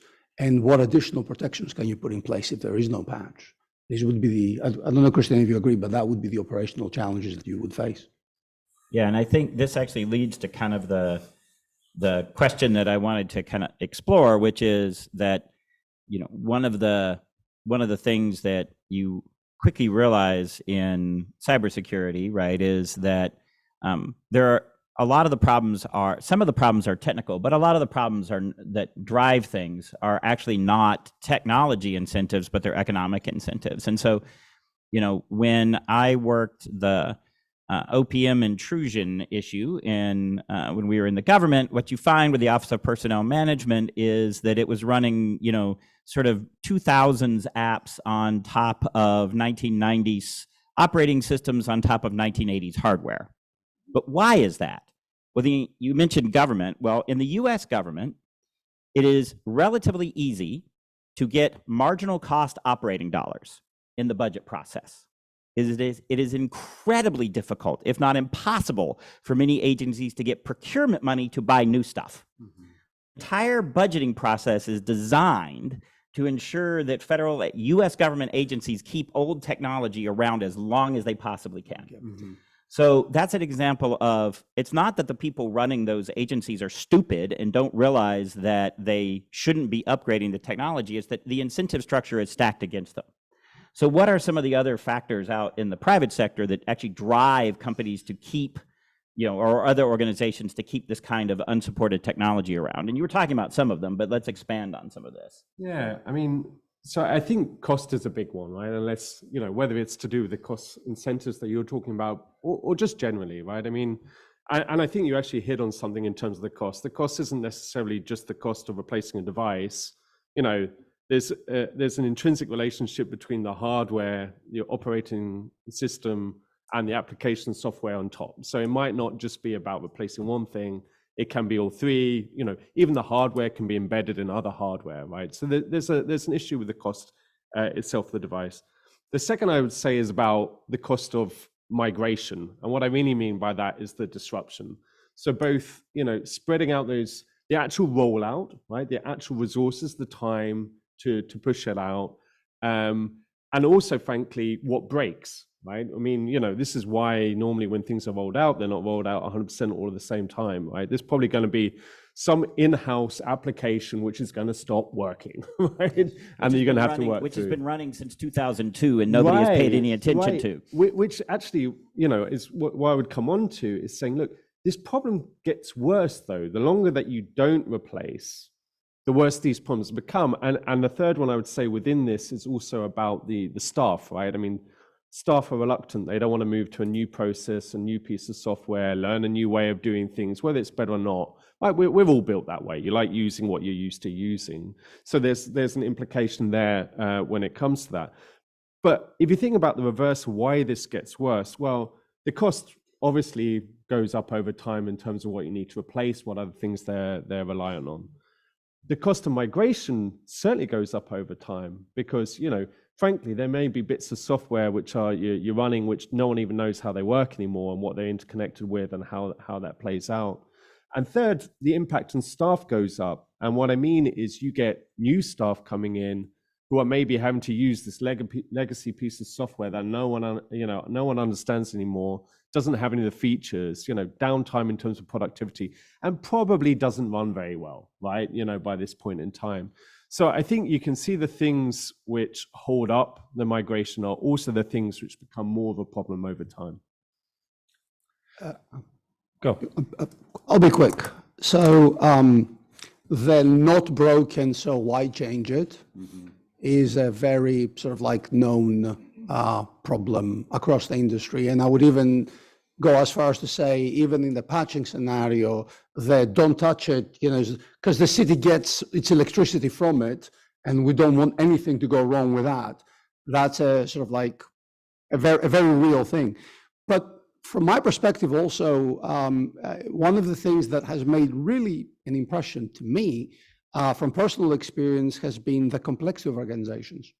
So how organizations grow, if you think about it, acquisitions, for example, if you think mergers, if you think just government agencies getting additional responsibilities, all this sort of stuff that where the institutional memory goes, where you inherit an architecture, a technological architecture that is there, and then the challenge that you face is you need to integrate it, and you don't necessarily have the means or the capability, or you have to prioritize it, and you just deprioritize the thing you understand the least.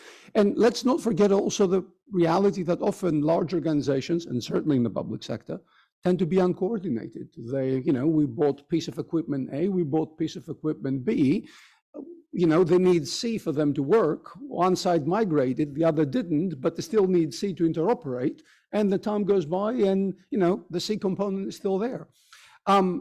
Personally also, other than the undocumented, I'll also say sometimes even organizations, the undocumented tool, meaning it was built, we did some edits to it, and now it works by black magic because we fired the engineer who did it, or he retired 15 years ago.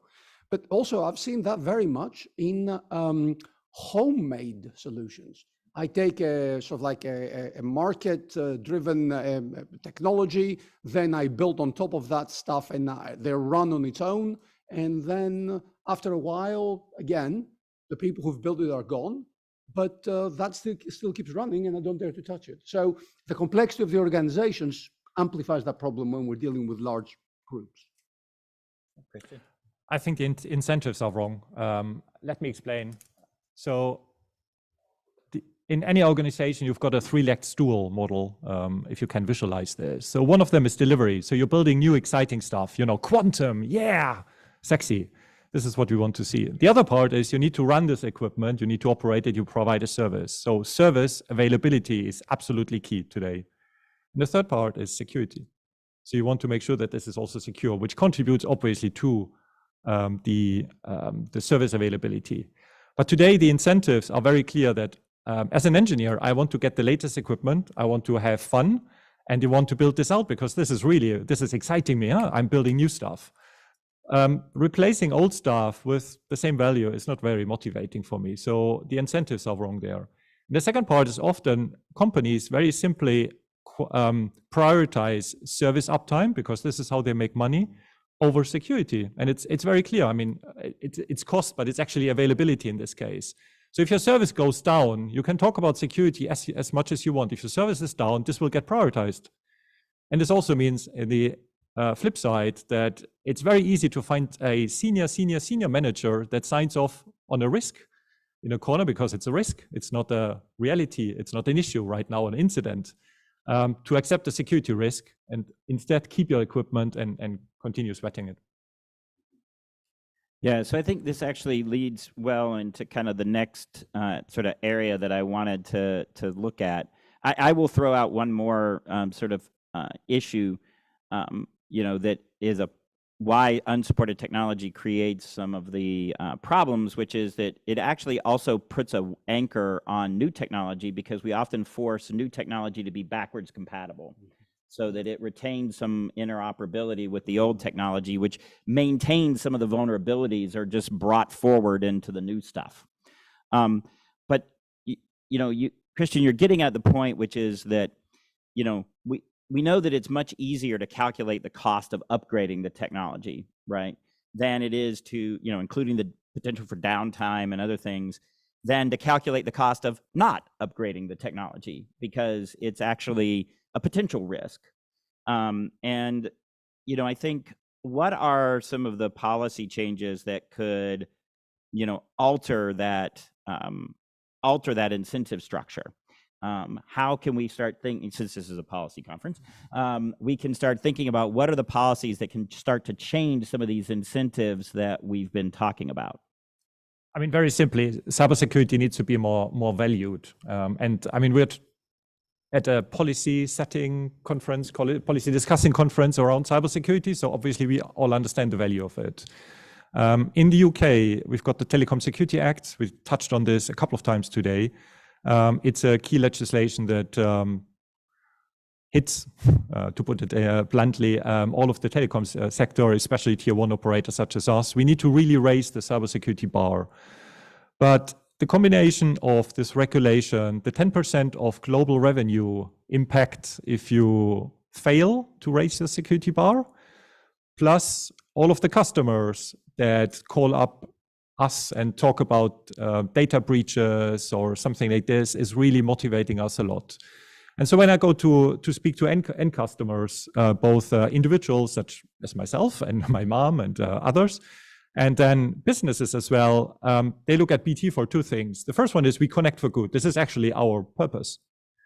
And the other one is they consider BT being a trusted company and a trustworthy company. And that trust is earned over a long time and easily lost. So the value of cybersecurity contributes very heavily in there. So to answer your question, Michael, I think from a policy point of view, the first step has been done for the telco industry GDPR has been helping as well because it came to people's minds that there is value to the data they're giving, that if you're using Facebook, Instagram, and all of the others, and if you're not paying for it, you're the product. So keep this in mind. And you're getting more conscious, despite all giving away your private email addresses, your name, stuff like this. Keep in mind, you're the product for it. So the value of this goes up. And from a policy setting point of view, I think we have addressed, at least in the UK, quite a bit of this. The CRA will help us as well in the EU, I think. And we've got a similar thing that is called the Product Security and Telecom Infrastructure Act in the UK, which requires devices from the 29th of April to have a very clear supported end date. We are talking about supported and unsupported devices, and also a responsible disclosure policy that needs to be available and unique credentials. And I think this is a small bar, but it's an important bar to raise. So I would add a couple of things. I think there's carrots that you can use and there's sticks, right? To use the old adage. So I think on the carrot side, you can use tax incentives on, on write downs, on, making sure that you move to new technology, right? So you can think about it from a technology refresh point of view. I think you can also encourage it through cyber insurance and how you motivate that on the cyber insurance side. I think on the stick, and we're in the EU, so we like our sticks. Frankly, I would disagree with you. I don't think CRA does help. So for me, I think this falls in a blind spot between CRA and NIS.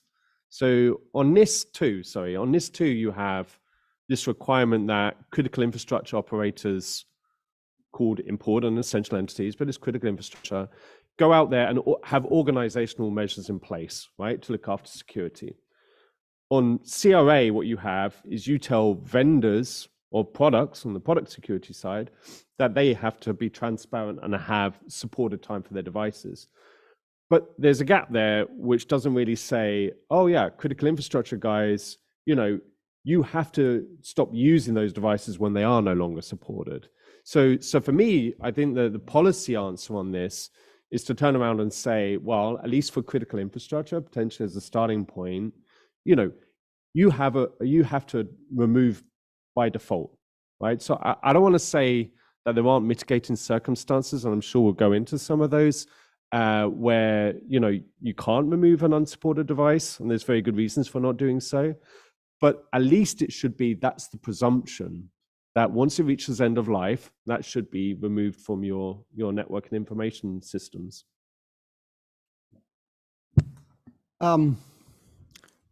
I think they're good arguments from both sides, and I'm saying that because when I'm looking at the discussion between NIS and CRA, yeah, there's a gap there. At the same time, for instance, when the way I'm seeing DORA developed, DORA is the first regulatory instrument of the EU that, to my knowledge, talks about legacy devices, okay, and requires the financial institutions to do the risk assessment of the legacy devices and address that. So in many ways, we actually see that sipping in, if you like, into the regulatory process. And it's going to be interesting, given the dominant role of the financial institutions in all economies and in the European economy, how they will drive this discussion around the use of those technologies. So between, on one hand, that and the reality that depending on how you want to interpret this, again, if you decide you have a security incident and you turn out to have a poor patching policy, or you decide to accept the risk, maybe it's also your liability. And this is fairly strong there in terms of penalties and enforcement. We may see either EU policy driving or organic, if you like, change of behavior because of the way the regulation or parts of different regulations will be enforced. But there's definitely room there. I'm certain both Cisco and Broadcom would love BT to replace their equipment every 5 years, but I'm not sure. We're critical infrastructure too, right? Well, at least you're Exactly. at least that is using a better term for some of the critical infrastructure than the Solarium Commission in the United States was using for systemically important critical infrastructure, which if you're tracking acronym speak, that becomes SICKY. So people have decided that we need to come up with a new acronym for that. We're getting close to the point where I will also open it up to the audience for questions. So please start thinking of your questions so, we can address some of the concerns that you have. I think one of the, there's an interesting question here. We haven't talked as much about, for example, like say open source software where the community sort of moves on, or like where the original equipment manufacturer is just gone, like they're not there anymore. And so, are there times when we should actually have the government or a nonprofit, group actually take on the burden of supporting some of this technology? Are there circumstances where that would actually be more cost effective than trying to, move to some completely different solution? I think you've pointed this out, Elias, before. This was tried to a certain extent under the Cyber Resilience Act. So there was a provision in there which talked about making sure essentially that if you reach to the end of the unsupported, that you release the source code so that it could be patched by others, by third parties. In the end, that was watered down to a point at which it essentially says that you should think about doing it, right? I think there's a reason they got to the point where they said you should think about doing it, frankly.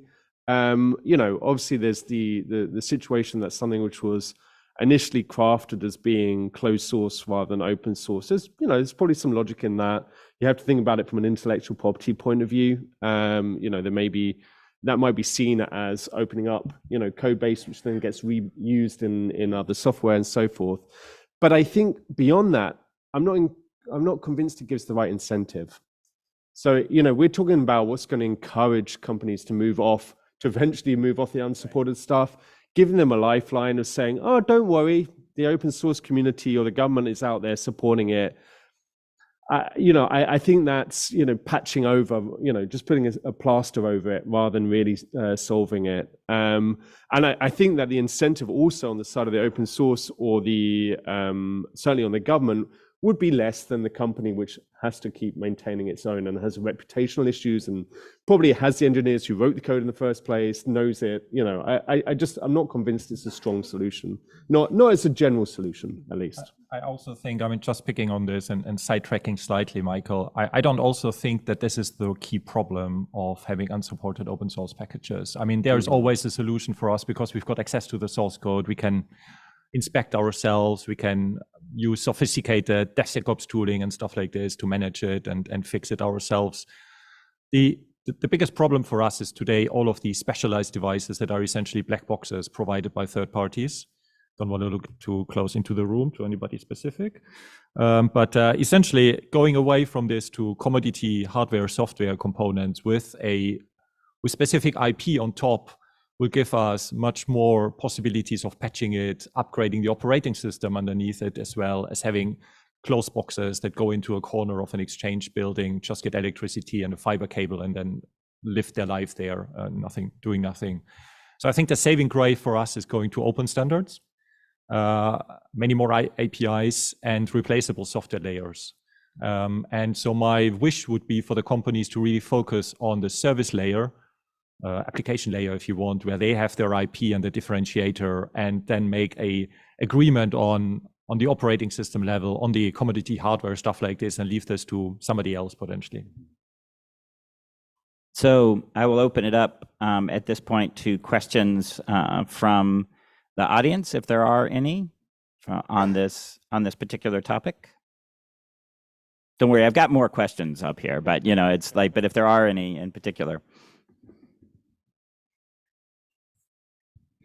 Hi, moving, I guess, a bit more into the market side of things. Are organizations, are you familiar with organizations providing new types of sort of perpetual licensing agreements that builds in hardware replacement, in order to start to, attach this? I wouldn't want to propose or advocate for policy to necessarily advocate for this, but whether or not the private sector is approaching it that way, I'd be curious. So Jamie, yes, there are some areas. So for example, for BT, but I guess for other telcos and similar, we'll do the same. So we have some managed services as well. So we've got agreement in particular with the RAN, so the radio access network. So AK mobile towers, if you want, for example, they are actually provided by a third party or multiple third parties. They are fully serviced. The hardware can get replaced as part of this on a regular basis as well. From a contextual point of view, I feel the margins are a little bit high. So there is no need for policy, let's put it like this. It's rather, yes, we have service agreements that also include hardware. Cisco are offering us to replace our hardware on a regular basis. So we've got discussions around this. So this exists today, and it makes sense. I think, again, for me, the problem there is it gets replaced with another set of specialized hardware and specialized blocks.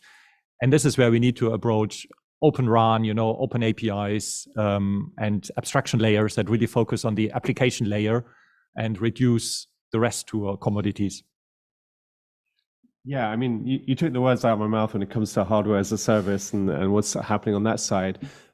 Actually, interestingly enough, if you look at the NCSC, the advice around this, UK NCSC, not Netherlands, who was in the room earlier, they actually mention when it comes to obsolete devices that it's good for smaller companies to think about moving through to SaaS, right? So I'm talking about the software layer. Just from the sense of it's something which will then be installed, updated, less involvement in the security itself. I think there's space for everything, but I think it's absolutely part of the process to think about it that way. Yeah. I would agree. So we're making components. So from our perspective, the arguments about Open RAN that you mentioned make a lot of sense. But at the same time, what we see is move more and more of different network infrastructure on the cloud layer. So, but that doesn't mean that the cloud layer should not be patched, updated, kept right version, all the security controls that need to be in place. So the requirement to deal with aging and how you want to manage depreciation from a market standpoint and link to that the security problems will still be there, even if the security or the technology somehow transitions. The question will be, in a way, how much more control will there be or ease of control will there be at the level of the operator? But again, with control comes the liability, or the responsibility, I should say, for making sure that the different measures are deployed properly, wearing still the lawyer hat. With great power comes great responsibility, so we can have another movie reference for, Very good. Yeah. So are there other questions from the audience? Any other? Oh, yep. Yeah. Over there. Yeah. Can't see. Good afternoon. Radorepa speaking from a Slovakian Perm Rep. I have a question coming back to CRA. I think that's your favorite topic. And within the CRA, there was famous Article 10, Para 5, where in the latest talks, European Parliament pushed the Council back to introduce so-called support periods for products. So I'm interested to know more in your industry perspective, whether you will be able to comply more with the current assessments, or how do you look at it from the general point of view? Thank you. To be honest, the support period piece, I think the first idea, which was to be transparent about support periods, is a good one. Yeah. And I think that made a lot of sense. I think where we've ended in the final text, if I'm being absolutely honest, isn't ideal, because there's quite a lot of discrepancy between the articles and the recitals on how you calculate that. Above and beyond that, there's this requirement which this power given to the Commission to adopt additional, impact, what they called IAs, implementing acts, that's the word for it. Additional implementing acts to look at particular product categories and say it's going to be longer, shorter, or the other. I think there's a lot of uncertainty about how that plays out. I am a little bit worried when they start to just up the ante and think, oh, the solution is to keep extending out how long the product support period works for. Because I think there's supporting a product at a level where you really support it. And then I think there's supporting it to tick the box and that you've done the support on that product and kept it up to speed. And I think it's like, if you end up with extraordinarily long support periods, I think you disincentivize the technology refresh, which would actually be better in the end. It's okay. We'll live with it. We'll find our way through, but we're still trying to figure out what it really means. And can I just add a real world example? Sorry, I'm speaking to the pillar. So we've got, we provide routers and internet access points to our customers, obviously, and they have them at home. Sometimes they put them under the sink and all of those places, and you wonder a little bit how they manage their equipment. Anyways, every 5 years, we send around a new badge and we say that, hey, look at this shiny new box. It's really the best thing you've ever seen. New bells and whistles capabilities, you can manage your children much more efficiently, stuff like this. So really good stuff. What do you think what they're doing? Well, they keep the old stuff. The new stuff goes on eBay straight away. So there you go. I mean, you can have all of the policies and enforcing support and stuff like this. We would love to replace the equipment after 5 years in order to get our estate more secure. Our customers don't play along. So how do we manage this? Are we then getting hit by the stick that you guys want to wield out because our customers do not play along? This is a real world problem that we're having. So the solution we do now is actually we're renting out the equipment so we can hit our customers with a stick. I love the fact that Christian brought up the consumer versus industry problem, because that's such a big discussion point in the context of CRA. The first time that on this panel that distinction crossed my mind was when Michael raised the backwards compatibility problem. Very quickly, a very small story. I used to work for a company called Symantec that used to have a product called Norton. Because we knew that the refresh of the personal PCs was every 3 years, the Ferrari of cybersecurity at that time, when it had to do with antivirus software, was not the enterprise solution, because it was carrying all the legacy. It was the consumer product.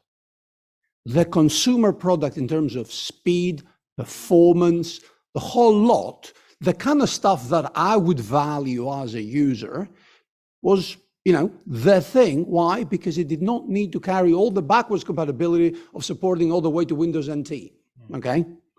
So there is a very real argument about the fact that the CRA not discussing or even mixing consumer versus enterprise markets, lifestyles and life cycles and the like, is actually creating is a missed opportunity, because the requirements there are fundamentally different. A processor on a BMW is going to live for 20 years. Who's running a 20 years PC? Okay, well, cool. Well done, genuinely, So. And it's never been turned off or rebooted. Exactly, it's never been rebooted. And let me guess, and you're doing a middleware upgrade. The BIOS, you upgrade the BIOS and the firmware every so often. So there is an issue here. And I would also bring up another point from my perspective, and that has to do with the end-of-life economics. So yes, you need to have transparency of the product. You need to have transparency of the life cycle. But sometimes also you enter a market, you estimate that things will happen, and they don't. The product is losing money. What are you going to do? If you do not have the possibility to end of life, if you do not have the possibility to exit, eventually you're actually reducing the ability of manufacturers to bring products because they have to carry the risk. So we are just about out of time. So I want to thank my fellow panelists up here. I will leave with two thoughts that we didn't quite get to in the discussion, but just to carry out into further iterations. One is as we are talking about this and end of life and, you know, moving on and upgrading stuff, I can hear my grandmother in the back of my head say, well, that's just because the companies want to make more money and they want to force me to spend more money. And so that's a very real issue that we will have to think about from a policy standpoint. And then the second one is that these policies will be different in different places around the world. And so end of life in the United States might have a different meaning than end of life here in Europe, which might be different again than Japan or Indonesia or South Africa. And so navigating this for global companies will be an even bigger challenge. But with that, I want to thank my panelists, and I will turn it over to Ari Schwartz for the last thing between us and drinks. So. Very nice. A not so subtle hint to be brief here. So you can see why we chose these three panels to be our the second half of the day, the after lunch session, because the panelists and the members of the Cybersecurity Coalition and CTA that spoke are very passionate about these issues. So we happy to follow up with anyone that has any questions on them or anything else in the roadmap. Before I forget, I did want to thank, first of all, Alex Spotting, who was the person who said, yeah, we can do a CyberNext Brussels. That'll be no problem. And then he actually did it, and it was a great event, and deserves a lot of credit there. And also Inez and Bree, who actually pulled things together, did a lot of things that program managers and policy analysts usually we have people below their pay grade do, but someone had to do it, and they got it done, and we really appreciate it. So thanks a lot. And I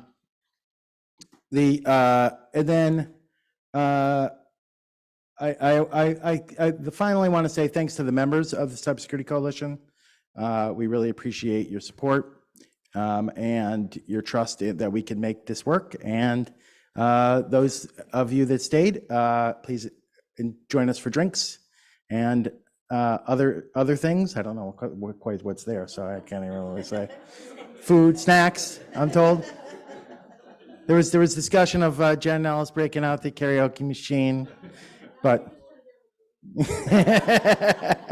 I don't think that's going to happen. But please join us, and if you have questions about Cybersecurity Coalition or CTA, please feel free to ask.